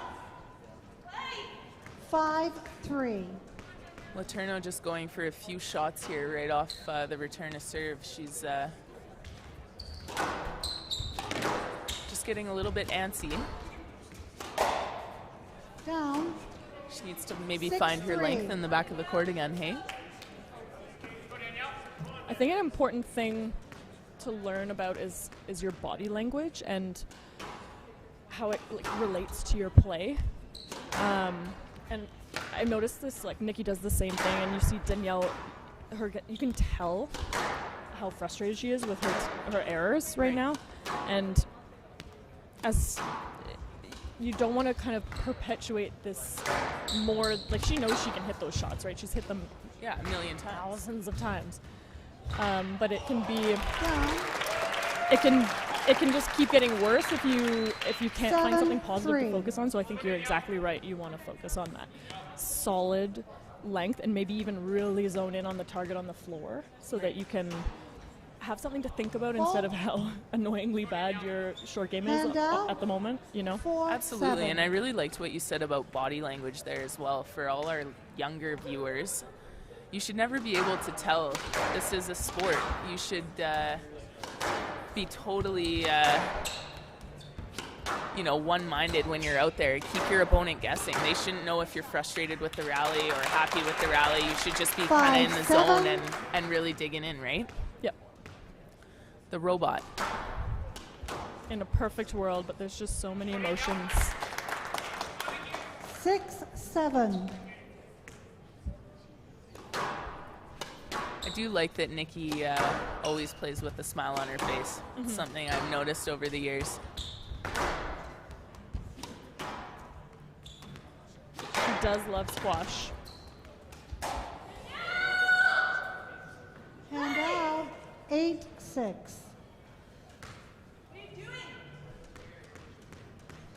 A little bit of frustration there from Letourneau.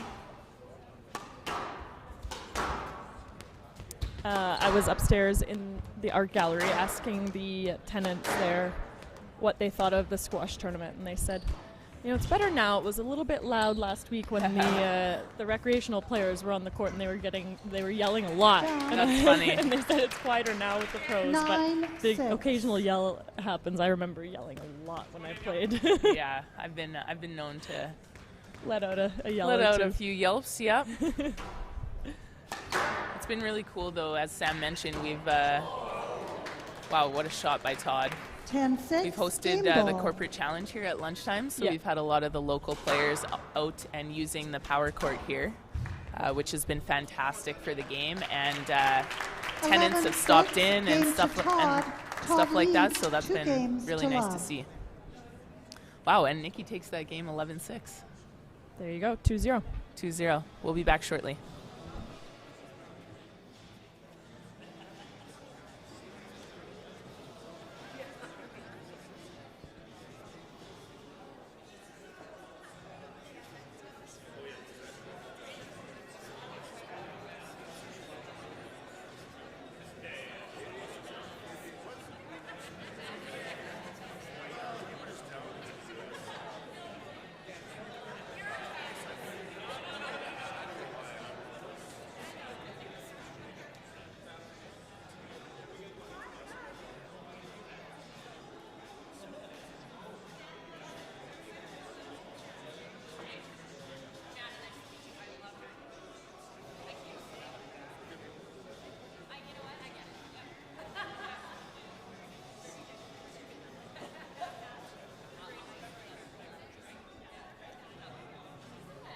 Play will resume in 60 seconds.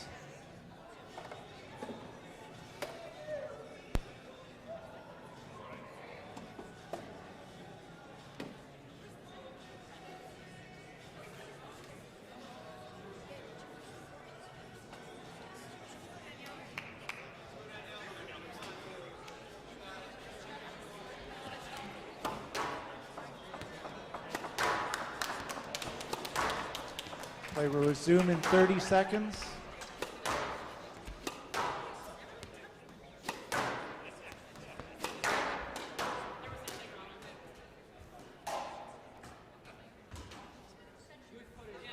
Fifteen seconds.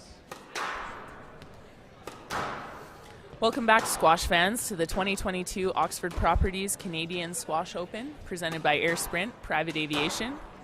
Shout out to Mike Knapp and his crew at Air Sprint. I've enjoyed a few beers with Mike over the years, and very nice fellow. I'm also here with my color commentator, Sam Cornett, the great squash legend herself. Wow. Hey, Sammy. Jackie.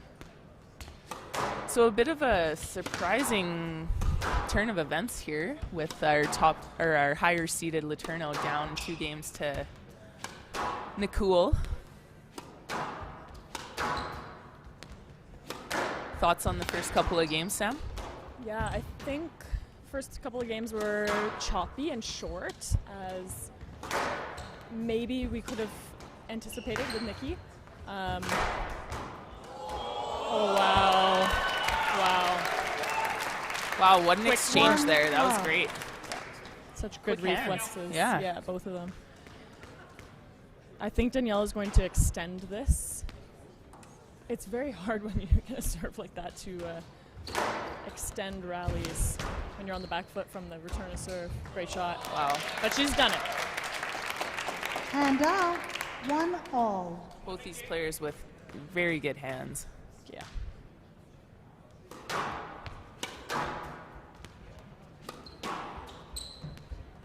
I'd also like to do a quick shout out to Jim Todd, who I know is listening at home. Nikki's father, the legend himself. 2-1.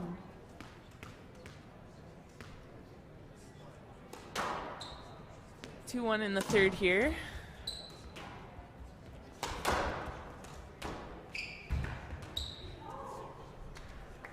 Notice both players are kind of changing the pace, hey? Mm-hmm. Good use of the front wall.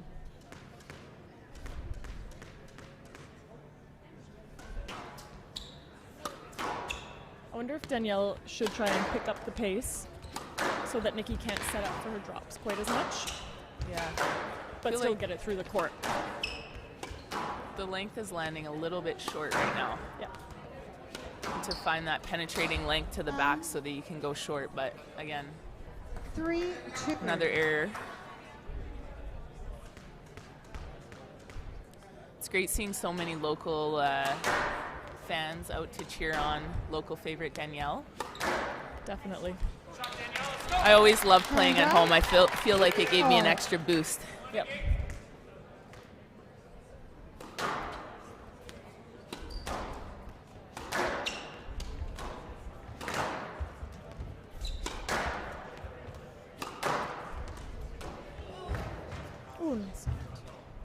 Thank you. Wow, I thought it was good. Sportsmanlike call by Danielle there, calling her own ball 4-3. down. Sportsmanship isn't dead, Sam. Nope, we got it. We got it right in front of us.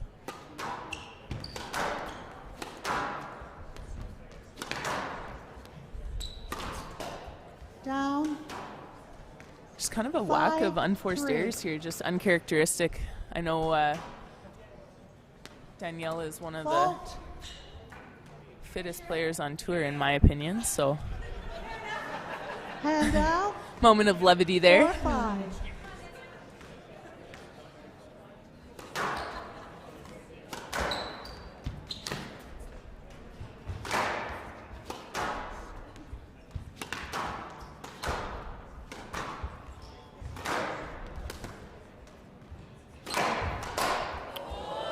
Down.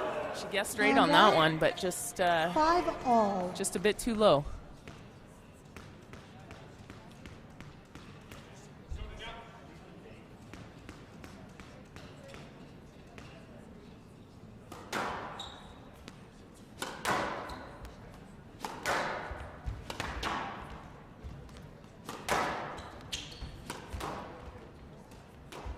Great choice. That's better from Letourneau. 6-5. She got her in the back and then was able to go short with that shot when she had time. Took some solid space, not too much, but that's something that I, when I'm coaching, often talk about.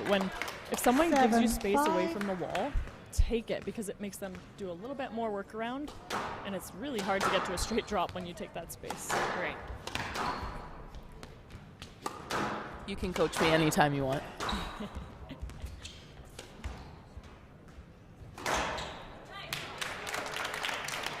This is way better from Letourneau here.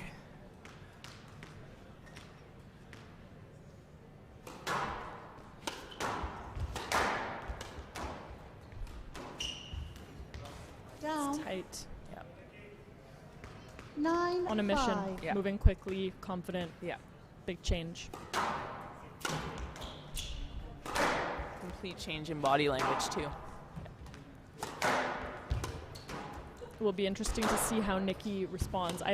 I'm super into body language and how that affects a match and how players respond to it. Yeah. 10-5. Game ball. Game ball for Letourneau here.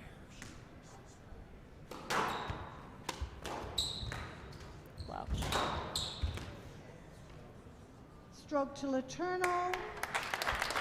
11-5. Well, we have Game ourselves to a match. It's Letourneau. great to see. Todd leads 2 Todd games to leads 1. 2 games to 1, and we'll be back shortly.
Play will resume in 60 seconds.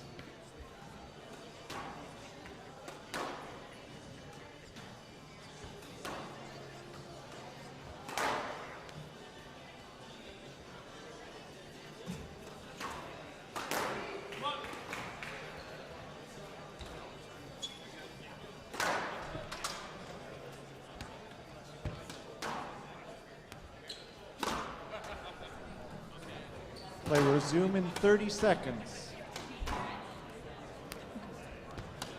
Pretty important start here to this fourth game, I'd say, Jackie. Yes, I agree, Sam. I think we have ourselves a match now. It'll be interesting to see how both players come out in this fourth game. Todd leads 2 games. I love the spectacle here. We're here 7 o'clock at night. Calgary downtown. The place is buzzing with anticipation in the stands. Lots of people here watching these two battle it out on court. It's kind of gladiatorial, hey, Sam? Yes, definitely.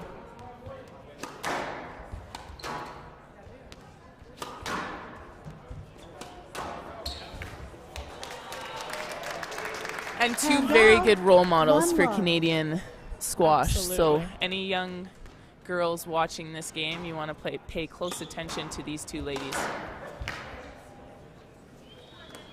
Fun story that Nikki likes to share. To love. You know, number 4 in the world right now, but for any juniors out there, once upon a time, when Nikki was 14 years old, she gets triple bageled by my fellow commentator, Jackie Moss. Yes, and I actually didn't even remember it, Sam. Yeah. You know, so, but that's a good point. So for anyone who's worried about going in a tournament because they won't do very well, or they're worried about getting beaten, we've actually all been there. And I have my own triple bagel story from Canada's Laura Gemmel. I don't know if she's listening, but if she is, I remember it well. 3-2. I still play. It's going to be okay. We're all going to be okay. And you learn a lot from those big losses, too. Absolutely. And actually, that's a really good point, Sam. Do you have any... you probably learn more from the losses than you do from the wins. Yeah. You learn what you need to work on. You learn little tricks from the other person. It's pretty important. Motivates you to get out of bed for those 6 a.m. training sessions. 4-3. Great body language from Danielle again here. Yeah, we have another close game on our hands here.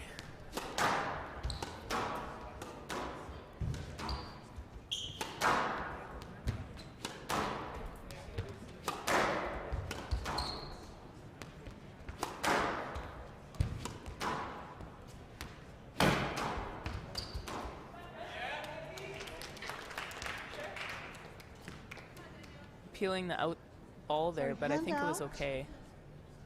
It's hard to tell sometimes on this glass court with the lights and the, 4-all. Score is 4-all.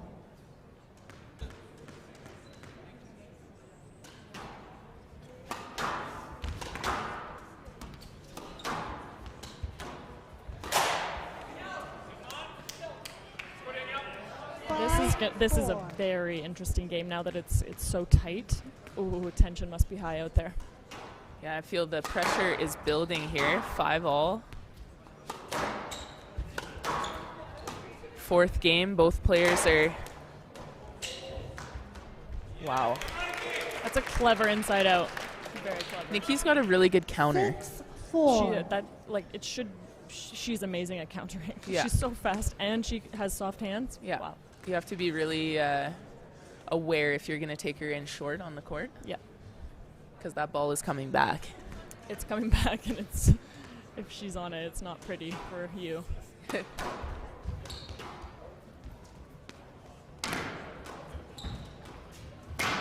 Nice.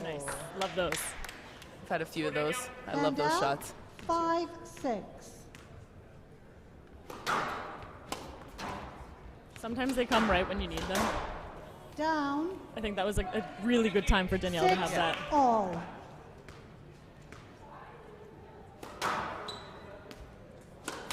Speaking of Nikki's amazing counter drops and speed. Shout out to Jessica DeMoro, who's probably watching right now.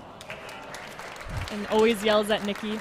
7-6. Because she's so fast and has such a great counter. Just play that game. Yeah. So good at it. Loves running. Wow. Wow. Todd is really dialed into that front left corner. Very few errors. Yeah. That backhand drop is working.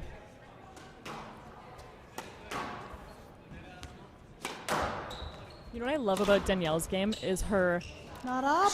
She's got so much control up high. And So out. if you hit a great lob to her, she'll hit 8-7. you a great lob back, and it's really annoying. I have actually, her counter lobbing is insane. It's and really also Danielle's ability to volley the ball. I really haven't met many other women that volley like Danielle can. Yeah, she likes to step forward. Hand out. Well, we're in the back half of this fourth game here, 8-all.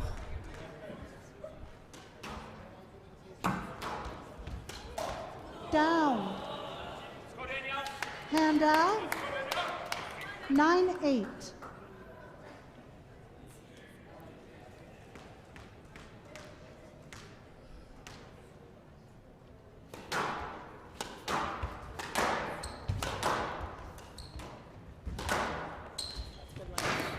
Wow, nice get.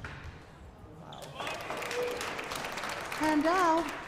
9 Wow, so all. tense. 9 What all. a great match. I can feel it. It's exciting.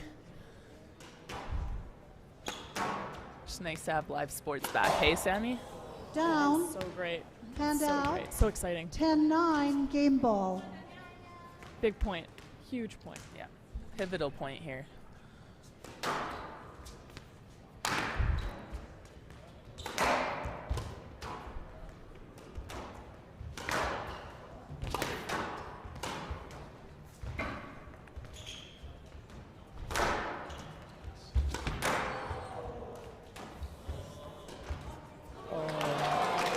So tense. So tense, And so out. tricky. 10 all. A player must win by 2 points. Almost a shootout here tonight, hey? Sam? Wow. Really exciting front court action. Yeah. I love it. I thought Nikki might be kicking herself for that error out of the back left, but she followed it up with a really steady rally. Nice. Great shot from Letourneau there Hand out. 11-10 game ball. to get herself game ball here in the fourth game. Trying to extend this to a fifth and final. Down. Easy error. Unfortunate error there by Todd. 12-10. Well, this Game is it. Letourneau. All the way, all the way. Going to the fifth all. game. We'll see you in a second.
Play will resume in 60 seconds.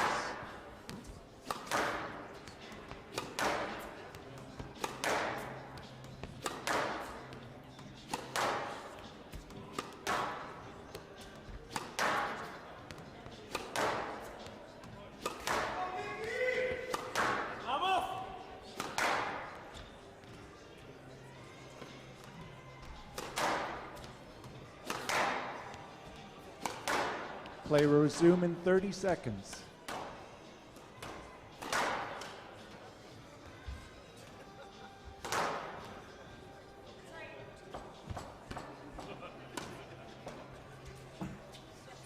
...15 seconds.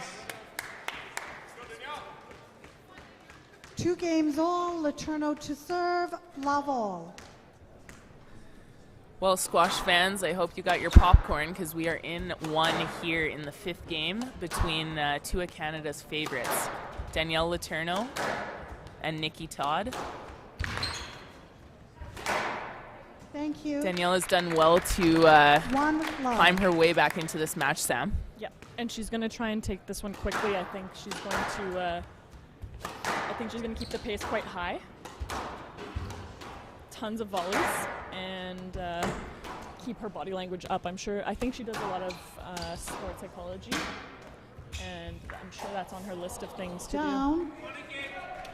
Right. Yes, that body language is so important. You never want your opponent to think you have a chink in the armor. Yes. Wow. No let. Some great countering there by Danielle. Looked like it might have been a tough call, but it's hard to say from this angle, really. Yeah, it looked tight to the wall, though.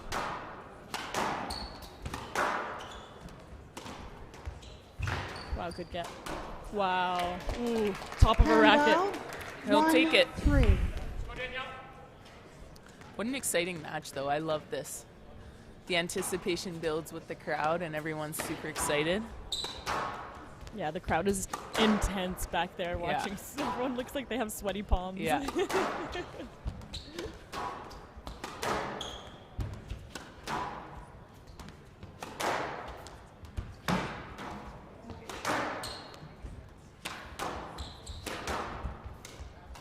That's a bad error. Unforced error by Nikki there.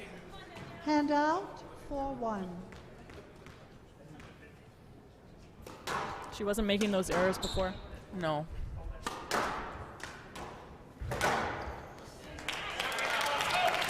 That's such an effective shot, Sam, if you're able to straighten that ball from the front instead of going cross-court. Yeah. Quickly, too. If you take your time, stroke. But if you get on it quick like Danielle does, yeah. Interesting. She called 2 down that wasn't sure if they were down. 6-1. Yeah. She knows best. She's right there.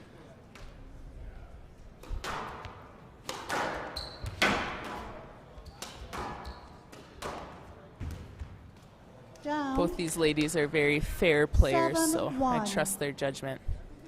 But it's been all Letourneau in this 5th game here.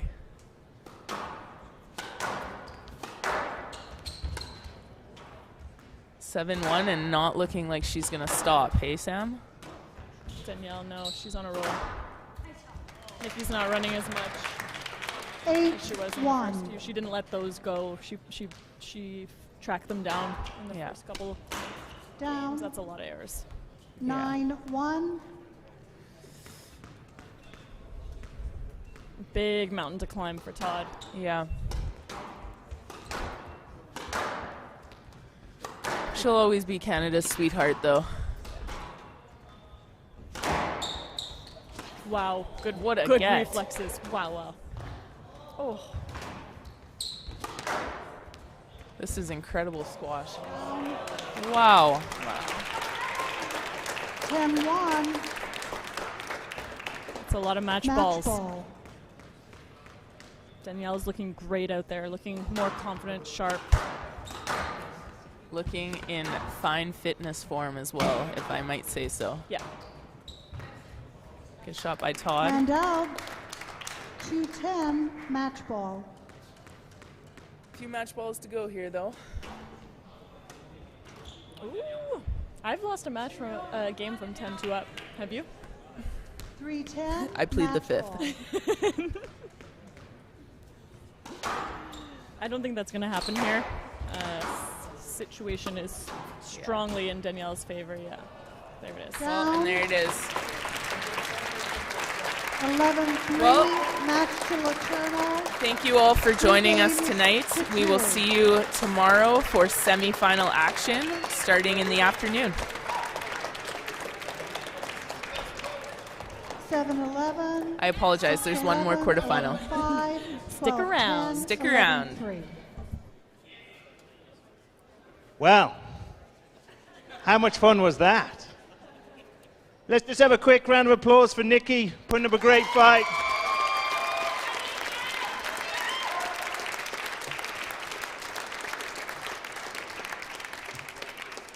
Great comeback there from Danielle.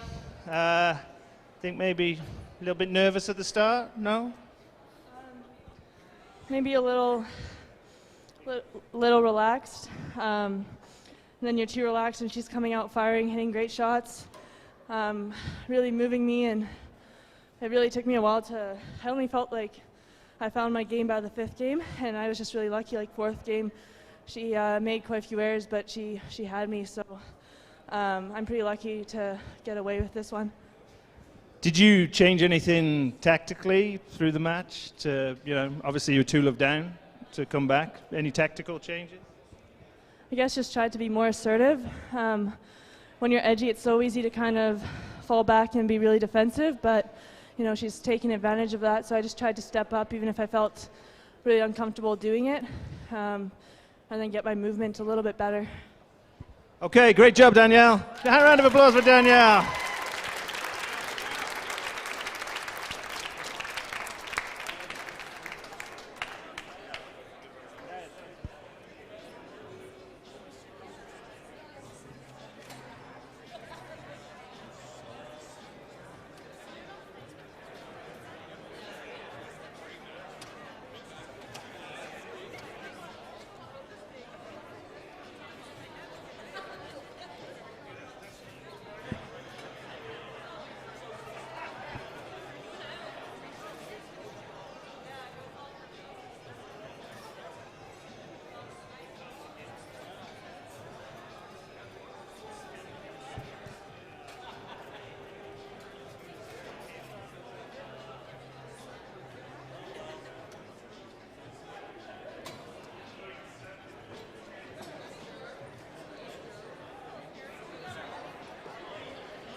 Okay, guys, the matches are coming thick and fast. Last match of the night.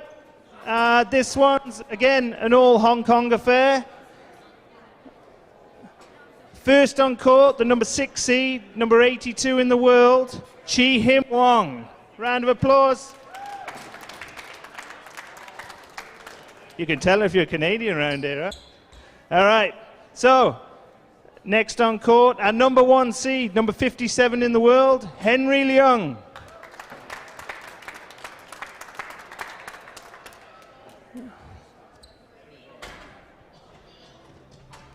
Referees for this one, we have Curtis Gillespie and Ben Liddell.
Halftime.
Time.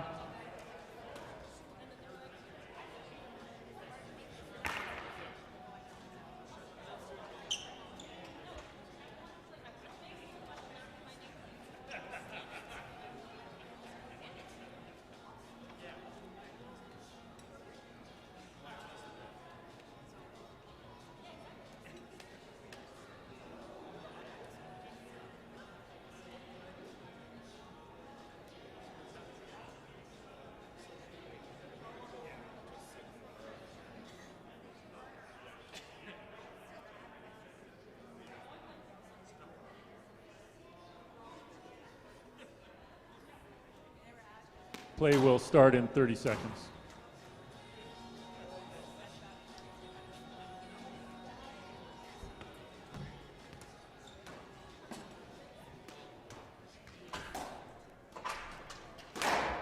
It's the 2021 Oxford Properties Canadian Open presented by Air Sprint Private Aviation. Men's quarterfinal match. Chi-Him Wong of Hong Kong to serve, Henry Leung of Hong Kong to receive. Best of 5 games. Love all.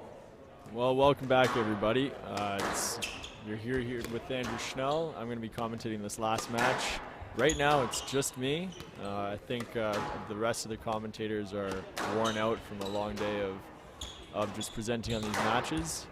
But I'm pleased to be with you tonight at this Oxford Canadian Open Squash Championships. We've got the #1 seed, Leung versus Mr. Wong. I've had the pleasure of seeing One love. Henry Leung play a few times. There's a reason he's #1 seed. He hits the ball beautifully well. He moves very well, and again, he has that classic, relaxed kind of Hong Kong style. And it's great to see these fellows here playing with us tonight.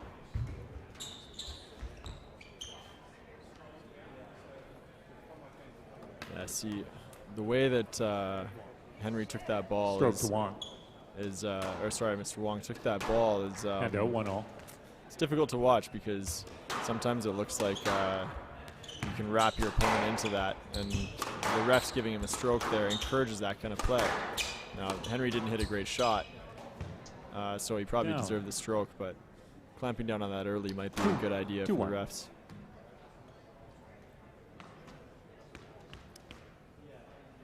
I've never seen Wong play before, so this is a first for me, but he's come through a couple tough matches. We'll see how well he adapts to the glass court.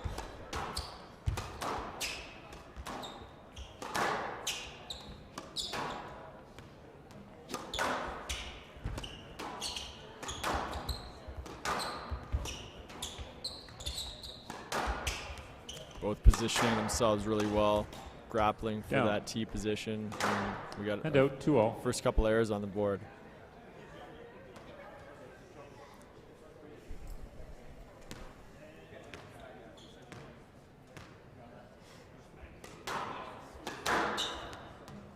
Great to see. We still have quite a number of audience members, even though it's coming up on 8:30 p.m. here. Or what time is it? Actually, I should probably check that. 8 o'clock, 10 after 8 here in Calgary. But the stands are still doing well. And it looks like I'm getting joined by someone else in the commentary booth here.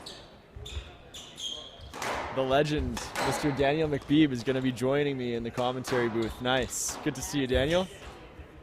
Yeah, it's good to be here. Couple guys that lost early in this draw. Well, I lost much earlier than you did, but it's nice to be a part of it. Yeah, I mean, you can't win every day. So. That's true. That's true. Well, you've just come off a win and a final. How's the body feeling? Shit. If I can say that, but yeah, I felt better in my life, but it just.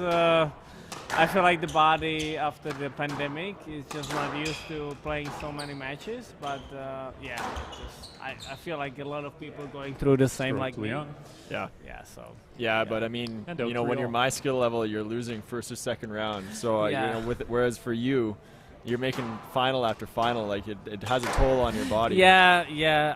I mean, I wasn't used. I mean, I don't think I have played such a long tournaments in a row in a couple of years, to be honest. Yeah, that's a lot. Yeah, so yeah, it was a, I don't want to say big shock, but it was kind of unknown for me in like 2 to 3 years. Right.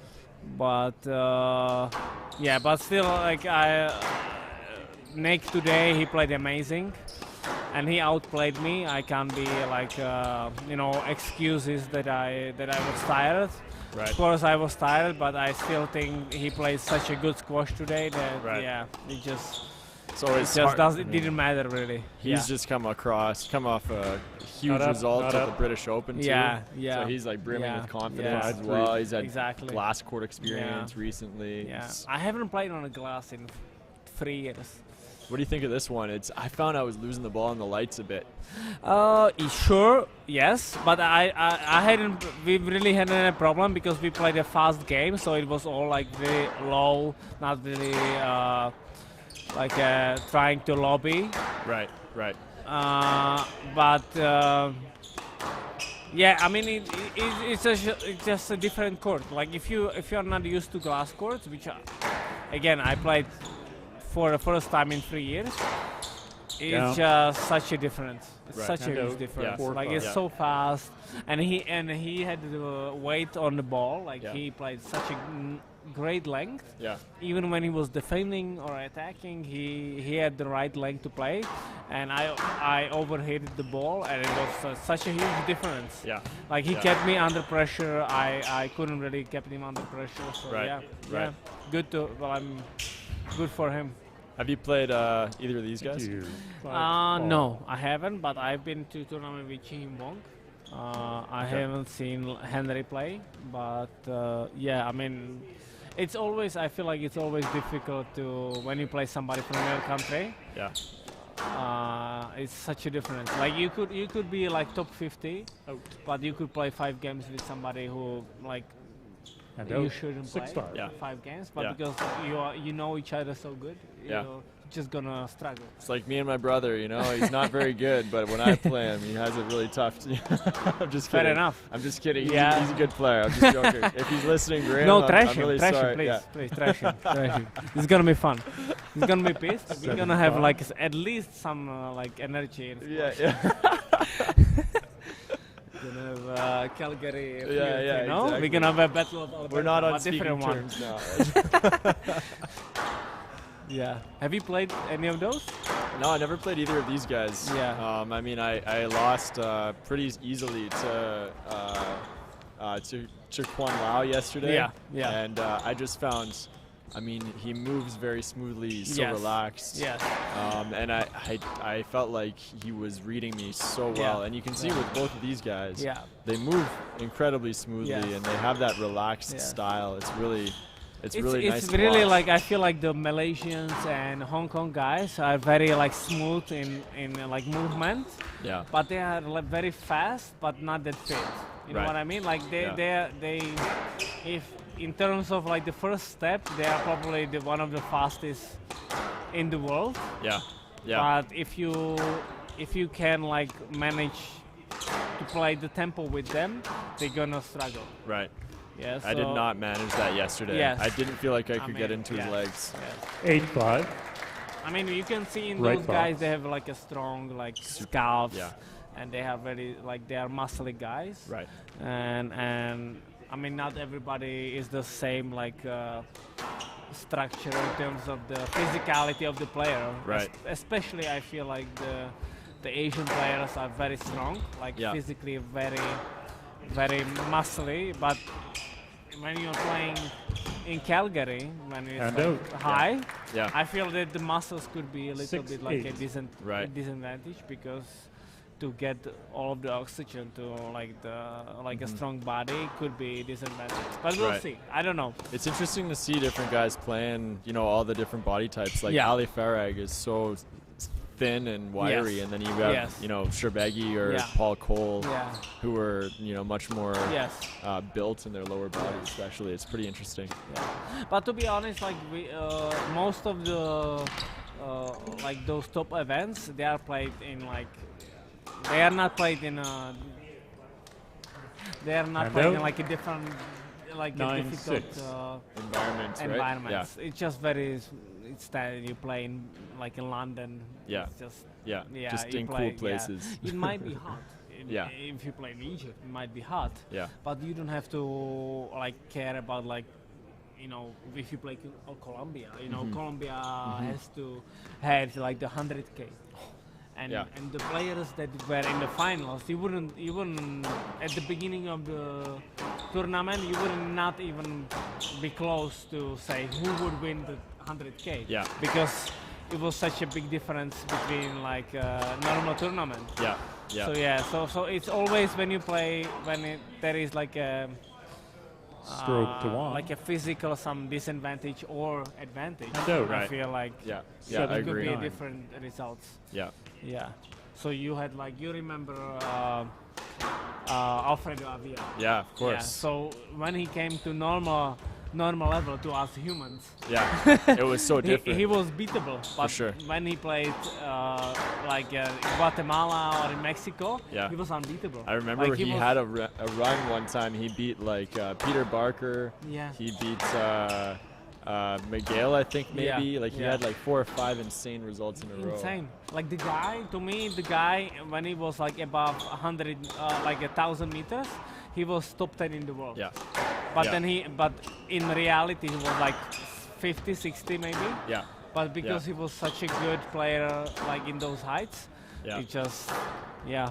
So for those that don't know or just joining us, altitude can play a major difference, not only just on the physical side of things, but just in how the ball moves.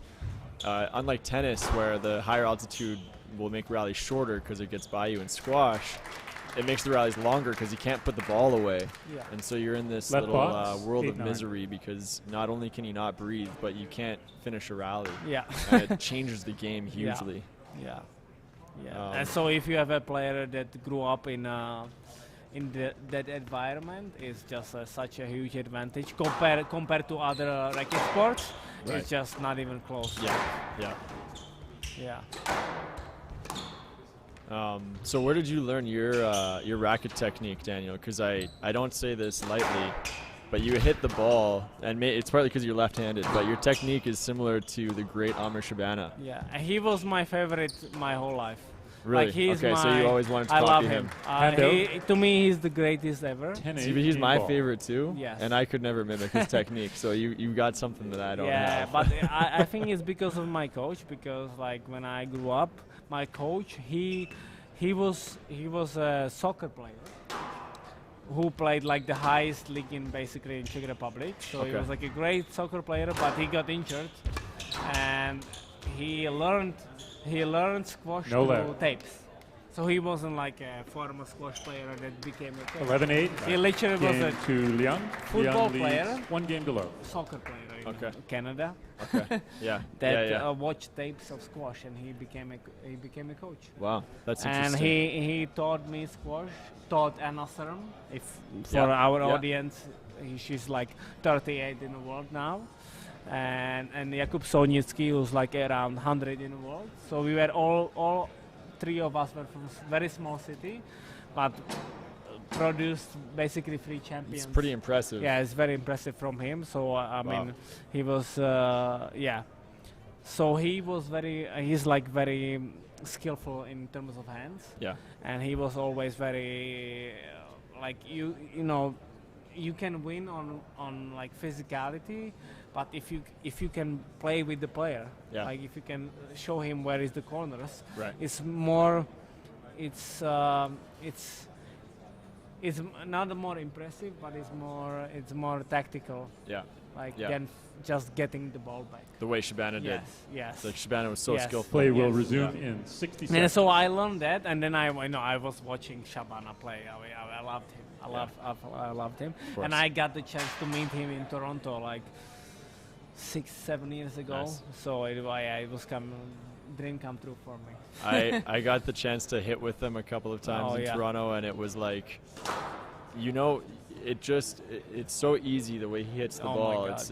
It's a beautiful thing. Yes. It's like Play it's will like resume in for 30 our seconds. audience, it would be like being able to play with Roger Federer. You know, like this perfect Oh, technique. yeah, It just Roger, looks the yeah. way it Yes.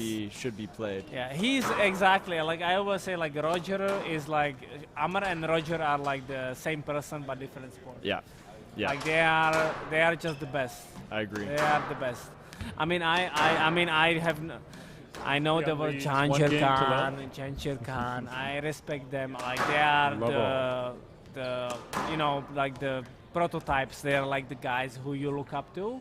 But to me, Shabana is what squash should be. Yeah, I agree. It's the perfect combination of masterful skill and physicality. Yeah, like for sure. I mean, and I feel like if you ask a lot of players, they probably feel the same about Shabana. Yeah, I think so. I think so. Yeah. Yeah. Down. Even if you One ask love. Remy or Shrebegi, you know, either of these guys are like, it's they just would the be way. Shabana. Yeah. Is just. I mean, Yeah. I spoke with Ali. I consider him Ali my friend, and I spoke with him often. Not like I haven't spoke with him in 1 year, but he's like when he spoke about Shabana, it was, I mean, just the respect they have for him is just amazing. It's really cool. It's amazing. And yet, and I would see guys that maybe would, you know, take a double bounce or something the odd time, but against Shabana they don't do that because it's just he has this presence. Yeah. Yeah. You would never do that at Shabana. Well, we've got. We should probably talk about some of this squash too. These are two good players here.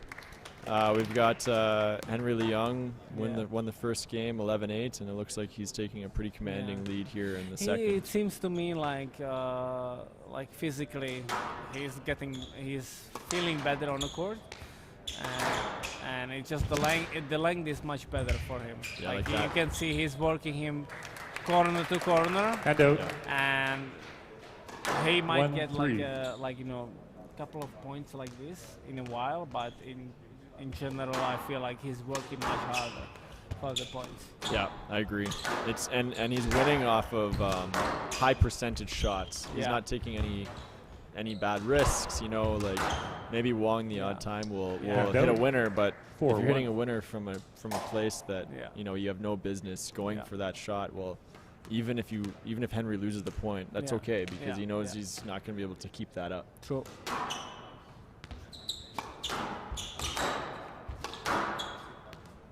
Do you have a favorite for this tournament, Daniel? Who do you think? I mean, Nick Wall is looking pretty solid. I mean, have to he say. played amazing. Like he beat me like fair and square. He really today he outplayed me. I mean, I would put Nick as a favorite. Yeah. And based on what he played against me today, I would put him as a favorite. Yeah, I think he's looking solid. 2-4. It just doesn't look like there's many areas that you can, you know, exploit with him. You can't break him down. Like the length he played on the court, like I think I played a great length, but he was like just a notch above, you know. Yeah. Like everything had the right weight of the shot, which is difficult to do on a glass court. It's not that easy to play a right. Yeah. But he played it amazingly. Like I was very surprised.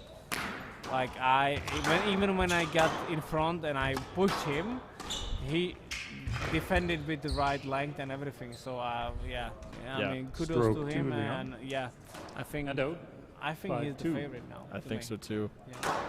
I mean, it looks like he's come through relatively. His matches have not been extremely long either, so his body's still feeling good. Yeah. Although I mean, I heard him brief. Like I know, like I make him work. I made him work. I heard it. Like he was like. But even in that situation, he was just playing good. So I think that's a sign of a strong a player. For sure. Even when you are breathing hard and you are in an uncomfortable position, you still play a great length and the shots you're supposed to play. Yeah. I feel, to me, that's a sign of okay, I'm ready. I'm ready to win. You know? Definitely. Saw the ref there giving Henry just a let. I think 6-2. You know, they might have thought he wrapped his racket around Wong there. It's hard to know. I don't know. That's an easy stroke. I think so too. I mean, the reason being is the shot wasn't very good. If he had a better shot, then okay. Yeah, it was not a good shot. Those kinds of positions, it should either be a no let or a stroke. Yeah. You know, just to encourage the players to play. Yes. Yeah, but I think it doesn't really matter because I feel like he's pushing so much that it doesn't matter. Yeah, it doesn't matter. On that he's just pushing him, and he's trying to play quick rallies, and it's just not gonna work. Yeah. It's one-way traffic right now. He's so strong on that backhand volley, isn't he? He hasn't hit many side walls. It's not really looking like there's much that Wong has by way of answers yet. You'd think, you know, if I were in his position, maybe try to just do something to break up the rhythm a little bit, throw in a couple holds, slow it down. Yeah, I would think maybe a couple of lobs. Yeah. Yeah, it just. You can tell these folks play against each other pretty often because Yeah, that's why I'm surprised. Like, if they're playing against each other, he should know what to do. Like, I don't know. It's just, Down. it's just such a Handout. one-sided. 3-7. Like, I'm playing this one style, and I'm gonna try to play it. Maybe it's gonna work, maybe it's not, and I don't think that's gonna work. You know? Yeah. Just. Did you ever have any players that you really struggled with? Yes. Akil Rehman. Really? Yeah. I mean, I was better in rankings. I was better than him for like probably 4 or 5 years, but I couldn't beat him. I just couldn't beat him. It was just, I struggled with him a lot. And then once I finally beat him, I never lost to him again. Right. It was just I couldn't get through the first, like win. And once I got through the first win, I never lost again. Yeah. But it was just very, Yeah. It was just, I just didn't like to play against him. And I always, I mean, Rafael Kandra now is obviously pushing up in the rankings.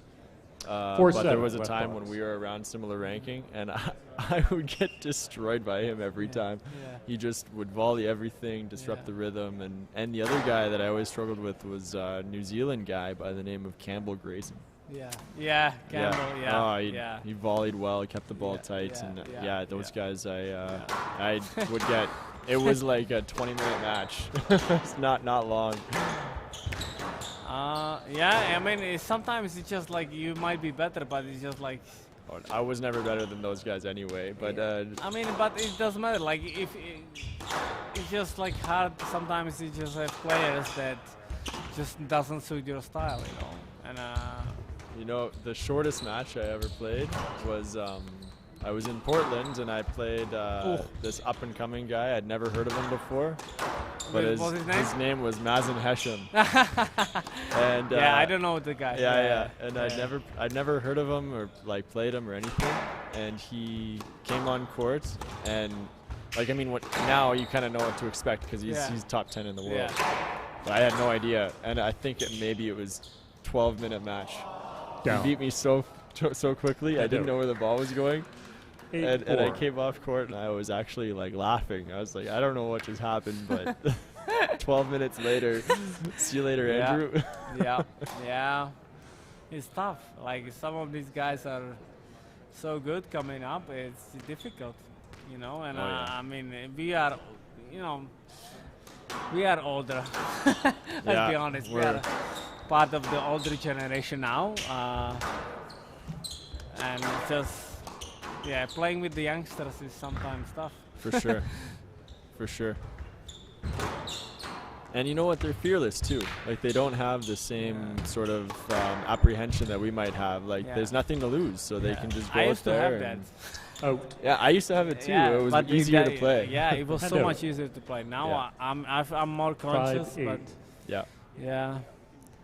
Henry's really just staying solid here, isn't he? I mean, he's got a 3-point cushion. All he really needs to do is play this out at this point. But in the last few rallies, he got a little bit carried away. He needs to. I mean, I still think he's upper hand, but I mean, I feel like he's. Yeah, he's just he lost focus a little bit. Yeah. Like he was 7-2 up or whatever. Like I don't know. Look at like. It's interesting seeing these guys from Hong Kong. They all use the teardrop style of squash racket. Yes, whereas you and I both like the bridge style of squash racket. I hate it. The teardrop to me is garbage. So, but it's crazy how many people are playing with it now. You know, like I mean, the only guys with the bridge are Gawad, Asal. Yeah, the only players who can actually play. I'm joking. Please, I'm joking. Okay? No. No, but like. I'm sure Mohammed Shabagi is listening to, and Ali Farag. No, he's not listening. Right now. They're not listening, and they know I'm joking. They know I'm joking. I mean, I know the guys, so I know they 11-5. Game's too young. But I don't know. I just feel like the more skill you have, the less you want to have teardrop. It might sound like pretentious, but it's true. Like all the guys who played with the smaller have been masterful with the. I think the only exception have been Rami. I was going to say Rami. I think Rami was the only exception. And those Prince rackets are... Yeah, but Rami is just like, you can't really... Like, Rami is not from this world. He's but a maverick. Rami is not. Like, whenever we talk about, like, the greatest or the best, it's hard... It's very... Like, even, you know, we said like, Shabana is the best. Yeah. Like, even he... Like the skill, I mean, he was skill level Shabana amazing, but I don't think we have ever seen anybody like Rami, and we will never see anybody like Rami. There is no way there is gonna be another player like Rami Ashur. I mean, he was absolutely mesmerizing and the best. You don't. No Play one will in resume their in right 60 mind seconds. should not play a single tournament and then show up for World Championships and win it, and then not play another tournament again. Like no one else could ever do that. You know, Yeah, he's no. unbelievable. I mean, it's just, yeah. I mean, it's difficult to measure somebody like Rami because I mean, let's be honest, we didn't see enough. Like we would see of him like another 5 years would be amazing. Yeah. But we couldn't because of the Play will resume injury, in 30 seconds. which was also like very unfortunate. If Yeah. you know the, I don't know if you know the. Yeah, Like, yeah, with his hamstring. Yeah, with the Yeah. hamstring, you know, like how he was basically, he was unlucky in the terms, he was one of the few thousands in the world when he got the surgery. He didn't recover The young from leads the 2 surgery. games to love. Which like didn't happen often, but it happened to Love all. him. Unlucky. Yeah. Like, you So know? what I think, just for our viewers, Rami Ashur is an Egyptian fellow who was highly regarded and commonly known as one of the greatest, if not the greatest of all Yes. time, and mercurially talented. But what happened when he was a junior is he tore his ACL, Yes. and the surgery that he had took a portion of his hamstring and used it to repair his ACL. Yes. And that caused him to struggle with injuries throughout his entire career. Because he didn't. And into an early retirement, and because he never fully recovered from Yeah. his hamstring. And he tendon. was that's why I said he was unlucky, because he was one of the, it's like 1 in 10,000, one like 100,000 that didn't recover the hamstring. Right. Like usually people, if they have the ACL and they Stroke to do the Leung. hamstring, it grows back. Yeah. But he was one of those few unfortunate that he didn't recover. Yeah. And it was very he struggled with it, and even though he struggled with it, that's why he is like amazing. He basically played with like without portion of his hamstring for most of his career, and he still Yeah. won like And he's- championships and beat everybody. 3 love. Which is insane. It's insane. insane. Left Like can't Insane. lunge on his right leg and still winning everything. It's Yeah. unbelievable. So Yeah, I'm curious to see any sort of. I wish I could see him playing Paul Cole today. You know, because I mean he's still. Yeah. He'd be what 35, 34, 35. yeah, he would be still like a reasonable age. Yeah, he could still do it. Yeah, You know? That yeah, would but be I don't know. amazing. I mean, but because with Rami, I always felt like he was never really tired. Like you never really saw Rami lose a match because he was tired. That's like, what Shabana said. Shabana said, fittest player I've ever met on court was Rami. Yeah, he never was tired on He court. never was tired. I never saw Rami lose because he was like he was tired. Never. Yeah. You saw Shabana lose when he was tired. 4 Greg, love. you saw Matthew. Yeah. All those guys when they were tired. But I have never seen Rami beaten because, like, you say, oh my God, he couldn't move. Yeah. Never. Which is insane. Like It's crazy. It's insane. It's crazy. Like the guy played probably the fastest squash you could ever see. Yeah. 5 love. Like he was 1 meter in front of the tee, Yeah. volleying everything. Yeah. You would say like, oh my God, he can't maintain that. Yeah. Yes, he can. Yeah. Yes, he can. Unbelievable. Unbelievable. Absolutely unbelievable. And probably the fastest backhand you could ever see in your life. Like, no, not even competition. Like, Yeah. the fastest 6 backhand. love. Fastest backhand. I never, have been able to control my relax my wrist in the way that I him mean, or even Gawad is similar in that I mean, sense. Gawad to me has the best backhand we have ever seen. Yeah. I think he has a better backhand than Rami because he's just like he can control it. Like he can play fast, he can play slow. Yeah. I think Gawad has the best backhand ever. So I think Gawad is the most underrated contender in the top. In the best squash that's ever been played, because when he had that 1 year, oh my God, of excellence, he he was could right. beat Rami. He could beat Rami and Shabat. Like he was Yeah. right there for greatest of all time. Yeah, so I spoke. For 1 year. It's actually funny you say that because I had this conversation about like Rami and Shabana. Yes, Larry. And we agreed that like the only two players 1-6. that actually like consistently were giving trouble or beating Rami were Shabana and was Gawad. Yeah. Because he was just like his backhand was so good that like Rami couldn't really like push him on the ball was backhand down. how he wanted to, and his Yeah. forehand Hand out, like he was 7-1. good, but it Yeah. wasn't. No, I saw it. No, it was not up. It wasn't like out of this world. Yeah. Yeah. Yeah. But I mean, talk about feel on a squash racket. Oh my God. Also, it uses a bridge racket. You And know? out Like, 7-1. it's the same one as similar to yours. Yes. But if we talk about now players, I feel like the most clean hitting players is probably Dasuki. Like Dasuki I love watching Dasuki play. hits the ball the cleanest out of Yeah. everybody. Yeah. Like it's in.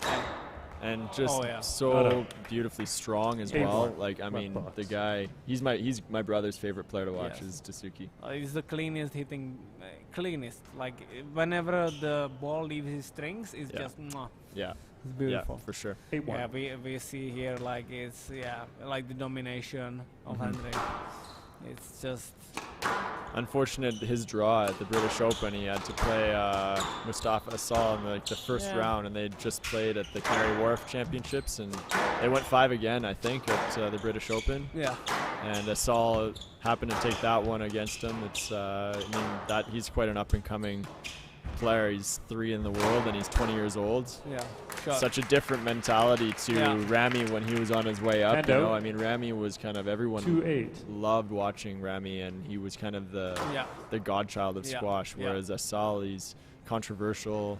Some people love him, some people don't like him at all. And but hey, I mean, we have conversations. In terms of skills, I feel like the combination of physicality, fitness, and the stretch he has as a big guy, and the skill 3-8. of his racket is something we have never seen. Yeah. Like the combination of like a big guy who can get everything is fit.